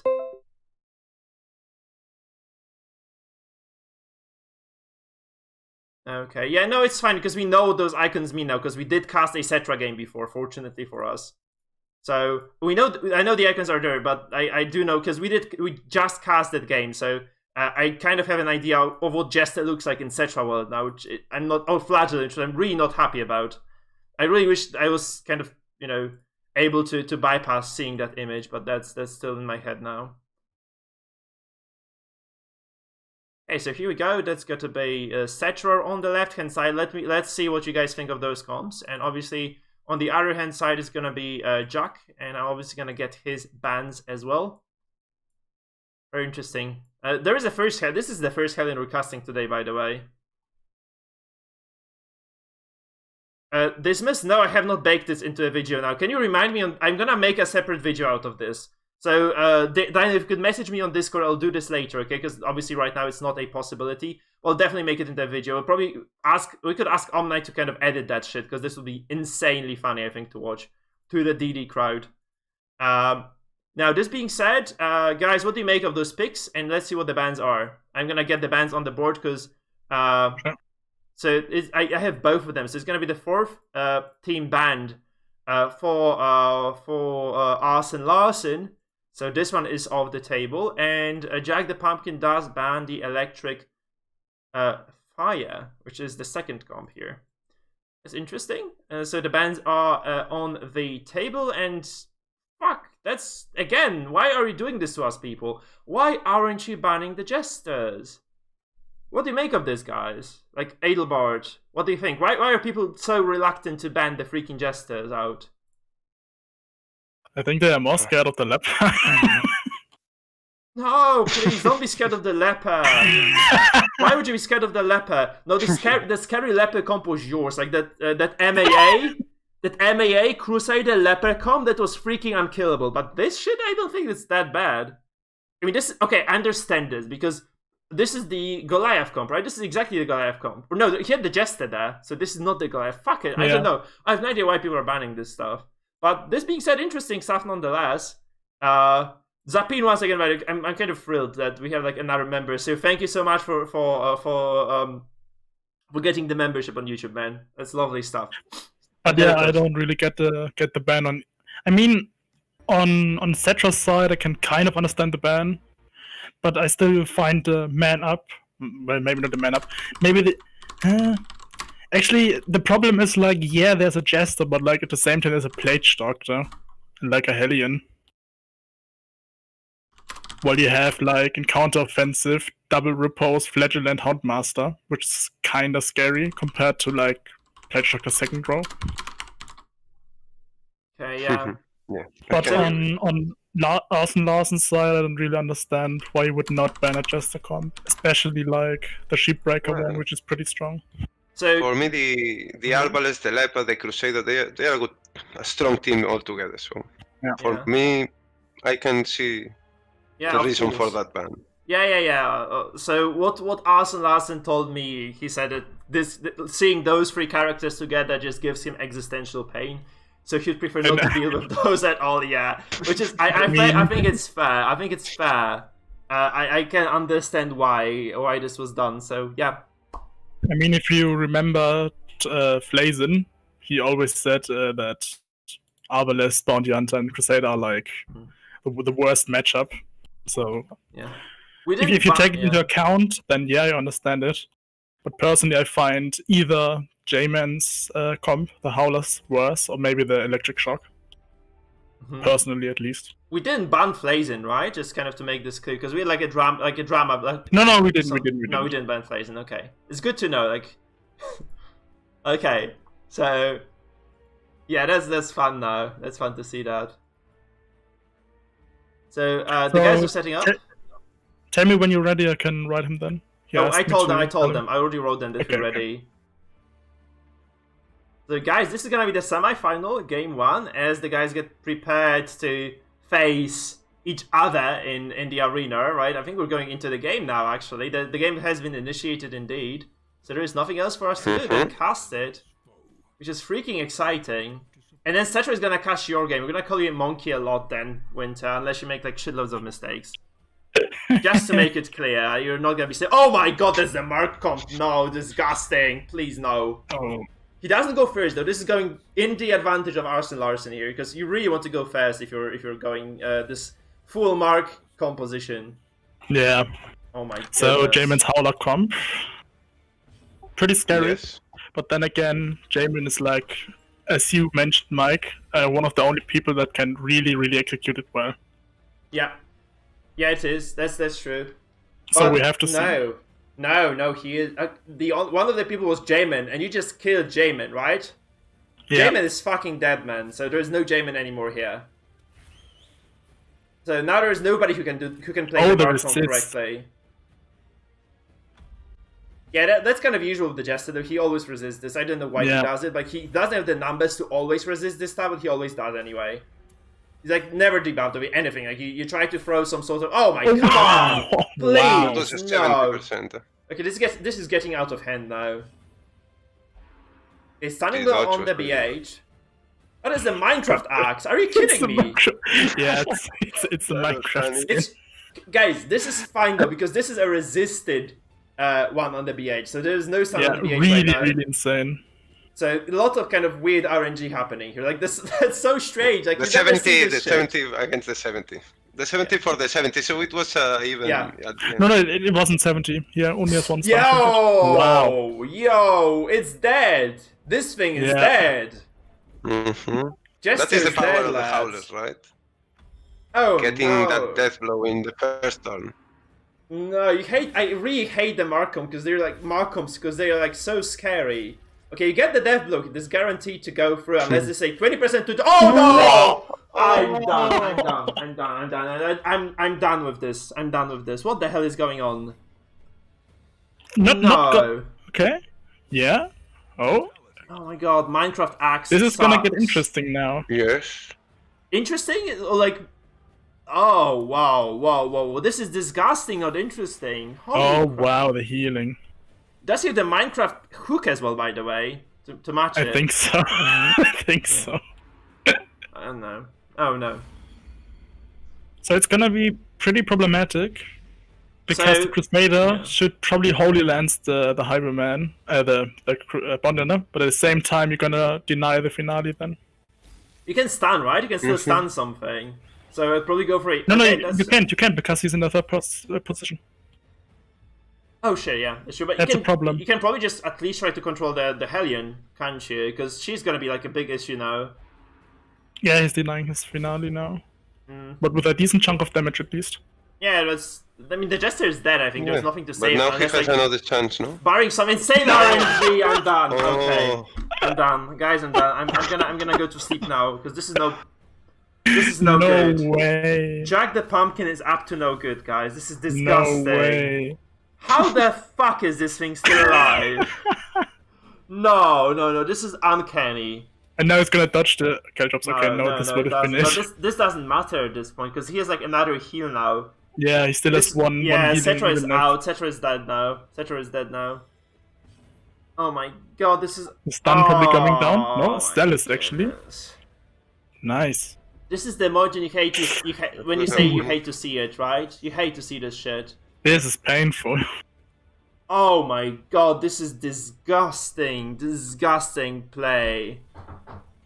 This is why focusing Jester might sound like a good idea, but it really isn't. Yeah. It really isn't, guys. Because this happens and like he just dodges like what 3 attacks there, a debuff as well on top of that, and So then probably like, Anti-Current's gonna go. The Musketeer's gonna go Deathstorm now. Yeah. yeah. So now the Musketeer has to heal, giving the Jester just enough space to be safe again. Yeah, and that's He's slowing down too much. you know so much focus went onto this Jester that if he's like the game state has not really changed at all here for us, and like he has been in the same situation for 3 runs now. And he's just kind of handling this very well. Let's face it, that's another dodge. No, okay, no, not on the Jester. It's not. It was Antiquarian. So the heal is cancelled out now. So So the it's probably Jester gonna be a kill dies, now. But he's gonna trade for the Musketeer. Possibly. Right, possibly. Yeah. Of course, right? Because this is a one lucky Jester. Why not? The question though, is he gonna hit? He's gonna get minus accuracy from the Deathstorm one. Please don't tell. Please, Don't. please, come on. See this This would be percentage. so funny. Come on. Okay, Oh, got gets it. chopped down like a tree. Okay, that's at least that had to happen eventually. But it's still pretty close now. Like, okay, No. he got a Jester, but he lost a lot of momentum from a comp. There is like no way he can win this now. Look at this like Yeah. a Mark comp. He has no HP. He He needed has to a kill healer. 2. He has a regen. Yeah, he needed 2 characters dead by now for it to be possibly workable at all. And he just doesn't get this, and that's just gonna be really brutal from here. Like, what the hell do you do? Like, the kills one hand and a half to this so far. I think he's like missing an arm and like like one is cut at the wrist at this point. Like there's Actually, good move, nice. Yeah. Using if it bleeds just to not get dazed. Yep, but are there any bad moves for ours? You'd have to like go AFK now, make a coffee or something, come back in 5 minutes, and you probably still would be okay. I mean, I feel like using if it bleeds to get the minus damage and daze would have been a way worse option. Yeah, but still, that doesn't matter, right? I think it's like, oh god, that was a disgusting game. Whoa, my and now the Holy Lands. Yeah. My glasses are off because I just can't bear this. That Jester. He's gonna go for like... the Huntmaster. Yeah. Okay, he's gonna go for it. Wow. Yeah. He's not even playing a stress comp. What the fuck? Yeah. Oh my god. Good lord. What is happening? Man, I feel so bad for Cetra right now. Holy shit. Yeah. What can he do now? You can only scream, guys. If you're Cetra, I think you're just screaming, and that's it. Like he's just kind of letting out this kind of dull scream off his like at the top of his lungs. There's nothing else. At least the daze is there, but then the current can really do a lot of harm now. Yeah. And, oh no. Oh my god. Here it comes. Yeah, double kill. Here it goes. It's gonna be a double or a... Oh, at least one. Okay. Yeah, he snaps that comp. Yeah. Yeah, that's what you do. I think I would have done this long time ago if I were Cetra, because that was just hopeless. Like, this comp is, as we said, this is a very powerful composition, guys. But if you get like a little bit of bad luck, this is like high risk, high reward comp. And you get like a really terrible luck there. So, yeah. Oh my god. Yes. I put my glasses back on, but... No, that was uncanny, guys. This was just completely outrageous. Oh. Yes. But well, that's how the game is, right? That's yeah. challenging. But still. My god. So the Hellion comp of all things is out. And who saw that coming, guys? Who saw that coming? And obviously, Jack, aka Larson, is a single match ahead. The chat got... Oh my god. But BSSA96, thank you for the sub. Welcome to Dungeon Man. We have a lot of people joining today, actually. I'm surprised. Like, those tournaments keep getting people in. But I think like it also gets my subscription notifications from my YouTube channel, so this might be a part of this. Because I posted like a very big World of Warcraft video recently, and it's getting like 1,000 views per day, so I think there are like a lot of subs coming from there as well. I mean, it's pretty nice, right? Yeah, it's really like 1,000 views per day is like really high for a single video anyway. For a shitty YouTuber. Game number 2. They didn't even wait, yeah.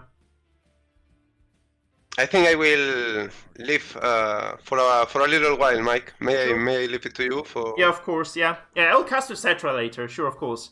Thank you for joining us. You can come back anytime.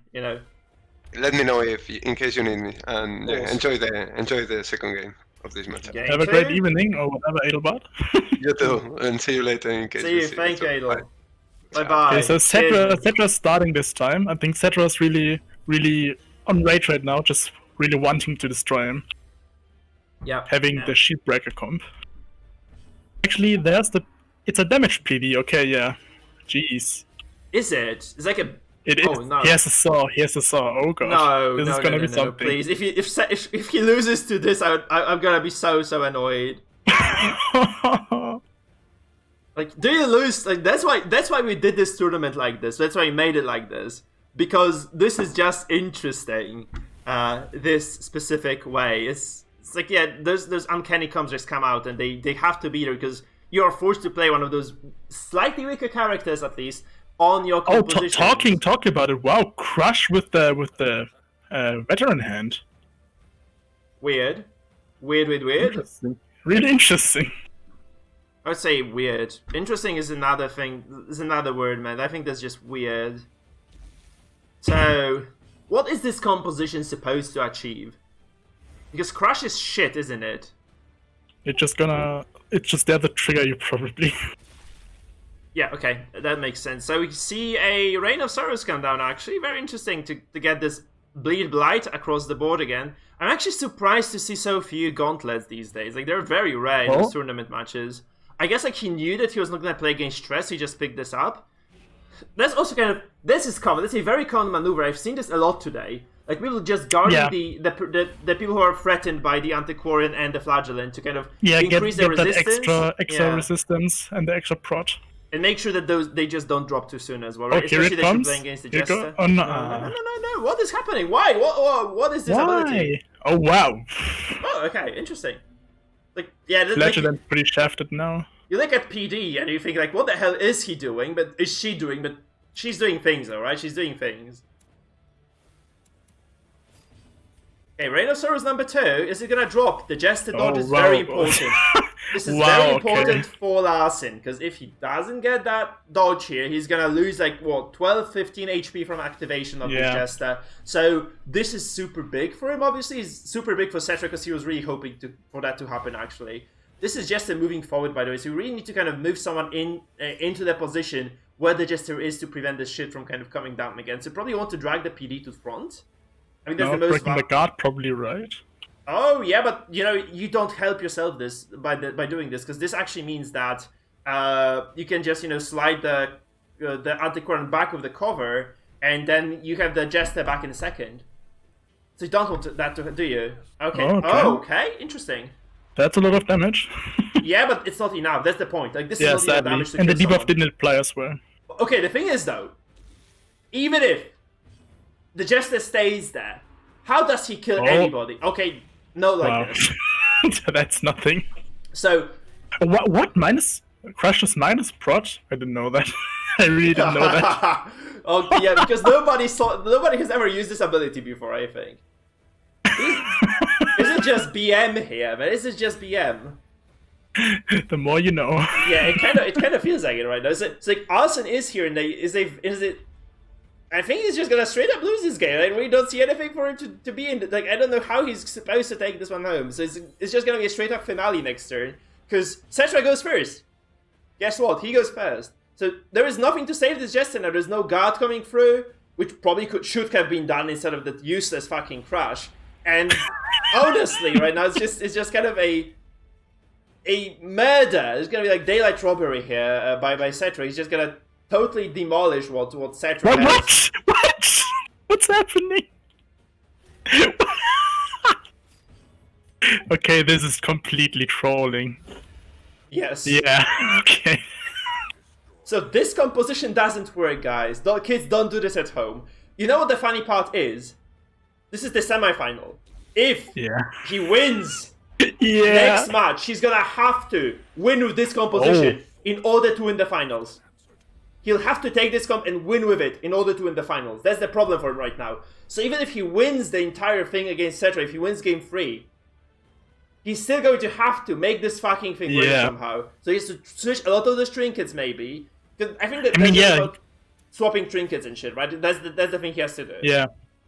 Because I don't think this wins against anything at this point. It just doesn't win against 4 Musketeers. I mean, Nervous Step can be okay, but he doesn't even have the melee trinket on Antiquarian. Yeah. Why would he use Nervous Step? Oh my god, Okay, today's tournament has been special, guys. It has been really special, let's face it. But this is like super special. I'm still waiting for that incision. Come on. I'm waiting. Do it. Hit me. Oh my. Memeing in the semifinals of a tournament. That's the first. That's definitely the first. Oh, okay, Death Star. No debuff again. Yeah, no debuff at all. But, you know, this Antiquarian is on Death's door, and she's just gonna die. No, what is going on? What is this? It's like a monkey flinging shit at people on the street, I think. It's like, a monkey. This PD is just that, guys. That's just that. This PD is just doing this. Oh no, don't do it. Don't do it. Don't do it. Yeah. Don't. Yes. Yeah, okay. Okay, yeah, he didn't go the greedy way. It's like he really don't want maybe to that's the comp.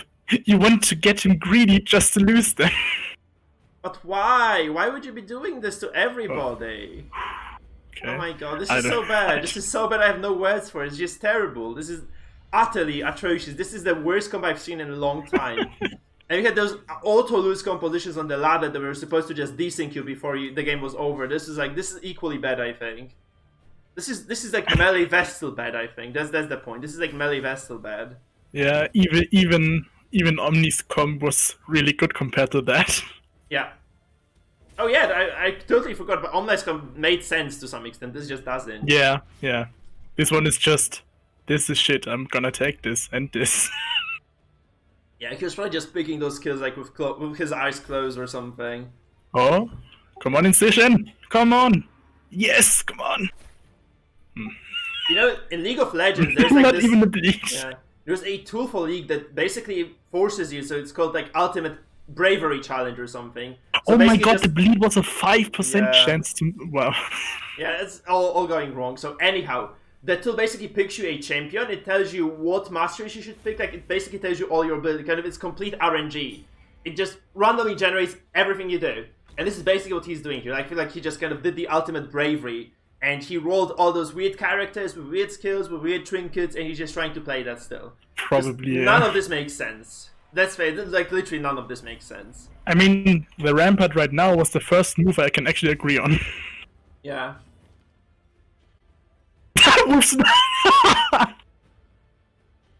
No, don't do it. No. Don't.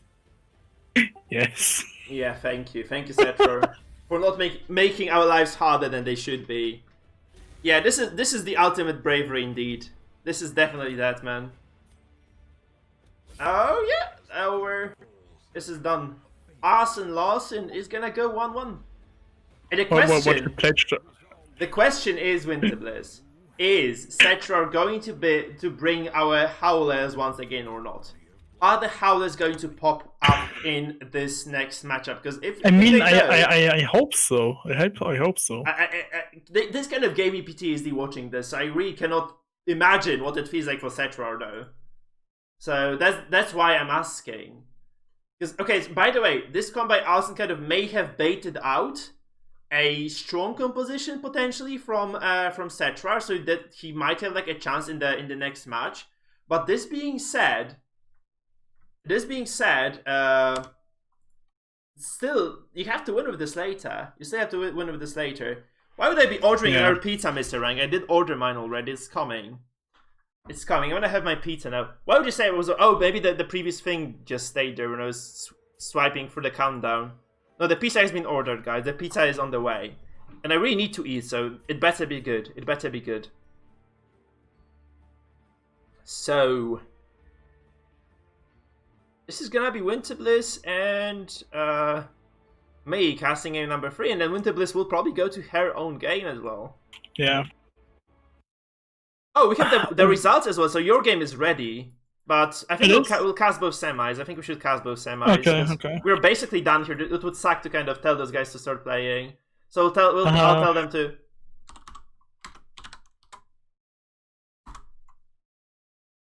So, yeah, you'll be facing Insert Meme here in your... Because Turf has been eliminated.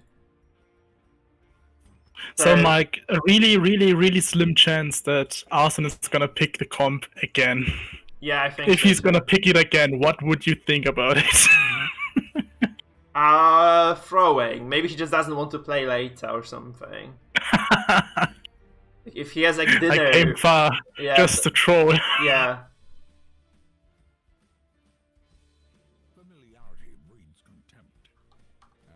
Hold on, I do have to. Yeah, we're going into the game. I have like a little. Game free.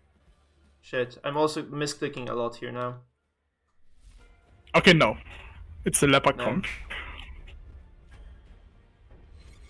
An Arson is starting, okay. We have to sort something out. It's what? What? No! Why? Why would you take the Vestal item? He did. Oh my god. Okay, that's weird. So he actually this is ultimate bravery. He made it so far. He made it so freaking far. Playing those compositions. This is actually uncanny. This is freaking uncanny, guys. What is happening? Okay, now I'm getting broken by this. I'm slowly breaking down right now. If he wins this, if this freaking Vestal wins something. Imagine the Vestal deciding the game in the end because of the damage items. Please no. No, that's impossible. This should be an auto lose, but on the other hand, this Leper has the Rage net, and there is no movement by the way, so there's no snap, but he has like good damage item and the net. So this is not necessarily that bad. So he'll control this Flagellant very well because of this. As well with the Sheepbreaker's puncture as well. Though again, if he's gonna puncture now, he's gonna move the Purge. So he's gonna fuck up the Purge. Talking, what kind of Leper? What kind of moves does the Leper have? Why? He has the heal, chop, purge, and intimidate. No AoE. Why is he's trolling? I think he's just trolling this one. He got so far up trolling this that I'm genuinely impressed. Like this got so far, but I think it's got to end here. I literally think it's gonna end here right now because Cetra just has a very strong comp right now. This is very good stuff, and he should just be able to take this one. And the purge is going through this time. Yeah, but it's like still 50 chance. It's like but still that's already a lot of time wasted, isn't it? Indeed, yeah. Of this Leper who should be doing damage instead of just kind of fucking around. So yeah. I don't think that's good. I mean, it's not too bad. I mean, you also deny the next Purge right now unless you move unless you move the Shieldbreaker back, right? So that means that this Flash you can actually just move the Flash into second. Why the hell would you care? Okay, you would care because then you can drag the Antiquarian somewhere, just mess up the rotations once again, I guess. So this might be an issue later, but still.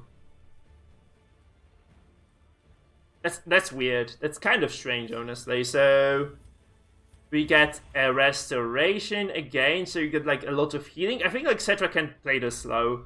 Also, this is why this Vestal has been missing so often, right? Because she doesn't have the tome. So she doesn't have the book. She has relatively low accuracy there. I mean, at least she's gonna hit her melee attacks, right? Yeah. Michael Arnold, thank you for the sub if you're here. Okay, the expose, moving her back. Yeah. The debuff not applying, important in my opinion. That's I told you this is kind of the usual thing for Jester. He just doesn't. He is it a she here in this case? So this Jester doesn't take any debuffs anyway. Okay, Jester going to left store, so he has to be picked now. Yes, the question is like, is it going to be close? No. Anytime soon, because I think you need to kind of make use of this Jester before he dies, and he might as well just die very soon, right? There's like a lot of damage on the composition of Arson. Like he might just be able to eliminate this Jester before a finale comes down, and it becomes like very dire all of a sudden. So the decision to go after the Leper is a little bit odd. So you have 3 characters. I don't think so because the Sheepbreaker has high dodge, and you don't want to repulse the Hyperman.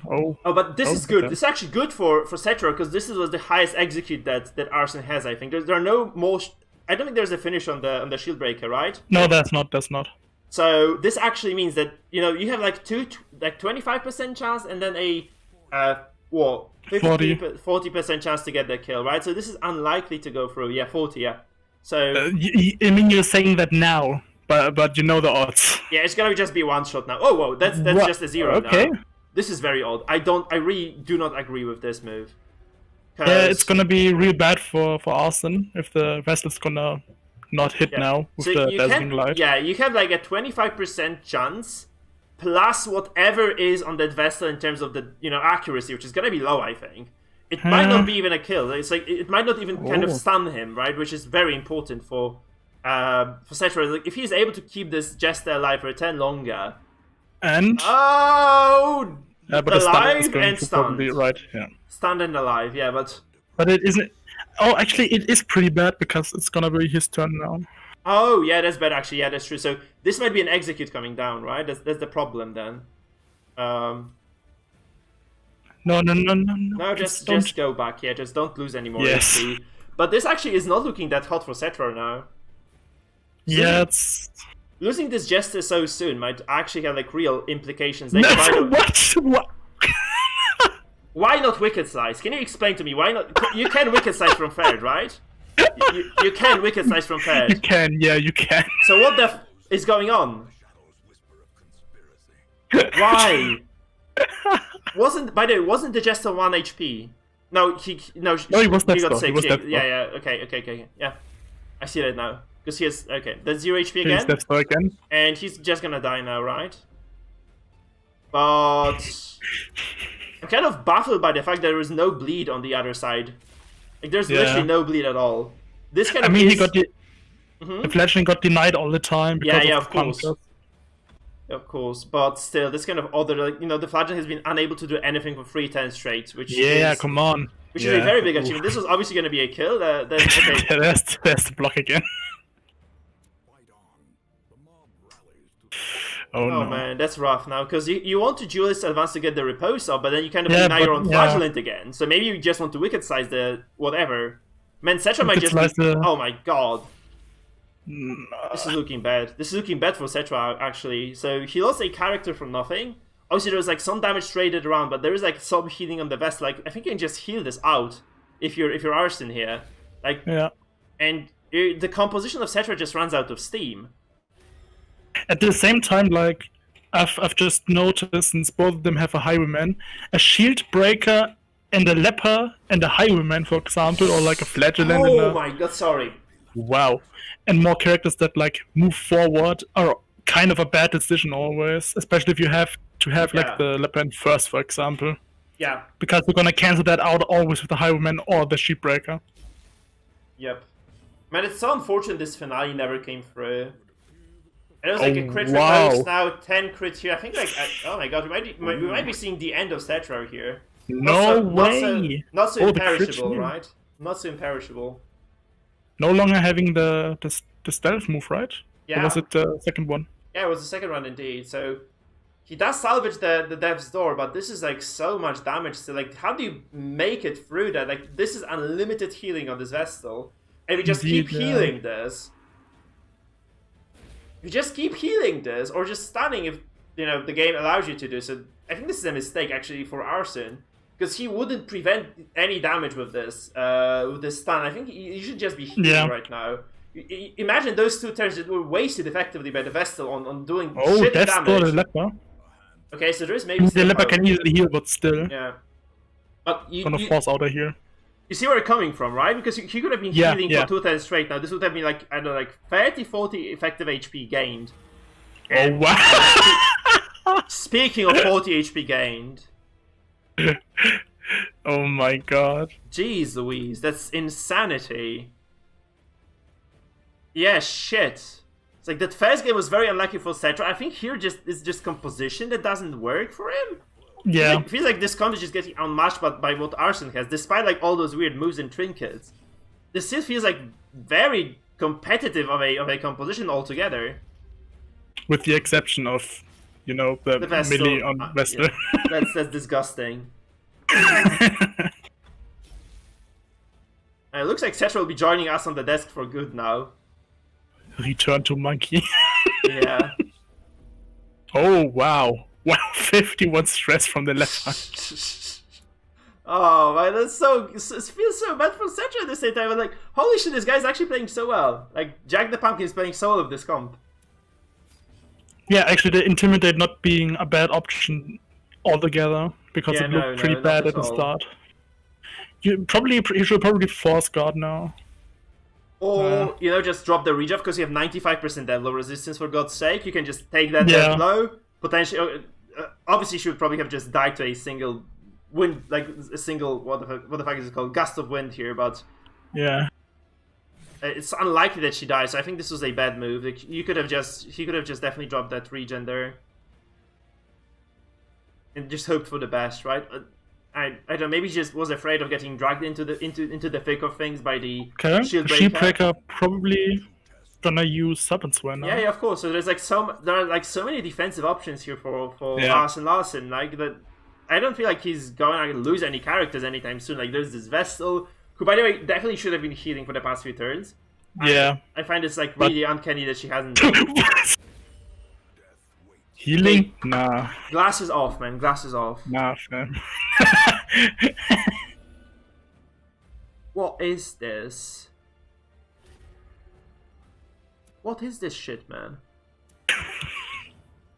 So what do you do? I'm kinda targets. having flashbacks from me watching Hygrometers Hound Mars with this weird puppet trinket. Yeah. Like, this should not make sense in any way or be good in any way, but it somehow works. Yep.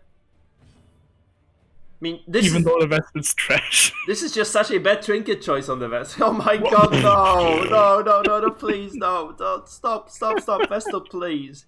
Stop, he's already dead. Yeah, like literally.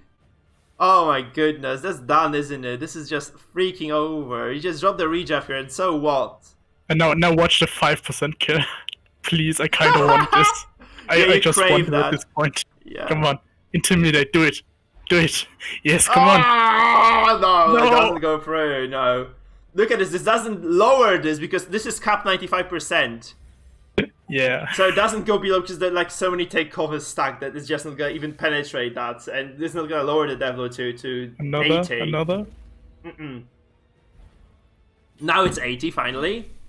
And this might be a wicked slice for the win, but there's no finisher, so I'll be very surprised for this to come through. There's a lot of turns effectively wasted, isn't it? And you can just do this, you can Festering Vapor now because there's like no defense, there's no repose now, so you can just do this for free. Remove at least a single stack, I don't think there's a way for Cetra to win this still, but man. Yeah. Oh god, that's so funky. Those games are so weird today because, like, as I said, like nobody knows what they're doing, I think, because it's kind of a troll comp tournament. Shieldbreaker and Leper actually finished an anti-queer with stress. Yeah. No, please, no. Don't do it. I feel like the heal is pointless. Yeah, I mean, yeah, you should be trying to apply pressure, right? Especially if you have like a lot of HP, you could probably try to do something there. Especially there's no repose on this Highwayman either, so you could probably just have done something there. Like, I don't know. There probably was like some opening. Like, you can see how ineffective and slow this comp by Arsene Larsen is, by the way. It's like super slow. Yeah, it's taking way too long. 8 turns, no, like one poor freaking Jester dead, and that's just probably not gonna cut it. But still, now I really don't like this move. I think if you are Cetra at this point, you have to start taking risks. Because if you don't, like you just instantaneously lose this entire tournament. He probably should have. Probably. He should have. Okay, that's the. Oh, okay. Slow down. What? He should have taken more risks. Maybe force something out of the leopard. Just force him to heal. I guess. Yeah. That would have probably just done a little bit better for him. But no, the white block disappeared. Yeah. Yeah, I would have said like he should have been healing this all along. If Arsene Larsen should have just been healing this all along, I think. And Cetra should have maybe used Punish on the Shipwrecker last turn, so she has no stacks left. Because this way he would have been able to get a hit on the Shipwrecker with the Highwayman. Man, that's just uncanny. So winning, you said this, like winning with this Vestal would be like an absolute abomination. This Vestal is an abomination herself. It's just crazy what trinkets she's using. Oh my god. I mean, you have to think about how you would feel in Cetra's shoes right now. No, I'd be super pissed. Lose the first time, win the second because the enemy's just barely throwing, and lose the third one as well because the enemy's half throwing. Yeah, I'll be fuming, man. I would be just fuming there. Yeah. Another way to put it. Like, I'll be absolutely livid. There's basically no chance to win now. No, this is like I think this is a solved game pretty much. Like you can stall it as much as you want, but this is just done. Look, 7 damage X, like this just doesn't do anything at all. I hope the leopard just makes another 44 crit here. Yeah. It needs to do 9 damage. It needs to do 9 damage, not 44. Let's be real. Yeah. Yeah, it does. So that's that flagellant most likely now. That's just gonna that's just over. Yeah, come on. Maybe going for the shipwreck is a good idea to But she has the activate the sway last as deck. well. You can probably bait out some sort of damage again, so some sort of heal Yeah. or sustain. Well, that's as good as it gets for you if you're Cetra right now. Huh? I think he's not Come gonna on. get a single kill here in this. It's Yeah, like that come he on. just doesn't get a single kill in this entire. Come on, the leper heal. Yes, game. come on. No, leper, come on. I want this. No, he's gonna intimidate. Oh, it's a Devlo again! Oh my god, no! It's disgusting. It's just this game is like pure filth again. Why can I see Cetra's expression just by looking at the cursor? Yeah. Oh, wow. Okay. He's just so bad. And the flex heal. Man, it's like.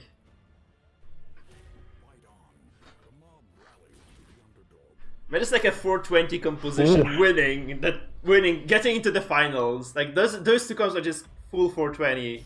I swear.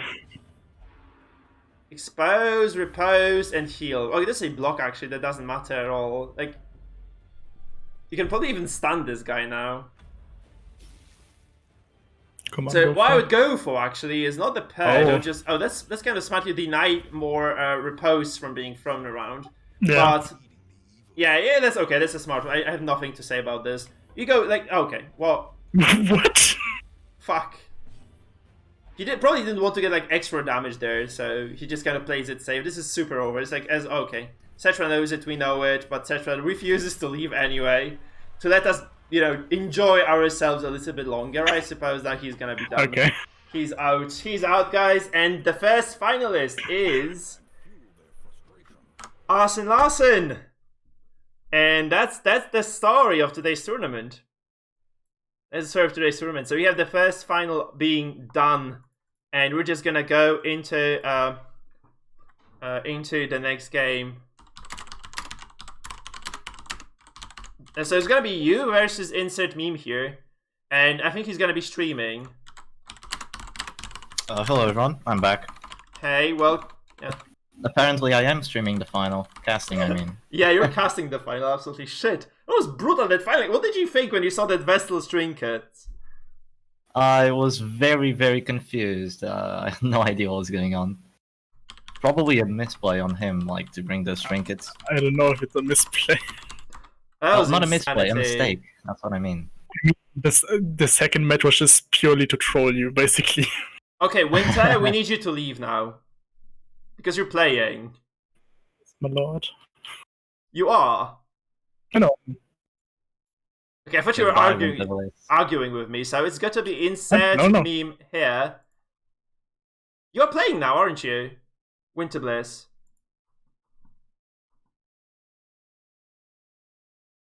She's playing now, right? She's playing now. Yes, she is. Time to leave.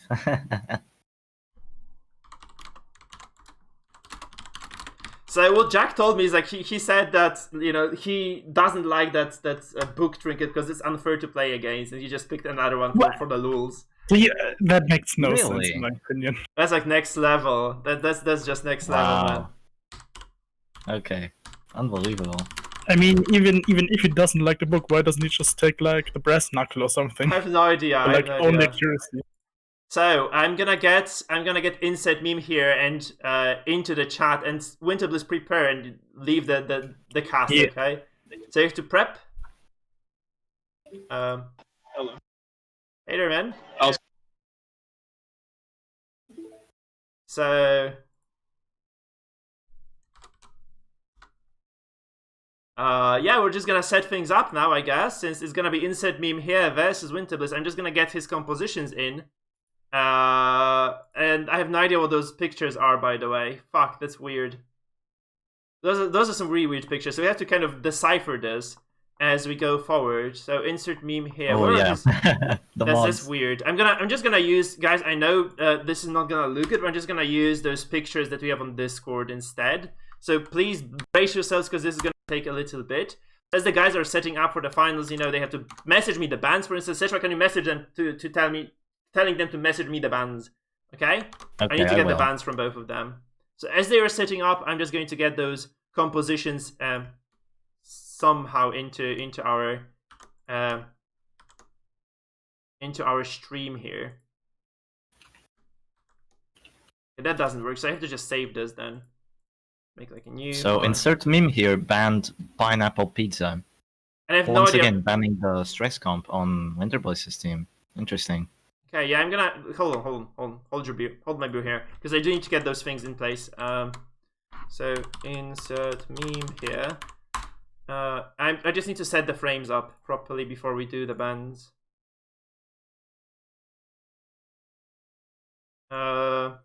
Right. It's gonna be tricky because that frame looks nothing like the regular Darkest Dungeon frames. So there's gonna be Winterbliss, whose frame is already here because we did cast one of the Winterbliss matches today. So that's not a problem. The problem is gonna be the other guy.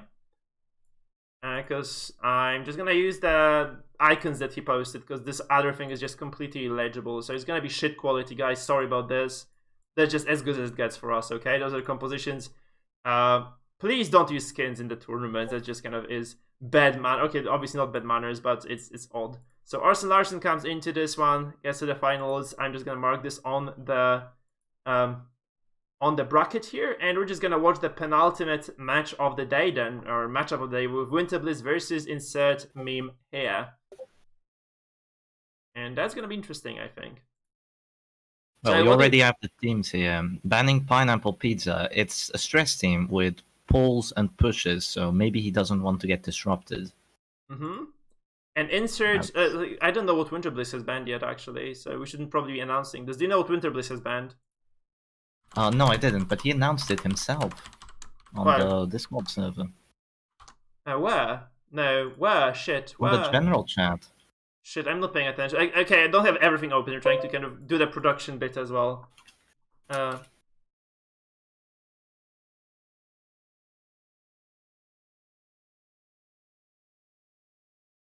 Oh, okay, so that's what you're saying. This makes sense. Okay, I understand you now. So you announced it because he announced it on the okay, this makes a lot of sense. So Winterbliss is banning the fourth one, which is not unsurprising as Jester goes down. It's just a flagellant, a lot of threat altogether. Kind of scary to play against, I suppose. So this makes a lot of sense there, I think. Yeah, it's a very good damage of a time team. Yeah, of I use course it to great effect. Let's see if this actually loads at all, because if it does load, it's going to be a lot of trouble for us. He did actually pause the stream now. Did you get any feed before from insert meme here? Oh, no, I didn't. So hopefully it's going to work now. I'm going to tell him to stop alt-tabbing.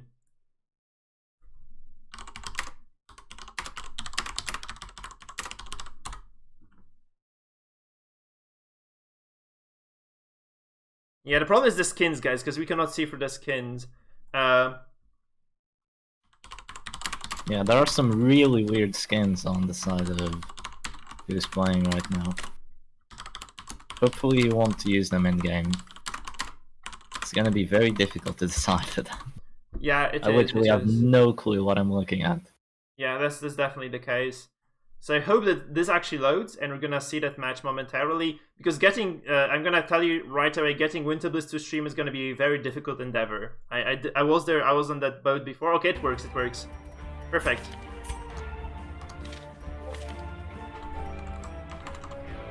So, sorry, I'm kind of, that's like super loud. It's gonna be Winterbliss. And this is insert meme here.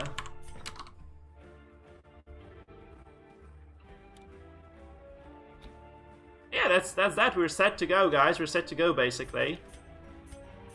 Might actually make this a little bit slower or something.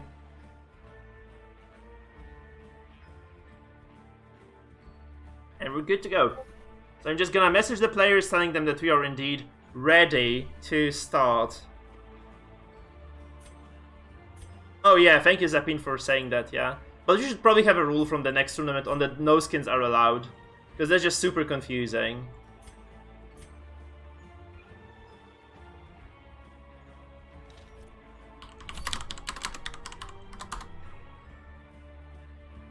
Okay, so we're gonna go into the game very soon. I think they are setting for that. As Winterbliss is making her decisions, let's have a look at this ladder. So, yeah, this was kind of a long journey for Insert Meme here, by the way. Look at this. He had to go like through all those brackets, winning a lot of those games very nicely. So we'll just see where exactly he pans out against Winterbliss, who looks basically undefeatable today. The question is, can he really take down the two-time champion? That's what matters here. Yeah. That's going to be a very difficult endeavor. Insert Meme here is bringing the same comp that he banned. So, very interesting pick. So, from the left, that's going to be the Occultist, the MAA, the, obviously the Abomination, the Crusader. That's a weird Crusader. Really weird Crusader. Man, I hate this Crusader. And we see this kind of classic Winterbliss comp, right? So Gwave Warbag goes through the bans and picks once again. Very odd, I think. I really disagree with anyone not dealing with this comp. Like, I would just ban this every single time. It's kind of funny to see a skeleton bleed, by the way. You should not let her play your favorite composition. No, she's like really good on this. Like, she's so good on this. It's like basically insane. Even bad RNG probably won't mean that she loses that. So the bleed is denied. That's kind of a good start, because this is a denied bleed for the Jester, which is that, you know, just the deck sub is on the cards. This is actually very big, right? Because this was supposedly a bleed/blight composition, which is now denied a very large part of its damage. And you can probably just launch some sort of riposte as well. I mean, this is a classic, very straightforward, almost silly stress comp by Insert Meme here. I wonder if this is going to be fast enough for Meme to actually take a game off the hands of Winterbliss here. Because that's where I think that's where it kind of breaks down. What it breaks down to is, by the way, Winterbliss is playing a quasi stress comp herself, so there might be a lot of stress coming down as well from that side. And you can see Winter actually playing this like the way Mangle used to play it. Like, Mangle had like a very similar comp, just not the Jester. That was like probably like an Abomination instead of the Jester on his composition, right? So just kind of applying a lot of pressure onto the MAA, meaning that he doesn't threaten you with 1v4 at the end of the match. So that's kind of solid thinking there. There's also a crit with the deck, some very good stuff from Winter. So it just kind of gives like a decent shot at taking this MAA down very soon, like maybe next turn even, unless the Jester is stunned and killed. Yeah, turn 2 MAA almost dead. Yeah, but the Jester is at 0 as well, just kind of a big threat, because honestly, I would have expected the stun to come through, but the Jester is at death's door. He can die anytime now, which is very bad. So, if you are Winterbliss, you probably are in a quandary right now, because you have to deal with that stuff. Is it possible that we might get like 2 new players in the finals today? That would be very exciting to cast, actually. That would be nice. That would be nice to see. I'd love to see that. So it's very unfortunate for Winterbliss to be in this position, because Insert Meme here hit a very lucky Rage, and even high rolled a bit on Jester last turn. So. Gets the stun. This Jester is in a really bad position. Yeah, absolutely. This happened to me last game, something like this. Just a complete lockdown, right? He's just not gonna go anywhere from here. And yeah, like, this doesn't even matter then, right? Like, all this damage that came through from Winterbliss onto this MAA, like, you need the Jester to be alive to kill this. Like, that's just the big issue right now. Weakening Curse is a death blow as well. And that's it. That's the end of the story of Mr. Jester. That's a dead Jester. That's a very dead Jester. Really powerful for Insert Meme here. Really powerful. Yeah, that's very strong, because he's specifically playing a stress comp here. So he has like a lot of openings now to just capitalize on this. Obviously, 0 HP on the MAA, nothing to be trifled with. There's a heal on the Occultist and on the Satyr to salvage this if need be. So that's not over yet. Although Winterbliss will have a shot at killing this MAA right now, because you can just get the kill. What I would do, actually, I would just guard. Because guard will probably give you like a lot of protection, might prevent a killing blow coming through from the Antiquarian. I feel like 50% might be enough already. I don't know. Okay, so that's a weird decision. I felt like Winterbliss's Antiquarian had the finisher on her. Maybe it's not the case. Yeah, I think she does as well. That's a very high heal, by the way. 21 is a lot. But the almost, DOT... Almost the max roll, actually. Yeah, but the DOT doesn't... I think with the amount of damage over time here, It doesn't really matter because this is gonna be 0 HP on the activation again, though. This probably will be 0 HP, right? Because there's like enough bleeds and blights and shit that it's just gonna be 0. You can rinse and repeat this, by the way. You can do it again and again and again. Like, you can actually start pivoting onto other characters right now, which I think Winter might do. Like, she might just kind of start dropping the blight on the A-bomb or on the occultists, right? So there'll be like a lot of areas in which Insect Meme will be taking a lot of damage, right? So there's gonna be like a lot of DOT on this A-bomb now, and that might just go from bad to worse. But I have to tell you, man, that pull on the Jester was like really very smart, right? 26 bleed, by the way, bleed and blight. So that was very good. Like, this is basically how you dismantle Jester comps. That's very smart. Like, this is very brilliant play. Like, super crisp from Insect Meme. Like, I have very high hopes for this man now. Because he's showing like seemed like a bad decision pulling the Jester into finale range was actually the best play. Yeah, it was definitely the best play. You usually don't do this. This was like so out of the box, but still very smart. Really smart. Okay, that's good that this Flagellant doesn't fly anywhere, because this would have been like a big problem again for Winter to deal with. And now she can just exsanguinate or something, right? She probably might want to exsanguinate outright. Unless she just gets a bit greedy-ish. No, you can just active. Oh, okay, perfect. So that's very fortunate that this comes through. Yeah, that was really fortunate that it killed. He had like less Devlo res, I think, because the Flagellant did actually nick him of the. He did. Reign of Sorrows. So that's probably why. But this shows like how well Winterbliss controls this comp, right? She's just gonna do. I think she's still gonna be in a very decent position to win this in the end. Oh, and look at that misplay. Forgot that the bull also clears corpses. Maybe he wanted that that's actually. What he wanted to do. Because you can just zealous now. You can double zealous people, right? Well, I guess that's also good, but I think he was trying to disrupt the Flagellant. Yeah, and the Exang was good as well. I think this does a lot of bleed onto the A, but allows you to again split the damage off onto other targets. I'm surprised there are no stuns in use. I think like stuns would have come like huge for this composition by Insect Meme here as well. Yeah, being able to stun the Antiquarian, which is the character with the finisher, it would be very, very good now for Insect Meme. Yeah. Unfortunately, he didn't took it. He took not the Battle Scarred helm, he took the Pit Fighter's helm. Yeah. Maybe he could have clutched a bit better if he had the Battle Scarred helm. We'll see though, we'll see. The game is still far from over. Of course, yeah, but it's kind of even now. I think it's quite even with a decent advantage to Winter because she has like a lot of DOTs already.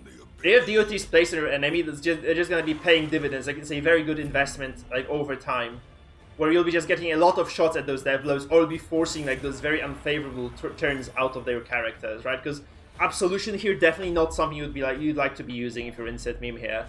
You definitely next want to turn, no matter what happens, he's still dropping to death store. So I think that's why Winterbliss just goes for the Shadow Fade here. Like she's just gonna try to kill this A-bomb at the start of the next turn. I think that's why she's doing this. So she's setting up for a kill or for a lot of damage on another character. Also heal refuse, that's very big. Yeah, that's very, very big. You can try to shred this Flagellant, but he has the Gauntlet of Absolution. That's not gonna go fast. That's gonna be a very lengthy and I'm still very surprised that the Flagellant is at this much stress with the Gauntlet. Yeah, I feel like the Occultist is like such an underwhelming character when you think about it. It's like, look at how little he has been able to do this game again. Because there are like so many tempo swings that other than this pull that could have been done by anybody else, really, like the BH could have done the same thing. There was like really nothing else that he did show us today. Yeah, he did a great initial play and that's it, pretty much. I mean, the healing is okay, but this didn't save anybody, right? Because he was unable to deliver those stress over times, really. There are obviously some horror stocks. Maybe actually Winterbliss loses because of the horror stacks. Because there's like a lot of horror actually across the board. I didn't notice this before. This might be ticking for a lot at this point. Well, I don't think the horror is that huge. It's only the Abomination. Oh, look at that! Very dangerous for the A-bomb. Yeah, you have to do this. But even if you look at how useless this A-bomb is. You can just use the chains now. This is the only move that this character has available. There's nothing else. Like, do you even kill this at this point, or do you go Crusader? Do you launch Satyr and just hope for the best, or I'd say the Crusader is far more dangerous, but he chooses to go for a meaty yeah. So I'd probably have gone Crusader as well myself, because this is just I would because don't a be lot high. of that damage. That's very low. That's very low. Okay, so there's enough bleed to potentially just take this guy down to 0 again now through the DOT straight up, right? So that's kind of good for Winter. And this Satyr obviously is just kind of bleeding damage as well slowly, so this Satyr will lose due to DOTs. Like, he will eventually just drop dead as well. That's 17 damage over time here. Stun goes on the Flagellant of all things. That's kind of unlikely to hit. It doesn't. It's resisted. And, you know, there's Clasp and the Cloak, so there's no real reason for this to be actually successful. Brain of Sorrows goes down, accidentally doesn't act out by the Flagellant. It's actually kind of a good target, so I don't mind this at all. I think an Exile would have been a waste, but this is good. Can you repeat what you said? Sorry. It makes him afflicted, but he had enough dots anyway to drop to that stall, so... Okay, that's a lot of damage now. But Winter starts the next turn, unless there's enough stress over time, there isn't. You can just pick this, you can X-Sang, and you're gonna be Gucci again. So, I think like Winter has like a significant HP advantage. It's just a matter of Insect Meme here being able or being unable to actually deliver some sort of killing blows very soon. Because if he cannot deliver those killing blows now, with the stress, it's just gonna be very difficult for him to win this. We can see this, I think we are setting up though for this sort of a, what do you call this? Butterfly effect. No, it's not butterfly effect, shit. House of Cards, a snowball effect, yeah. Like we'll see like a lot of those devs doors being popped like one by one. This is a very good game by the way. It's like a high level match, I think. Looks like a very high level match to me. You know, Insert Meme here kind of played himself picking a stress team against the damage over time. Yeah. It's usually a losing pick, but he did very well considering. Yeah, he handled the Jester masterfully. I think that's what sorted it for him. Like the Jester. Okay, I think if you are Insert Meme here, that's wrong. That's wrong. That's bad. I think you should have just targeted the Grave Robber because you can just execute her with the Crusader's Zealous Accusation later. He can. So and then like heals come around, it like all does get kind of fucky now, and I think like that was just overall a very poor call. This is a death blow, and potentially a second one coming right after next turn. So I think like he re-dropped the ball here. He would have definitely taken this game now. Look at this. This would have been like a double kill for the Crusader. Definitely, again, this is a kill. Why don't you take the kill when you have it? Oh my god. Oh, he goes for the kill like this. Yeah, but still, that's not enough. Oh, maybe. No. Maybe. Yes, that's enough, actually. This might be a kill. That might be a dead Antiquarian, actually. You have to just activate the Antiquarian now and just drop your damage. You just have to drop your damage, hope this kills the Occultist. If it does, it does zero damage. Oh my god. Because of the 20% protection. That's madness. Yeah, this is crazy indeed. So, oh, you don't want to play this slow. You really don't want to. Do you want to play this slow? For a heal? I don't know. Actually, what would you do there? Like, he misses the Antiquarian. Oh god, that was so bad. So unlucky, dude. So yeah, that's very unfortunate. Almost a game win right there. No. Look at this. He might still get it. That's really far from over. He might still get it now. Yeah, he might, because there's gonna be the Crusader's turn now. You just pick the Satyr, go for the Zealous, kill the anti. Oh my god, please. Okay, he'll go for the weakening curse. Maybe that's it has more accuracy. Kill. Yeah, that's 100% so it might kill. be safer. But then if you're Winter, you just go. It's such a close game. Can you believe this? There's no stun on this Satyr, right? So you have to just. Oh, this doesn't go through. So yeah, I think Winter loses now because there's enough stress. She might, but she still has a lot of dodge. Not enough. 27 is like, oh my god. Like, should have been. He's trying to go for a heal. Goodness. No, she's dead. She's dead next. Like, look at this. She's just gonna die to the next Zealous. Yeah, she can't kill two characters at once. Yeah, no. So she dies to either of those moves. So yeah. Knocked out. I mean, you can probably try to kill the Occultist and hope the Zealous doesn't kill you. I think that's the only chance for you now. Yeah, that's what I would do. Does kill. 107. No, this might not kill. And this Crusader has 55% Devil Res. This might not be over yet. Is it? Is it over? Ooh, it is over. It is. So close, so close. Wow, what a game. What a game. What a day to be alive. Guys, this is like one of the best games today, I think. Might have been one of the best games of the tournament. That Crusader resisted like 4 death blows. Unbelievable. Yeah, that was insane. That was absolute madness, guys. So, Winter Bliss is gonna be 0-1 against Instant Meme here, and he cannot use this crazy Crusader comp anymore. Are we actually looking at the takedown? Yeah. Of the 2x champion? Yeah, may as well be the case. May as well be the case, my man. Who knows? Who the hell knows? So, what a close game.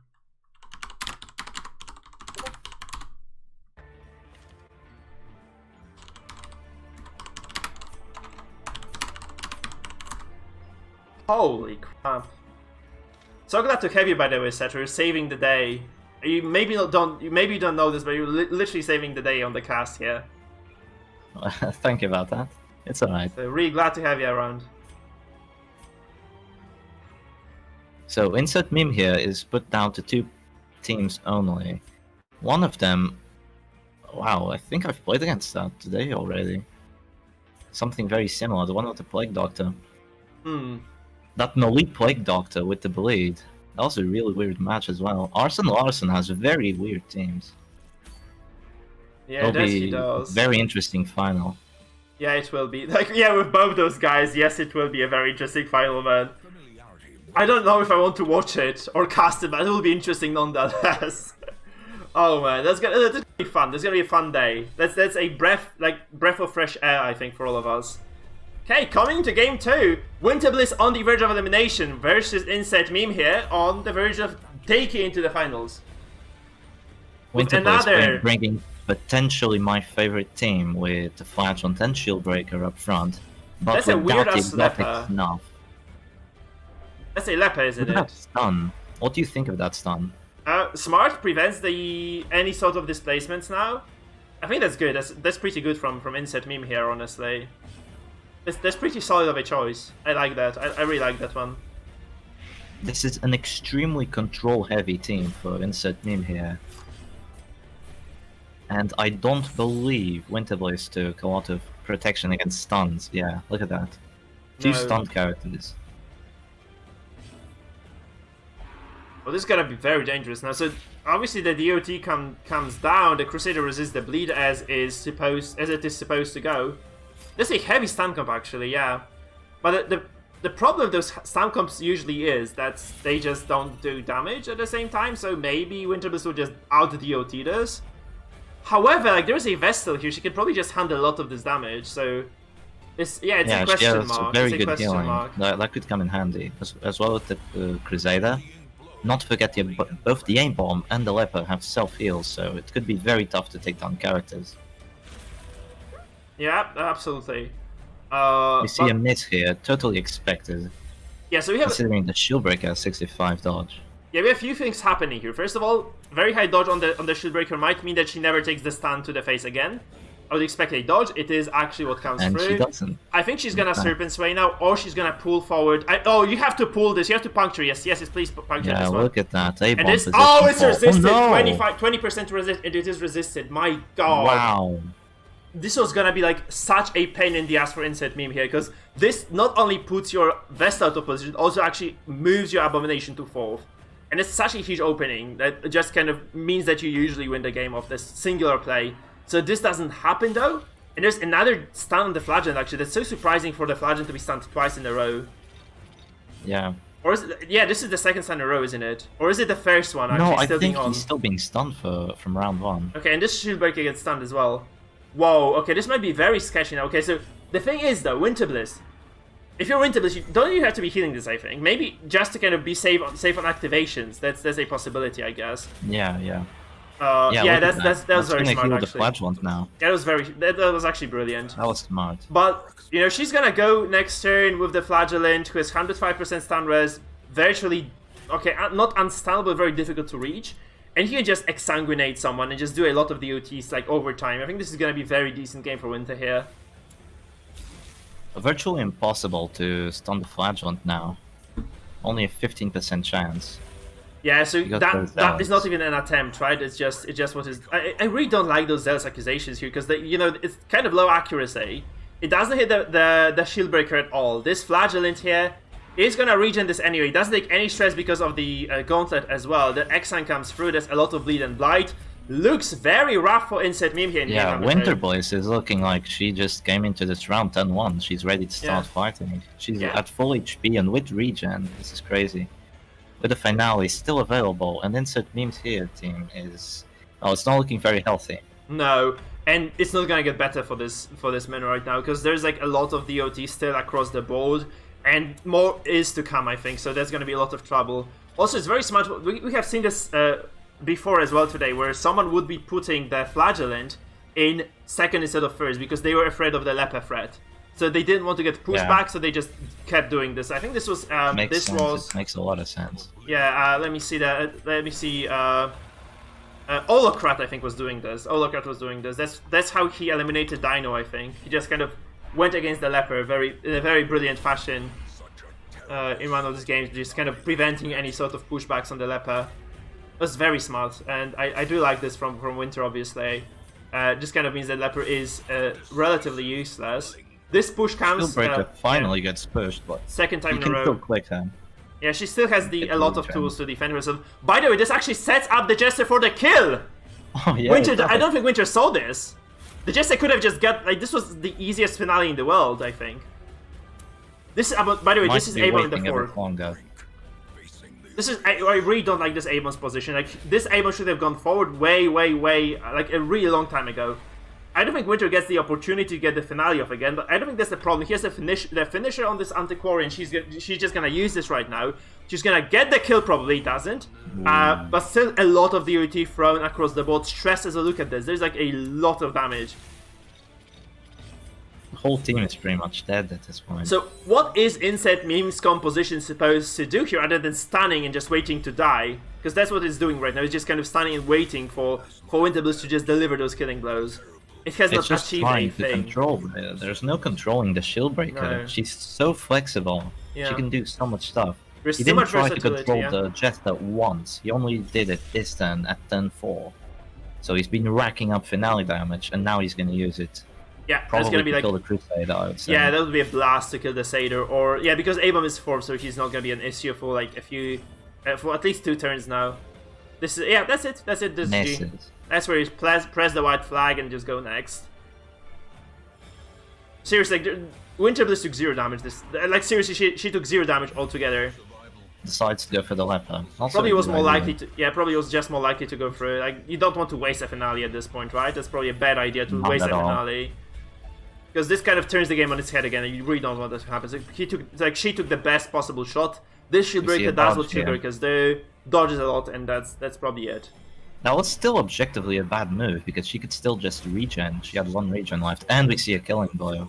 Yeah. Yeah, this is completely over for Insert Meme here. Yeah. I don't see him recovering from this at all. Especially that you're gonna be playing this very funny game now, where if you move, then the Satyr has to land to do something, and they have to move again. So the mini game is on, guys. The mini game is on. Of hey, he's so dead here. Please just end. I mean, I can't wait for my pizza. I'm so hungry. Well, like I think I'll eat it between the during the break before the finals. It's gonna be reasonable time. So where did Adelbart go actually? Adelbart said he had to go, and he went, and that's it. I have no backstory here. Like he just left. He said he has to go. He may be back later for the finals or something. He's not here yet.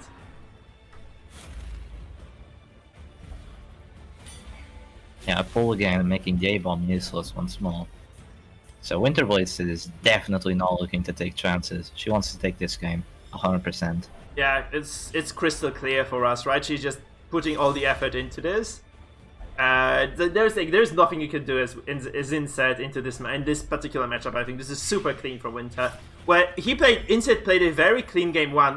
Winterbliss is playing an extremely clean game 2. I think it's like even more clear cut who's gonna win this one than it was in the previous game's case.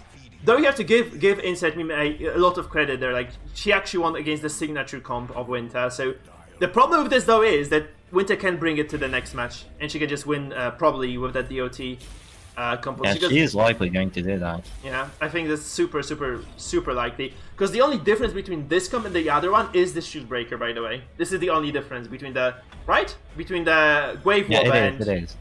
This should be called like Shieldbreaker or something. Shieldbreaker. Yeah, because... Yeah, I'll just call it the Shieldbreaker composition, because it's just basically the same thing, just with a Shieldbreaker instead of the Wave Wobber on it. They're both really good, and there we go, the death blow. Yeah, that's very solid. That's super solid play from Winterbliss. So very competitive series very competitive semifinals actually. That's what it is. seriously, it's as close as games go. I think that's really close, and I'm very thrilled to see Game 3 at this point. So do you think we'll see more Leper here from Insert Meme here? Is he just gonna go for the PD composition? I mean, after suffering such a... I mean, I would not have liked to be Insert Meme here on that game. No. Even though he did everything he could, there was literally nothing he could do against that superior composition. So I don't think he'll take it again. He got Maybe he crushed, thinks he right? can still prove it's strong, but I don't know. He got absolutely crushed in there. That was really cool. But GG's. I'm 99% certain Winter Bliss is taking Grave Wobber. Yeah. 99%. By the way, I just realized the first game wasn't like really a stomp at all. It was a very close one where we ended up with a Crusader versus Grave Robber duel, right? Yes. So that's the thing. I'm just gonna let Winter that we're ready, so that she actually does initiate the game as well. And we're in. We're actually in the final game. Super hyped for this one. Good luck to both players. Let's see how this one pans out for game number 3. Here we go. Another bunch of very interesting skins. Oh, that's the Leper from Winter Bliss, so this is not Grave Wobber at all. Wow, I was completely wrong. And it's a Stress Leper. Yeah, this is the super defensive comp we saw before. So she actually took this one. She took like she took onto a very similar composition. Is this another MAA skin? It is another MAA skin. What the fuck, man? I have no idea how you can put different skins on different things. You can just so basically like game files, you can replace the skins in game files. You can replace like the color with an actual skin that works like this. So that's what I use skins in a much easier way. I just put them onto my Hamlet game and then go into the circus from the Hamlet. Yeah. So it's way easier if anyone out there wants to use skins. You don't have to go tampering with game files.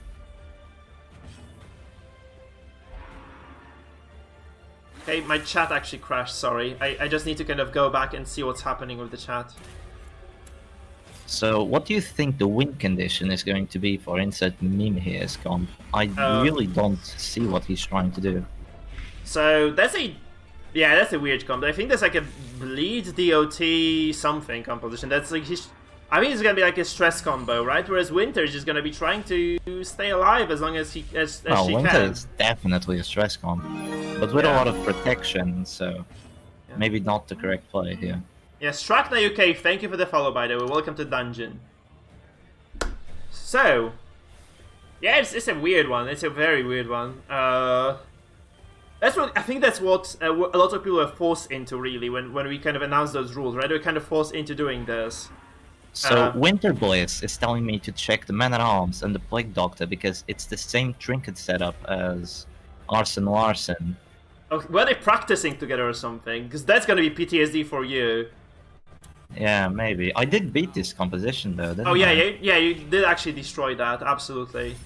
I'm pretty sure I beat this composition. Yeah, that's weird then. Yeah, that's true. Like that's a very valid point. But there was a Vestal there, not the Antiquarian, right? No, that's exactly the same thing actually. Wait. No, it's the same thing. Yeah. Why? 100%. I don't know. They probably thought that. That was a good idea. In what world was it a good idea? Okay. I don't know. I hope I don't have to eat my words. I hope I don't have to eat my words on this one because I might as well have to eat my words on this. Yeah, it hasn't proved itself yet very much. No, it did the opposite. See this game. Yeah, it was the opposite of proving itself actually in the previous game. Where Arson Larson just got completely obliterated by you, I think, in that match. Yeah, he did. Really felt like he was trolling super fucking hard in that. I'm not gonna lie, it felt like he was just kind of giving you a free win. I don't think it was a free win. He was trying to do something different, probably. Yeah, but still, like, goes for the bleed on the Crusader. Yeah. The Bones, I think Boneso has like a decent shot at doing that. Yeah, 30% extra. I actually got kind of lucky because I remember he tried to bleed my Shield Breaker, which has 35% protection to bleed, and he didn't get it. So look at that, meaty. Yeah, but the funny bit is that Winter Bliss gets to practice against this comp now because she's gonna face a very similar one from Arson Larson later. Yeah.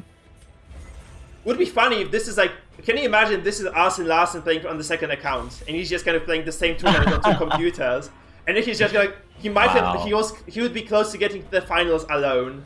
Like he would just play himself at the final. And then he says it, guys, I'm gonna surrender on one of those accounts because I won anyway. Oh, that's like brilliant. That's brilliant stuff. I would definitely love to see something like that. That would be such a glorious story. I would not love to see it because that's cheating. No, there are no rules for multi-accounting in tournaments. If you're good enough at multitasking, I would say you're like a champ, actually. I would say congratulations, you actually made it so far using a really shitty composition. And getting it to the finals on two different accounts at the same time. And that is an achievement in my book, but I don't know, it's kind of weird. That this is such a coincidence, actually. I think this is super uncanny. But those are guys, I think those are guys from the global Darkest Dungeon Butcher Circus Discord, so maybe they just kind of practiced this together. They thought, for some reason, whatever reason this might be, that this was a good idea, which it definitely wasn't, because he's dying both to damage and to stress at this point. But yeah. I appreciate the effort, You know, my team with J-Man, with the Highwayman as repulse, it didn't work out very well today, but hopefully I'll prove it next time. I'm sorry, man, this is 0 damage. Oh my god. 0. Are you kidding? That's what Winter Bliss's comp does. It's like 0 damage comp. It takes no damage whatsoever. Like you can crit it for what, like 4 or 5 at the end stages of the game, really. I mean, I really feel like Insert Meme here played himself once more. It is just such a poor choice of composition. Seriously, this is like the worst comp I've seen today.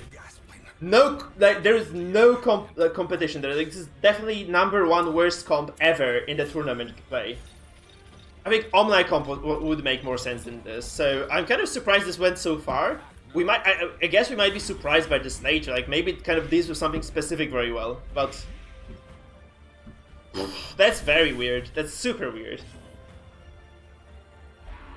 Like, what do you do if you're Insert Meme here? Like, I feel like at this point, the MAA alone could win this game even.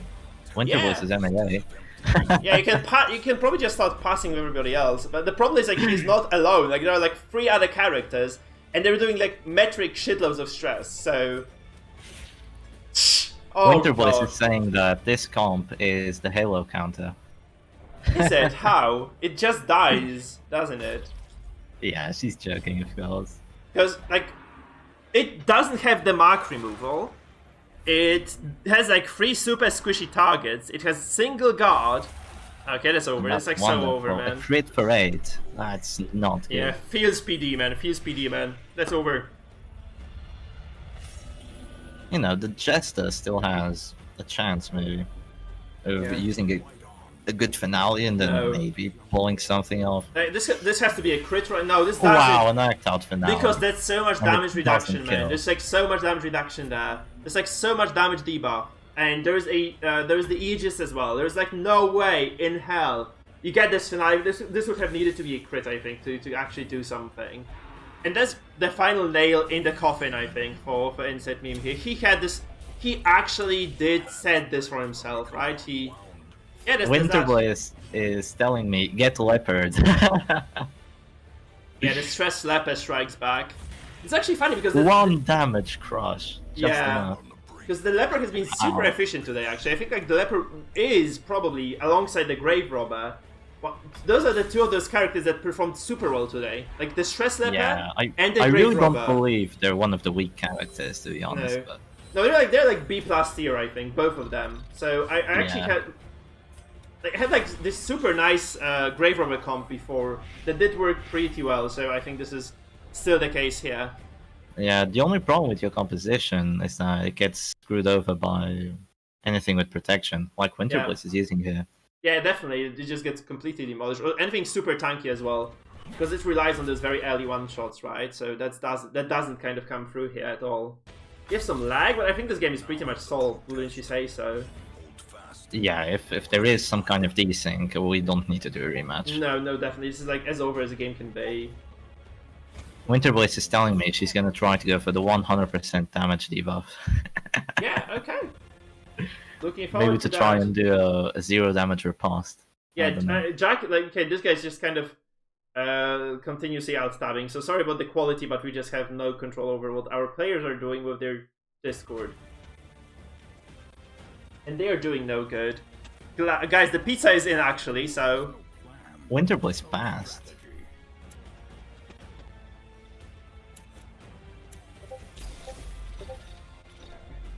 Oh, she's telling me it was a mistake, actually.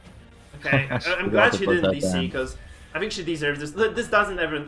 This guy doesn't ever even die to this, I think. This just never kills him, right? I mean, maybe if he had Kochman on his name as the man knows, but Yeah. I don't think so. Okay, Okay, that's what over. Dead Jester. Yeah. That's an antiquarian at Death's Door again. That's With perfect timing, man, because my pizza is here, the game is almost over. I can already smell it, Zero it's kind of damage super across the board. cheesy. So what we'll do now is, like, once this game is over, because it is inevitably going to be over very soon, we'll take maybe a 15-minute break even to allow the players to rest, to allow me to eat, and then we'll just kind of reconvene and we'll continue. I think maybe 10 minutes is enough. Like, we'll see though. We'll see. I'll ask the players actually, because I think Winterbliss has been casting with us before, and she probably would like to rest as well. I think she would like to rest. Yeah. Apparently, the MEA has 0 damage at this point. 100% damage debuff. Yeah.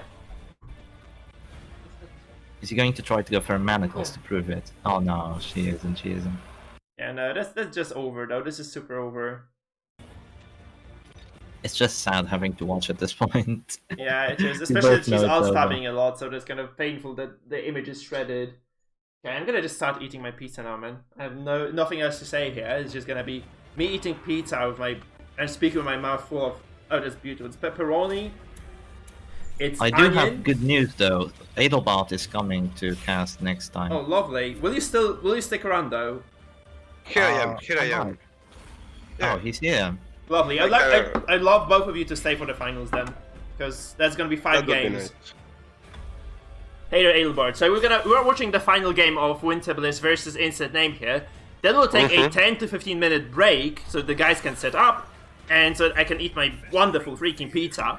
And after that, of course, we'll cast the finals between Winterbliss, what appears to be Winterbliss, and God. Look at that, 0 damage riposte.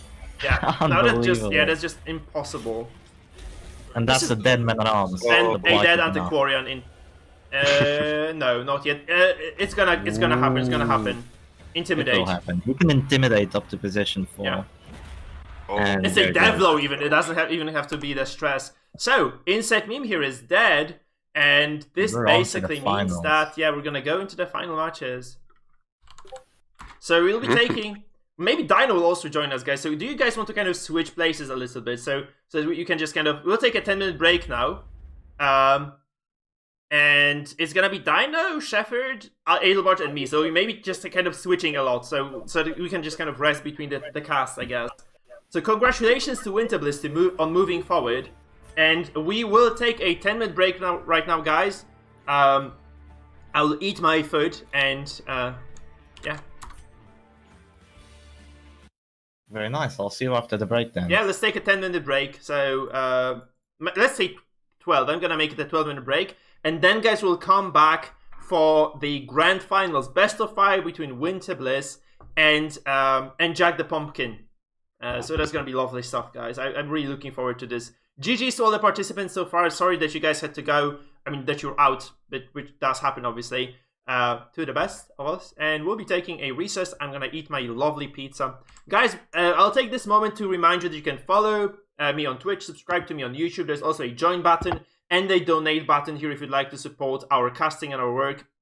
That will obviously be very, very much appreciated. Be like Zapine, who did drop us a membership today. This only costs $3, but you can be a member of my YouTube channel, which is basically the same as being a Twitch subscriber for $3 a month, which helps me greatly and allows me to deliver great content to you. So we will see each other in 10 minutes indeed, and we'll cast the grand finals of today's tournament. So stay tuned, don't go anywhere, because there's like the best thing is still ahead of us. There are 2 excellent players facing up against one another, and that's just gonna be so thrilling to see how it goes.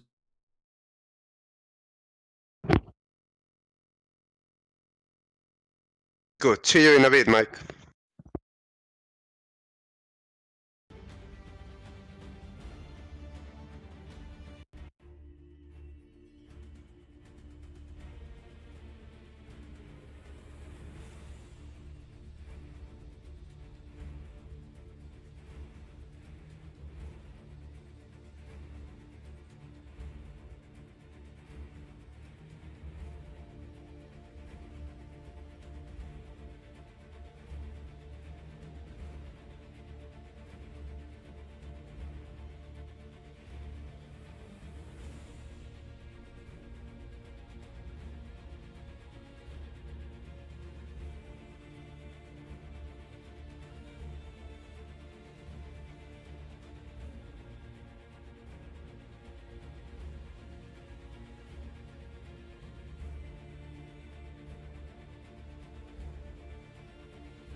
guess you are my little pawn champ.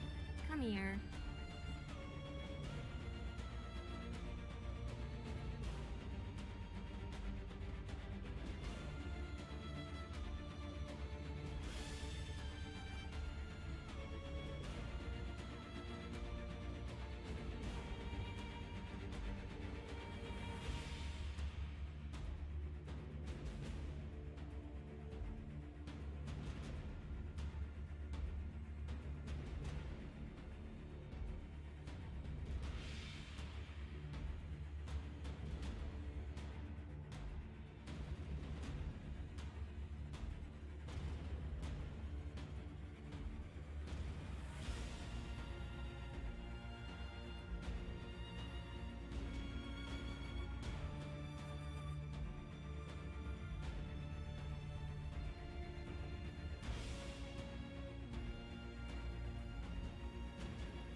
Okay, hey guys, it's Mikefield here once again, and we have Jack the Pumpkin trying to stream for us this time around. If it doesn't work, it's gotta be Winter Bliss.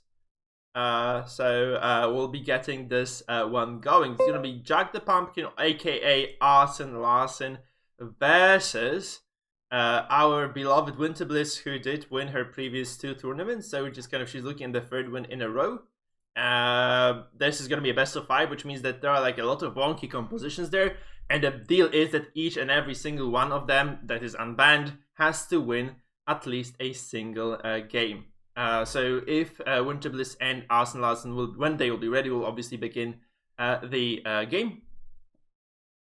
So when they're ready, we'll begin. Yeah, that's basically the deal. We're just waiting for the players to confirm with us. I'm back, Mike. Awesome. Welcome back, Cetra, as well. We'll obviously get the bans out of the players as well. This is looking very good quality, by the way, Jack. I'm just gonna let Jack know this is super high quality, so that sounds good for the final. Yeah, so we're ready to go, and yeah, we're pretty much set to go then. And we go. So do we have the bans here yet? No, I'm waiting. Actually, I'm waiting for the players to declare. I have one, but I don't have the second, so that's how it's gonna go. So as you guys can see, the Christmas tree behind is gonna be a lovely stream. Oh, you can't see this yet. You can't see it now. So that's gonna be the final game, final match up of the day. I just had 3 slices of pizza, 4th almost as well, so I'm gonna be a bit fuzzy for a while, and that's what pizza does to people, right?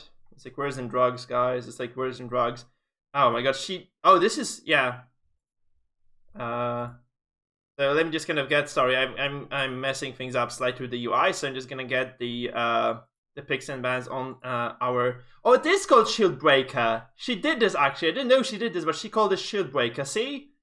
Yeah, she did. We're joking about this, but this is exactly what this one is called. It is indeed the Shield Breaker.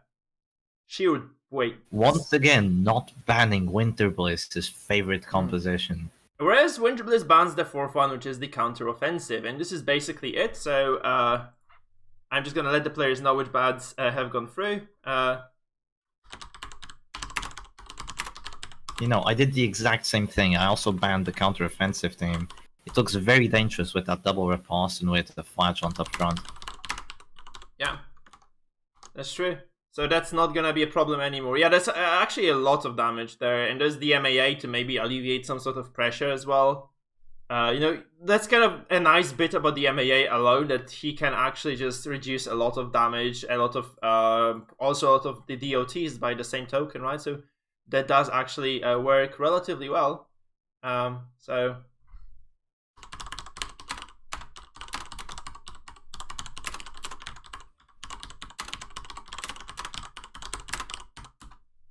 So we're getting ready. I think I'm just gonna let the players that we're ready to go, and we'll get going. That's really hype. I'm pretty hyped for this one because there's a new player coming in against a veteran and a winner of the previous tournaments that we had. Like, she won every single tournament that we hosted, which is recently, right, in the recent memory. So she has won 2 tournaments, and she's on to the finals of the 3rd one.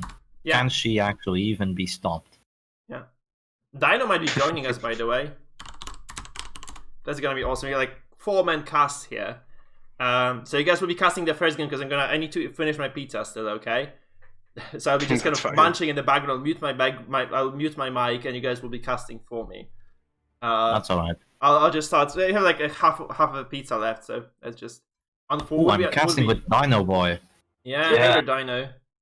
Awesome. Hello. So have you fixed your microphone then? It sounds better now.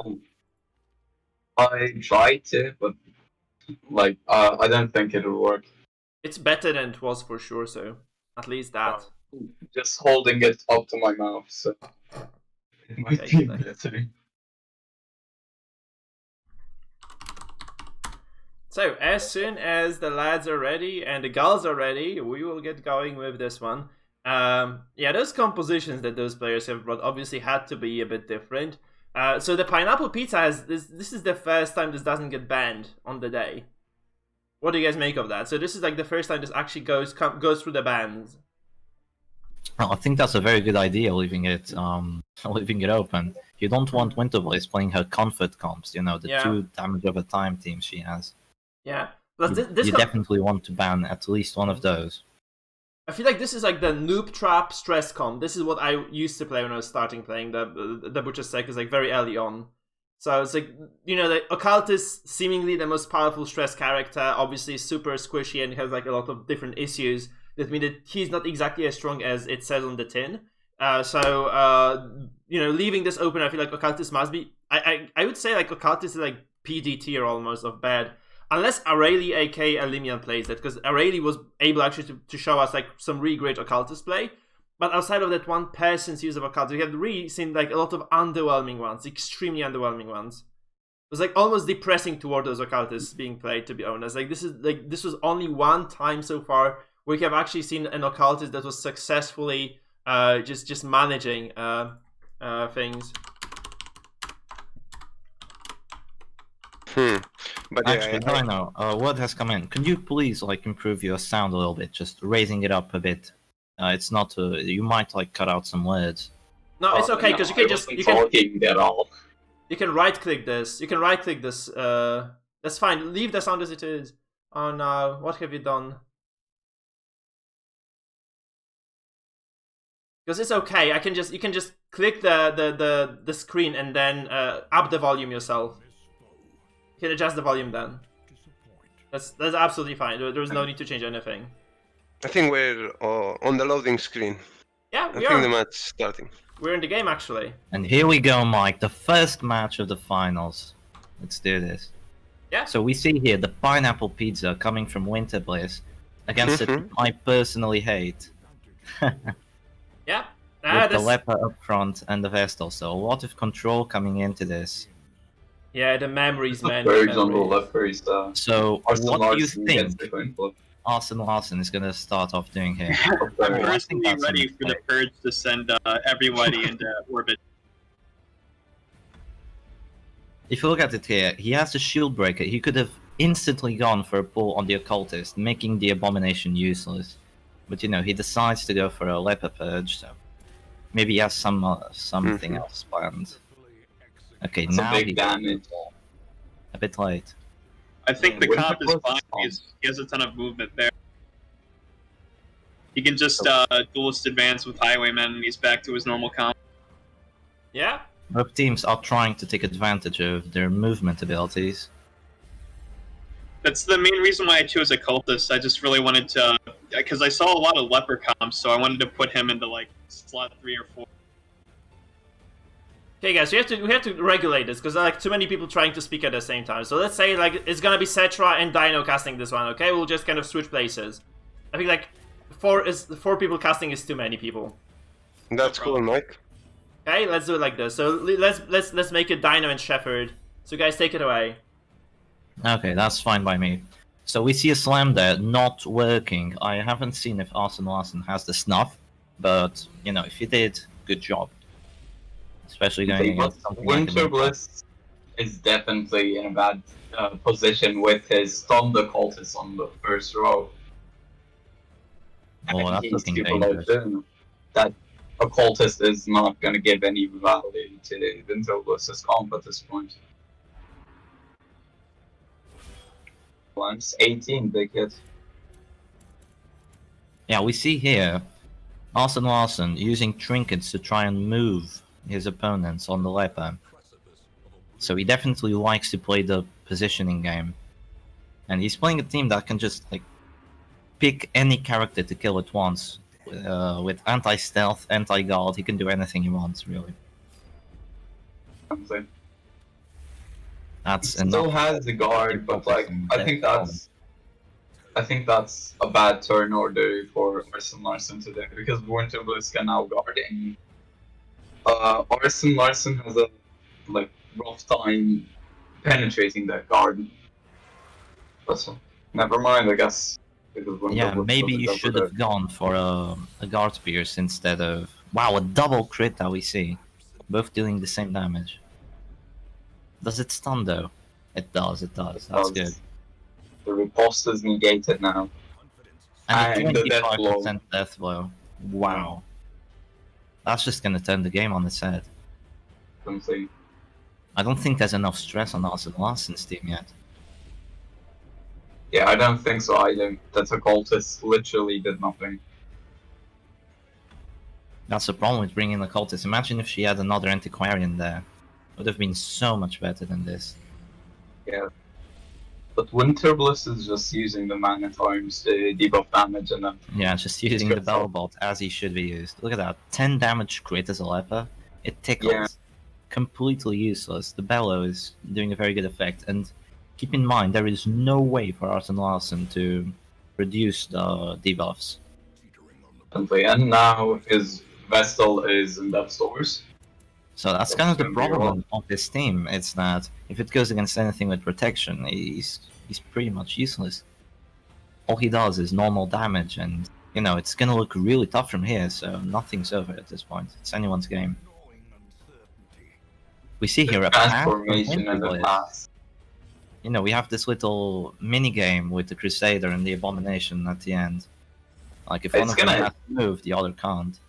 Definitely, they're both in a really bad position, but the Vestal's now masochistic. Oh, that could be bad. Okay, she doesn't Yeah, do anything with it. So Think first something. affliction by 10-3, and the next characters will be soon to follow. But we still see here a Man-at-Arms at full HP, a Crusader full HP, an A-Bomb that got both his transformations off. The Occultist really was the weak link here. I'm actually thinking Winter Boys might have this. Oh, we see an unlucky dodge here. That Captivate has real low accuracy. Now, if I were Winter Bliss, I'd just spam guards or bellows with the MAA to like increase pots and then guard somebody, which will make them even harder to kill. So that's gonna be really rough. You definitely have to be spamming bells at this point. The only way that Arston Larson can take down the MAA and the Crusader is with dots, with Shieldbreaker. But if he keeps missing, then it's not gonna work out for him.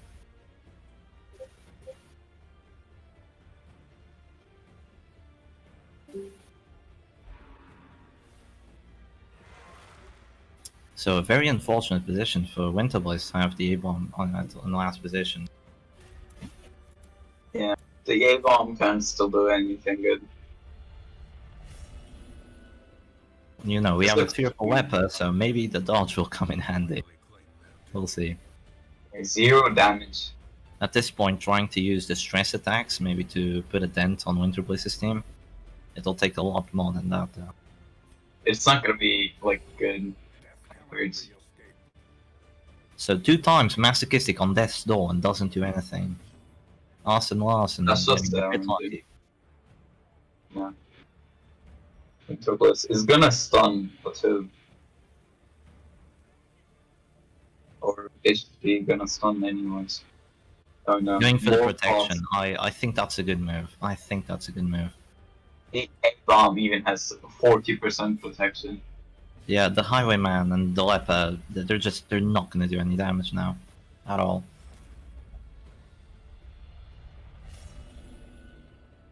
Another fearful. Hello, Mike.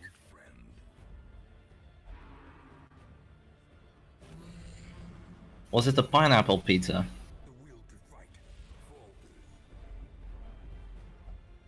You like pineapple on your pizza? Wow. We don't even have pineapple pizza. I see a patch here. It probably doesn't mean too much because this Iron Man is pretty much useless at this point. He can't do any damage. Yeah. She chose a very good comp for this.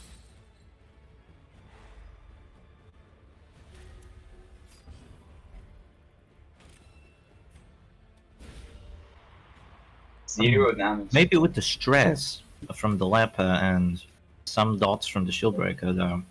It's gonna be really tough.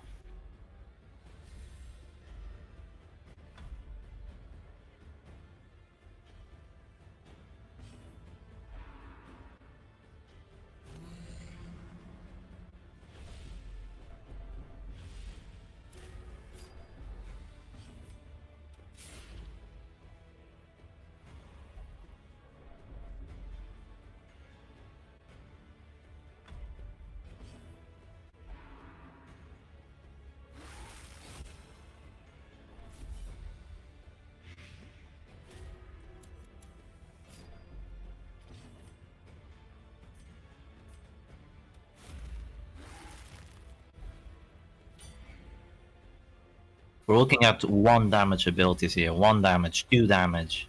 This is crazy. If Winterblaze gets lucky and gets a lucky Absolution heal, this could just be over 100%. Even more than what it is now. In my opinion, it's already over. A 0 damage stun.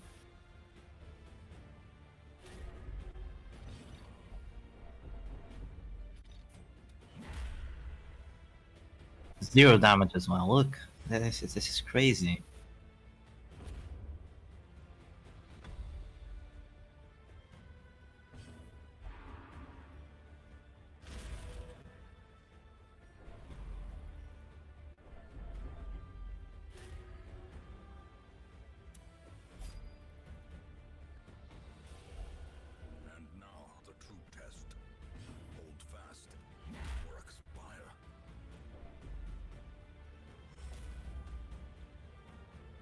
Yeah, you don't. You die, essentially.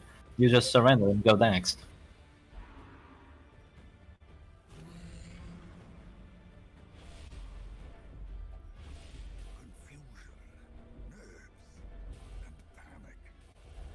Look at that. The heart attacks, the chain.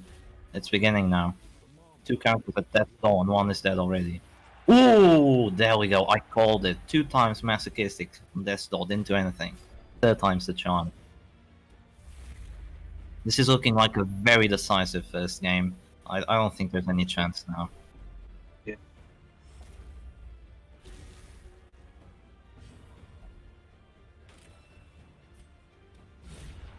Yeah, he does get the kill with the Dirk Snap. But, you know, there's nothing you can do at this point, I'd say. Against both a Man-at-Arms and a Crusader. The good news for Arsenal is that this team is going to be gone now.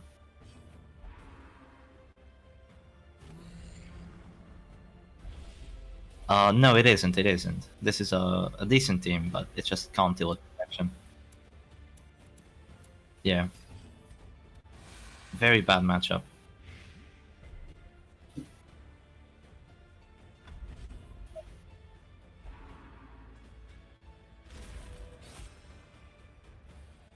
See here, 3 damage riposte with a parrying dagger. When have you ever seen that? Yeah, Larson is just... he doesn't even know.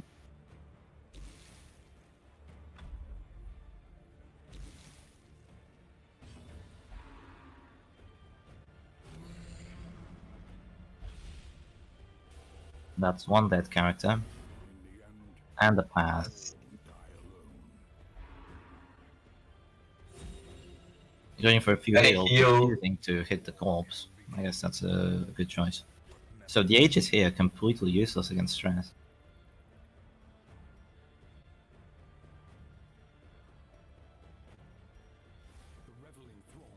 Yeah, Arsene Larsen just doesn't know what to do.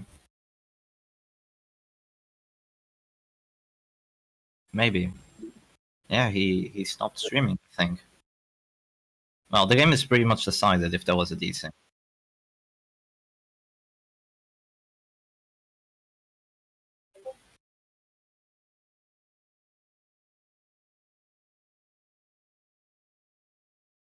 Winterbliss says the occultist exists to not exist. He pretty much did his job, he got focused. Gave Winterbliss enough time to, you know, start stacking the bellows and everything. So I guess the occultist did do his job.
Yeah, he doesn't. He doesn't at all. So hold position, the team he just used is also going to get destroyed by the True Goliath comp. I'm not sure how it will fare against the Grave Robber, but it might fare very well because he has a lot of movement distortion, and so maybe he could push the Flagellant or do something very funky like that. His other 2 teams are, well, one of them is begging to lose, and the other is just trying to go for an early bleed-out crit to get an early kill. So it's pretty much an unconventional Halo comp, taking advantage of a Hellion crit potentially. Oh guys, I just realized something terrible. You know, when I was casting this game for a while, I had my microphone muted so nobody heard me other than you guys. Oh, it feels bad. That feels terrible. So that's what's happening with the sound. Fuck me. Sorry, I'm really tired right now. It's been like a long ass day. I just didn't notice that on Discord. Sorry, on Steam, on Streamlabs. So anyway, we're gonna be having a look at this right now. As far as the bans go, yeah, there's like I don't think there's a way for any of those compositions of Arson to do relatively well even against what Winterbliss has been bringing to the table consistently here. So Jack, aka Larson, is turning on his stream now. We'll be looking at the second match of the day. Dino, would you mind switching with Adelbart for this one? Yeah, sure. I'll just hop off and okay, so you can stay. Good luck with this, yeah. And I'm curious how this one goes, actually. Thank you, Dino, for popping. You can obviously come back later, right? So we're just kind of making those switches. Yeah, we can switch again, of course. Awesome. Awesome. Welcome back, Adelbart. Hi again. Welcome, Adelbart. I'm gonna let the players know we're ready. We're good to go. So, just to clarify, this is a best of 5, right? Yeah, it is. It is absolutely a best of 5. So, Arson Larson is going to have to win with every single one of his compositions. So if he loses the next game, he's going to have to do a huge reverse sweep, winning with 3 comps in a row. Yeah, in very difficult setups. It's really critical that he wins now. And I have to say, like, Winterbliss's compositions feel very polished in comparison to what Arson Larson has here, right? Because Winterbliss does have those very strong compositions altogether. She brought like a lot of those power comps actually that can work even in a normal ladder, whereas Arson Larson's comps like look very situational and they're relatively oddball as well, right? So that's definitely a big issue here. Alright, so that's what we're seeing here. We're seeing the unkillable comp from Winterbliss, you know, with the leopard up front, stress team, against this very weird team that we've seen before fail completely. Yeah. So I can only imagine what it's gonna do now. And yeah, we have seen just the Abomination Slam on the Plague Doctor and resist that move with the 5% resist. Yeah, that's actually so weird. So maybe this team is finally going to redeem itself. Yeah, so there has to be... Yeah, this comp has to have some strengths, otherwise 2 guys would not have picked it, right? So I'm just wondering what exactly it does well. No, he did get very far using this team, so maybe. Yeah. Okay, so that's a very lucky crit with the Holy Lance, just enough to bring the Plague Doctor down. Yeah, what is the threat you kind of have if you let your opponent get Seder into third, right? You actually like if you push him there, they can just get a lot of damage with those lances, which happens here. Obviously, this might be a dead Plague Doctor. Yeah, very this soon. Might be a dead Plague Doctor. Oh, absolutely, yeah. Because the heal wasn't there in time. It isn't a kill okay. yet, so that's fine. But at the very same time, this was risky. It was close. And you have to say the Speedy is not doing too hot here. Like, she really isn't doing too hot. And like, what do you do with... What the hell are you supposed to do against Winterbliss's composition here? Seriously, what is it supposed to do? Like, there's so much damage reduction. There's like, you know, the crush on the MAA. There is some DOTs on the Plague Doctor, who is, by the way, in a very wrong rank to do significant amounts of DOTs. There's Harvest, okay, but Crusader has a lot of bleed resistance, so that probably won't fly. I think he's just going for the means, honestly. Yeah. With the Plague Doctor. I mean, he could have something like a Flagellant and an Abomination. Yeah. Using Riposte, getting double blights, maybe even getting some pushes, some stuns. But no, he has a very, very underwhelming bleed character. Yeah. And I don't know why. And now he's choosing to use Crush. You know, he also doesn't have the bolster to try and reduce the stress coming from Winterbliss. Yeah. So maybe a bit of a misplay there. Because this is not the case of, you know, 135 Jamin coming to the finals with those crazy but well thought out compositions. Like, he really destroyed you in the end, Cetra, right? Because you played him in the finals there. Yeah. And I mean, like what was I to do with the Houndmaster against double Riposte, you know? That was very well thought out. Yeah, he had like an insane plan in his mind. I don't think we have the same level of planning here, unfortunately, from Arson Larson. We might see some changes. Like, I just don't feel like this comp has an ability to win against any of Winterbliss's comps, though. Like, Winterbliss is like this super straightforward meta composition here that is actually going to work against a lot of things on the ladder. That's what I said, right? Whereas this composition on the left-hand side, it's just very oddball. There's no other way to put it. I just don't know it's supposed to if it is supposed to win anything at all here. So we see the first affliction by turn 2 very, very early. Huh? Yeah. Another incision going in, you know, adding some pressure to the leper, but you can just do a solemnity and it's all gone.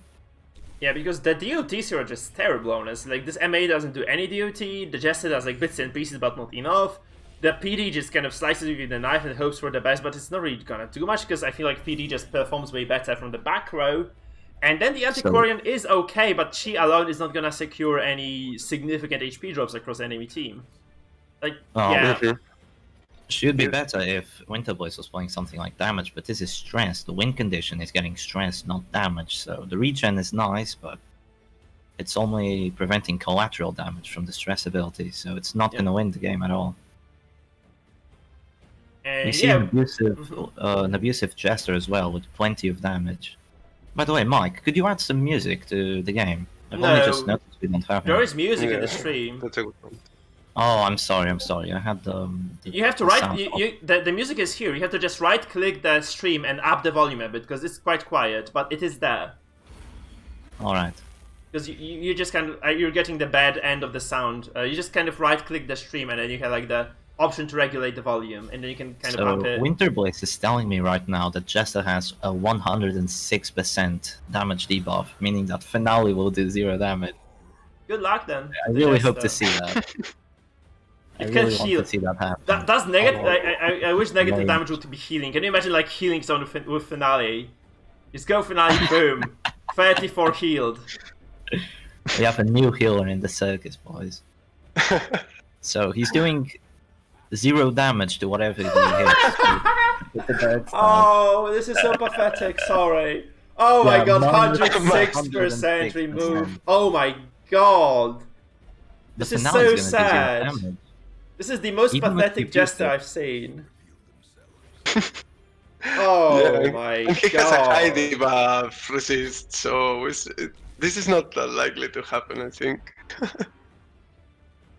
mean, he has like some damage bonuses though, right? He has some damage bonuses from the finale Gonna go itself. down to 26.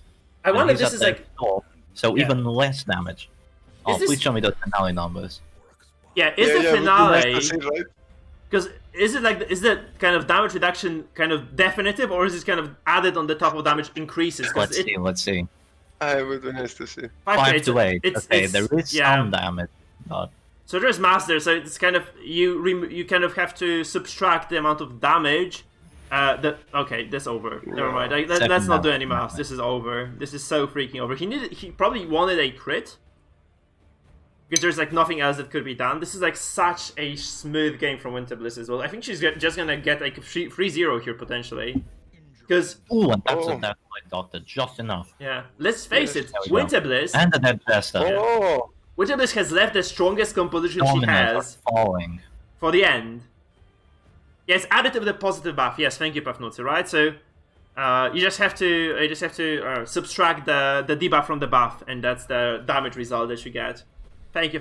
Yeah, but still, even if that had crit, I think this was still a lost game. Like even if that leper had gone down, I think this was still a very very poor situation for Arsene I mean, Larsen we see an MAA here at full HP on the back. A Crusader is still very capable of using his healing. Yeah, this can't be good. It's just An can't be good. A-bomb with still 1 transformation left, I think. And he still has a smile, stuns to be able to control that Antiquarian, heals. There's so much stuff you can still do. So Winterbliss did in fact leave her best composition for last, but that does also mean she can be countered very easily now if Arsene does lose this game. But we're looking at so far a very decisive series with 2, well, very underwhelming games from Arsene Larsen. Yeah, but you know what the problem is? He has to win against the strongest composition Winterbliss has with every single comp he has brought to the table.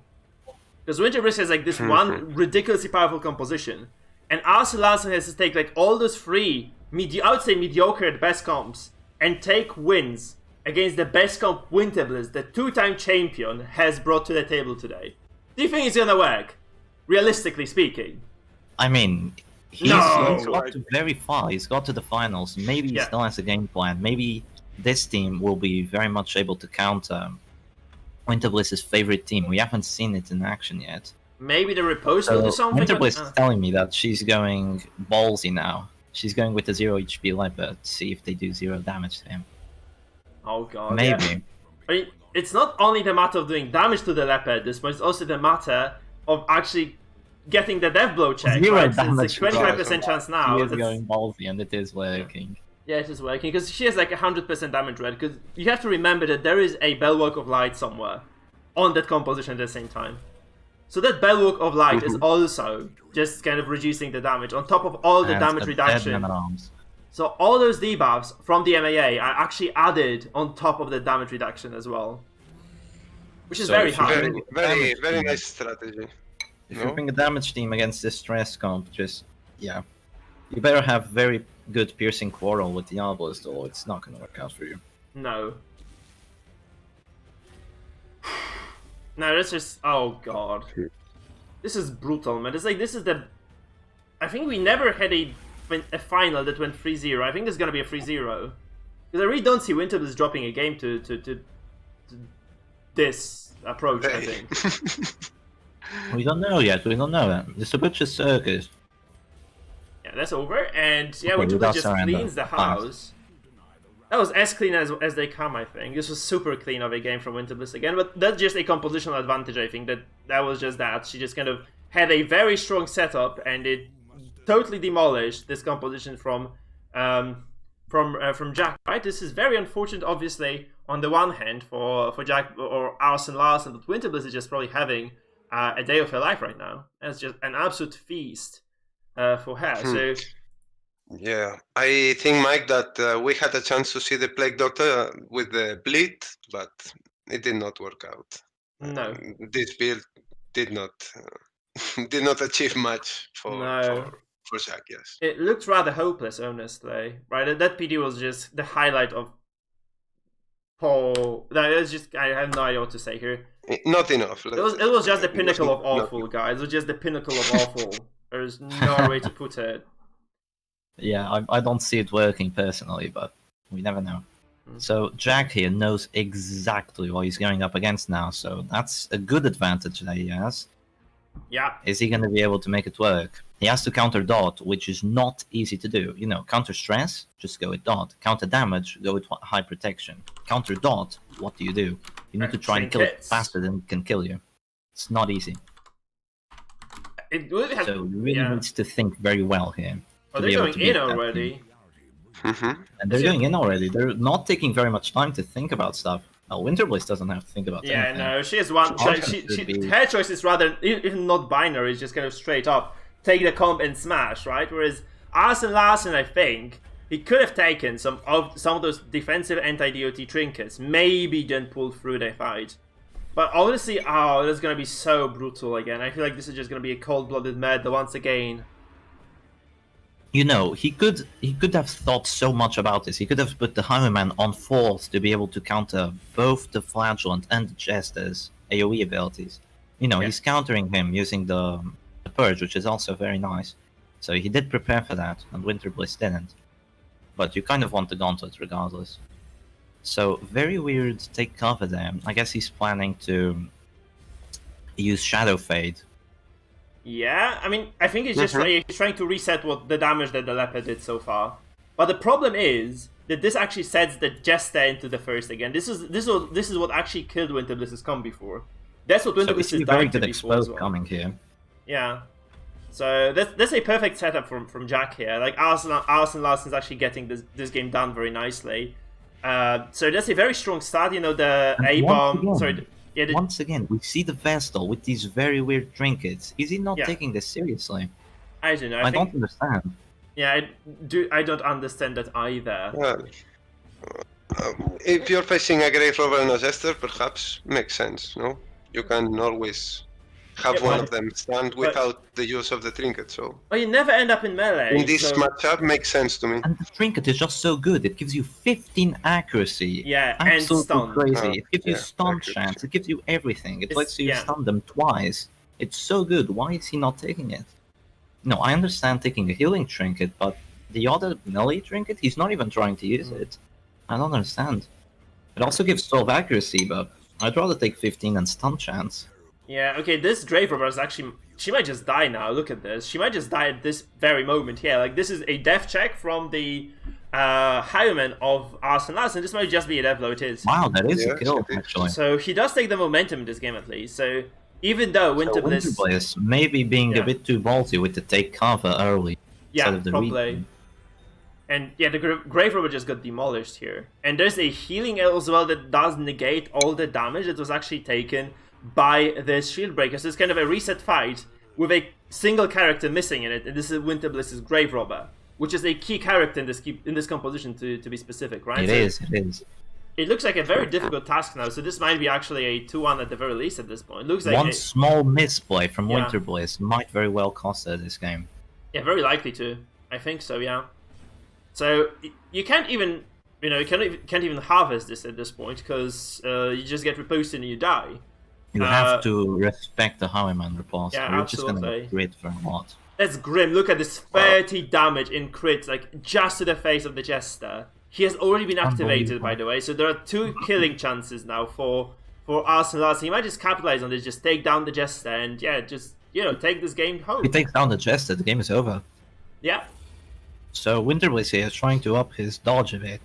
Yeah, but is it gonna work? So there's like relatively low accuracy on this Vestal, so maybe it does actually work. 62% is not that high. No, but I think that's reasonable. To go for the hill.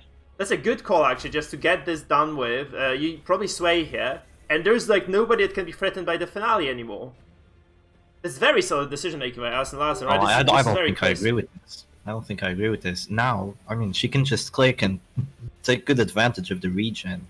Yeah. She might not be able to finale, but she can stay alive for a ton longer. Yeah, but you risk either you do this or you risk kind of losing the entire tournament because your freaking enemy's Jester just dodged twice and stayed alive for some weird reason. And this means that there's like basically no way for Awesomeness Larsen's characters to ever die to what Winter Bliss has brought to the table now. There's nothing that can kill Awesomeness Larsen's composition here. There's like literally no damage that can come through. Thank you for the sub, Volley Cooler Carry. Thank you for the Twitch follow. Look up the Dungeonman. That's a Dexter. That's the first chance. Yeah, it fails. That's not looking to. Next one will be a 40%. Yeah, the Jester has 50 dodge, but still. So she's at even more dodge now. 60 now. And 40% protection. That might actually work out. Okay, yeah, that's over. With my own words, it really doesn't. That's a dead Jester. Very dead, yeah. Very, very bad here. And I don't see how she's going to bring back this game. No, because there's so much defense, protection, healing, sustain, repose. So there's nothing that the Flagellant can do. I think there's like nothing the Flag can do. Very surprising that Awesomeness Larsen actually managed to take this. Maybe he does have some bite left in him. Yeah, because it looked like he was probably just completely broken after the first 2 games, and he's really just kind of getting this one here. And he does show like that he's a very good player. He has shown like a lot of crisp decision making when he was allowed to do so. Because let's face it, the previous 2 games there was like not even decision making he was allowed to make, because he was just kind of losing in all fronts. Like he had like very strong compositional disadvantages in all those games, and here he's actually showing that he can win. Yeah, I don't know if Winter made the right decision in the first turn to Shadow Fade with the Grave Robber and take cover with the Antiquarian instead of moving the Flagellant directly to the first position. He wasted 2 moves to move the Flagellant to the first position when he could have moved and then use the Antiquarian and the... Yeah, that's over. So I think that was... I'm not so sure about that decision, right? To spend 2 movements to achieve 1. Yeah, especially that if you use Lunge on the Grave Robber, it actually kind of goes even, but if you don't use the movement, it actually becomes a problem. So if you use Stress, right? Because if you use damage on the Grave Robber, you actually do like double damage on the next turn once you move, once you fade away, right? But if you do actually use Stress damage, if you use the darts, then the DOT is not doubled, and this is a DOT comp, not a Stress comp. So I think there's like kind of a net negative there for that particular move. Yeah, looking back at the fight, I think that perhaps was not the best choice. Yeah, Gear Victor, thank you for the sub, by the way. Welcome to Dungeonman. Yeah, this looked quite. So here I think Awesomeness Larsen will get his first victory in this matchup today. Yeah. And he will have like 2 more chances to. Well, he will need 2 more victories to take the crown away from Winter, right? Yeah, this is a very strong composition, by the way. This one that Arsenal is running. I think this one is kind of decent, at least. Because you lost to this one as well, Cetra, right? You kind of got... It was surprising, but you kind of did yeah, lose it to did this lose one. with this one. It's completely useless against damage. But against Dot, it looks like... No, useless against stress. Against Dot, it looks like a whole new story. Yeah, it did very well against you. It does very well against Winter Bliss as well.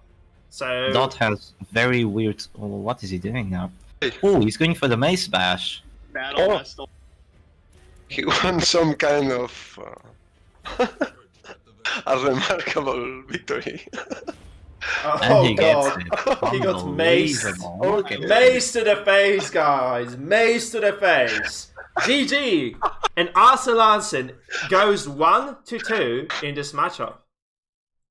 Even if he doesn't win, he did something great now. He defeated Winter Blaze with her best comp, using the Mace Bash.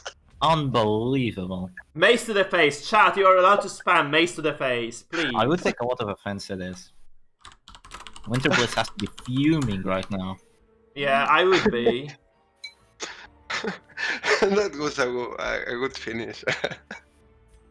Oh, Guys, I'll take this moment to remind you can follow, subscribe, and join my YouTube channel for $3 a month. You can actually just be like a Twitch subscriber on my YouTube, supporting my work, yada yada yada. Now we're actually going to the next game because those guys are really thirsty for blood. I think they're not waiting at all.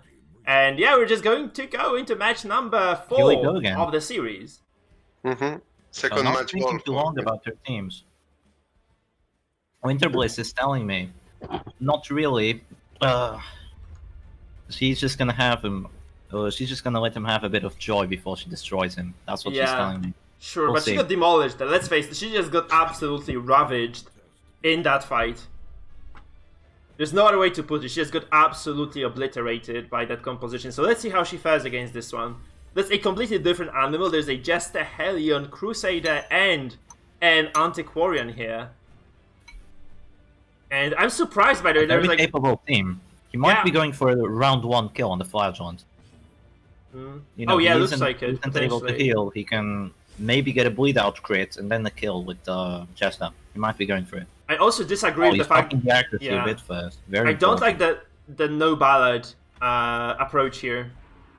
What do you make of this no ballad? Like, I really think that you can actually get a lot of work done against enemy jesters specifically if you just ballad 10-1. You probably want to prioritize the jesters, face it, if you're playing, if you're Winter Bliss. Indeed, you do. You always want to prioritize the Jester, almost always. Yeah. So bleed out, just almost enough to kill, but not Yeah. quite. Had there been a crit there, or maybe had this jester actually gone all in, this would have been a different story. There probably was a killing chance. There was like a real killing chance on Arcelas's side had he actually gone really hard in on this one. Yeah, instead of going for the ballad, he went for the Direct bleed out stab. right away, and then maybe even the nervous stab. That would have been Yeah. very, very smart. Yeah, what So have you you- get a perfect launch here, doing exactly 27. So I think this was a big mistake. This might have been a tournament losing mistake. Because there's definitely a potential for Arsene Larsen just completely kill this Flash Run. This would have been probably a game-winning play, because if he loses the Flash so early, where he has not applied any blights, any bleeds, any DOTs, and really not used any X-Sangs, right? That's just a wasted character slot. He's like the freaky occultist. Completely wasted. The Fire Jaunt he's pretty much the heart of this team. He's the one that does all the backline pressure. So He's I'm not very doing that, no one is. I'm pretty much But with flabbergasted by this. That's a death blow as well. The Jester goes Jester down there. so early. Jester dead, Fire Jaunt's still alive. This is not looking good. No, but this is basically Arsene Larsen's decision making, I think. He could have definitely taken that kill there. Or he had like a very decent shot at taking that kill at the very least. I was just all gone. Correct me if Wow, I'm... a crit for 17. Yeah. Madness. Okay, now this is gonna be... I think that's just gonna be an absolute Hellion slaughter. dropping to 1 HP, just one off that door. So that's just gonna be finale now, I guess, because your Jester is bleeding and blighted, so you probably just want to capitalize on the finale that you still have available, so just finale the Hellion. Winter Bliss was not joking. She just told me, party's over. She was not joking when she said she was taking this game. Oh, party is It's over, not right? looking good. No, like... I think Winter is just playing Smash Bros right now. It's just Yeah. like this is just brutal. Arsene Larsen just getting completely decimated in this match here again. This is very much alike to game 1 and 2, very much unlike game 3 where Winterbliss did take a lot of damage and eventually just ended up dropping the game. Here is just really brutal, and that's a death blow on the finisher Jester. here, getting the death blow. You know, that yeah. could be a turn. No, but the Jester did already blow his fuse, right? So that's it. Like, he did explode already, he did kill what he was supposed to do. It's basically that. Yeah, he already did what he had to do, pretty much. Yeah. Yes.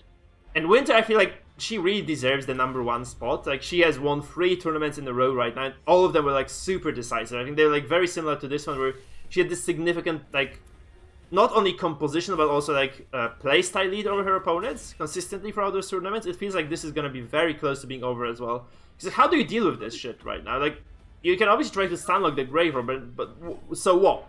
You're like festering vapors. You have the bleeds, you have the blights from this Sludger. There's no way you can counter You have this. to hope that you can apply enough white in time to both exhaust the Flageone's heals and hopefully get a kill. Oh, but he's going You for hate a to see nerve it. stab. I really don't agree with that. Yeah, no, it's like he has to be spreading the pressure right now, making sure that the Flageone can't keep the entire team alive. Whoa, okay, that's uncanny You know, we as see well. Winterbliss here Oh, getting a lot of crits as well. Yeah, there's also bleed and the blight, bleed on the Seder. We've seen an awful lot of this today, by the way. This is not the first time this happens. Like, a lot of people were actually taking those really heavy bleeds on the Seders. Like, the Jesters are using Harvest, and will like somehow miraculously go through, a 70% resistance. It's kind of odd, actually. This has been a very weird day of games. No, 70 is high, but it's not impenetrable.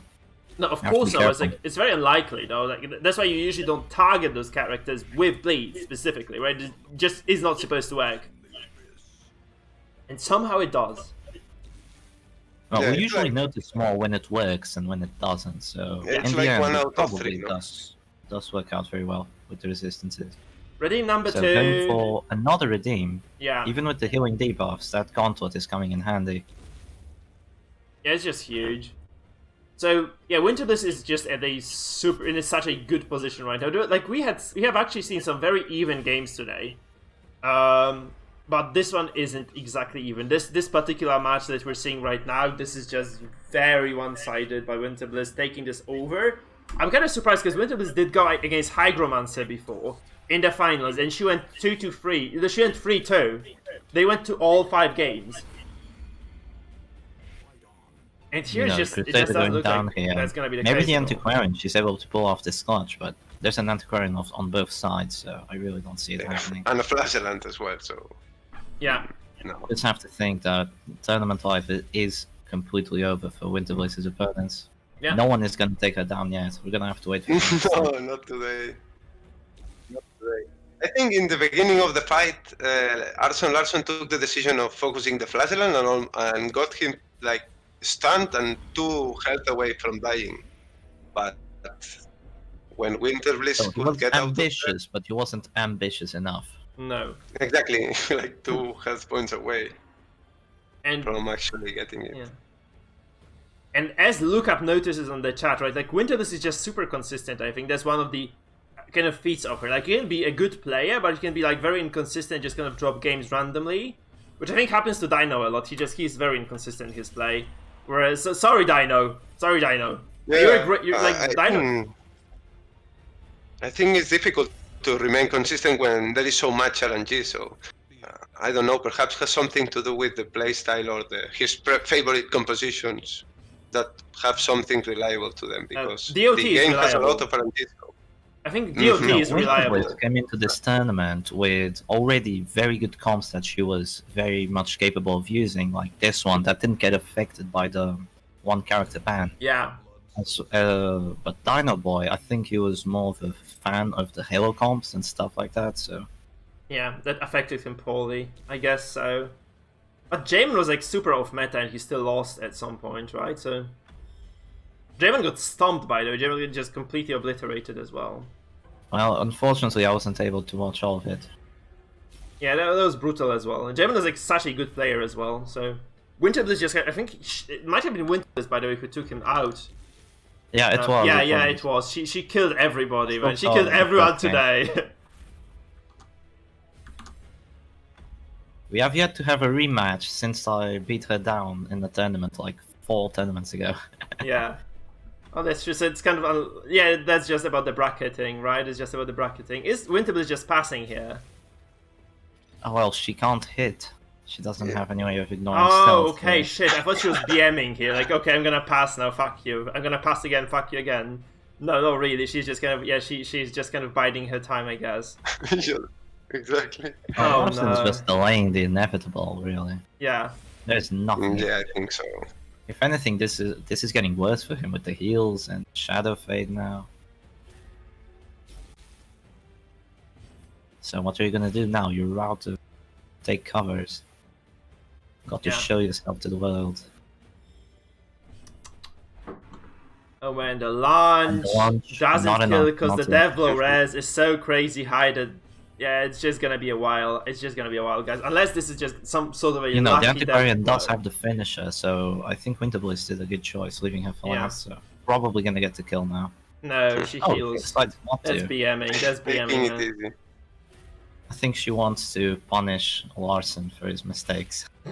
Literally with the Flagellant. Yeah, quite likely to be the case. I think so as well. Okay, I see. I see. No, Yeah. Winterbliss, what are you To pay doing? back for the mace in the face, no? He wants to punish back. Is that what you see coming? Oh, that's over. And Okay. Winterbliss officially And that is wins over. this tournament, guys. Champion Wow. 3 times in a row. We're running Mhm. out of roles on Discord. Yeah, Have to make a new one again. I had to make her a new one before this, so that's gonna be like number 3. Oh god. 3-time winner, They will need to guys. increase. We need to get Sis back in these tournaments. Yeah. Guys, congratulations to Winterbliss for getting number 1 spot once again. 3 times in a row now. She has not dropped the ball. She took all those victories in the Shadow Gaming tournament, then in the previous Butchers League, and now once again. So huge congrats to her, and obviously those are some insane games altogether. There were like some very, very solid matches played today, so I really loved recasting throughout the day. Was super enjoyable. Thank you guys, but thanks to all the casters, guys. You were like absolutely amazing. Adelbor, Dino, Spartan, of course, Sheffield as well. So thank you all. Thanks to all of you folks for showing up. Thank you, It's Mike, for letting us cast. Good. It was a lot of Come Thank on. you as well. It shouldn't be a privilege. You guys did excellent job at that. So thanks, lads, for showing up. Was a pleasure. It was a nice day. We had a lot of fun, I think. Now, guys, if you're still watching, also huge thanks to all the audience, because it was just amazing to kind of be casting for someone, right? So thanks for sticking around for the tournament. Was a blast once again. And yeah, that's probably gonna be it for the cast, guys. Do you have any closing words? Etc. Well, Do you have? I won for the day. Someone will take Winterbliss now. Next time. Yeah. Oh, and thank you, Yeah, Zafin, yeah. for joining the family, by the way. Thank you for becoming the member. I really do appreciate that stuff. So thank you so much, man. Yeah, I think I can agree with Cetra. No, it's like the 3rd time Winterbliss won the tournament. So next time someone should come and try to to change that. Yeah. No? You'd think 3rd time's the charm, but Yeah. apparently not. 4th time is the charm at the finals. Someone will beat Mhm. them next time. No, I don't think so. We should just always be rooting for Winterbliss at this point, I think. Maybe we should ban damage over time comps. That would be Yeah. fun. There will be she'll bring the Leper MAA Crusader thing, and she'll just always win again. That was so depressing to watch that comp played, actually. It was just like a stone wall that you just kind of keep bashing your head against, and you can't do anything anyway. It was really brutal to play against that, I think. I think all the players might have been super frustrated to go against that. Because it was actually very good against DOTs as well, since there's, the MAA guard does actually give you some DOT resistance. I think it was just over like a very solid composition, like kind of difficult to beat. And we have the champion here. Can you tell us what Don't you're thinking? even dare ban .coms. Say again. Can you repeat? Don't even dare to ban DOT coms. That's my idea, and we're gonna do it.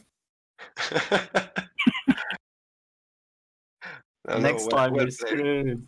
Yeah. Congrats. Still really surprised the leper combo was actually good. Why are you surprised? Seriously? It was actually very. I think it might be like a very decent meta comp. I think people might be playing this on the ladder now because it looked very solid, honestly. In my eye, anyway, it looked very decent. I think it was kind of a strong composition. It looked very difficult to kill, actually, from this standpoint, anyway. Maybe it dies to Halo because it's just too much damage front-loaded too early. But against what we have here... I think Mark comps really break it as well as Arbalest comps. Mm-hmm. Yeah, that's what I think. We didn't see a lot of Maybe even Crusader, because, you know, his heal can clear debuffs. Yeah, that's true. But it was very effective against a lot of those things. Since like people were limited to no Arbalest a lot, like there were like relatively few Arbalests and rather few Crusaders as well. This is super effective this tournament, so well done. So, guys, I think we're gonna call it a day. Thanks to all the viewers, thanks to all the casters once again. It was a fun day of casting tournament for you. So if you guys have not subscribed and followed yet, please do so now. Thank you once again, and see you people around for more tournaments, for more World of Warcraft content, and for more Darkest Dungeon content as well. So that's what we'll be probably doing over the next month. There might be like another DD tournament at least in the coming months, so stay tuned for that. Remember to join our Discord as well if you enjoyed yourselves, because there's like a lot of stuff going on. All the announcements go there as well. So if you want to keep track of what's happening, join the Discord. Link is below in the description on YouTube, and it's probably being spammed as well on Steam, so you have a chance. Sorry, on Twitch, they have a chance to catch that one as well. And this being said, thank you, people, and see you around. It was a pleasure.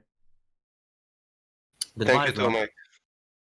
Pleasure to host the. Thanks everyone for partaking in the training. Thank you everyone, and congratulations to Winter for the victory. Yeah, huge congrats to Winter. 3 times around, Jesus. You have to stop doing this to us. We got some excitement in our lives, you just gotta kill the joy by winning. What a disgusting human being you are. Like, how dare you win 3 tournaments in a row? He's not a monkey, right? Yeah. Oh, we didn't call it. Yeah, we couldn't. Yeah, you were a monkey in game 3, though. That was a monkey game for sure, Winter. Yeah. You just got completely blasted, man. You just completely blasted there. So, congrats once again, and see you people around. GG's. Bye. Stream is over. Chop chop.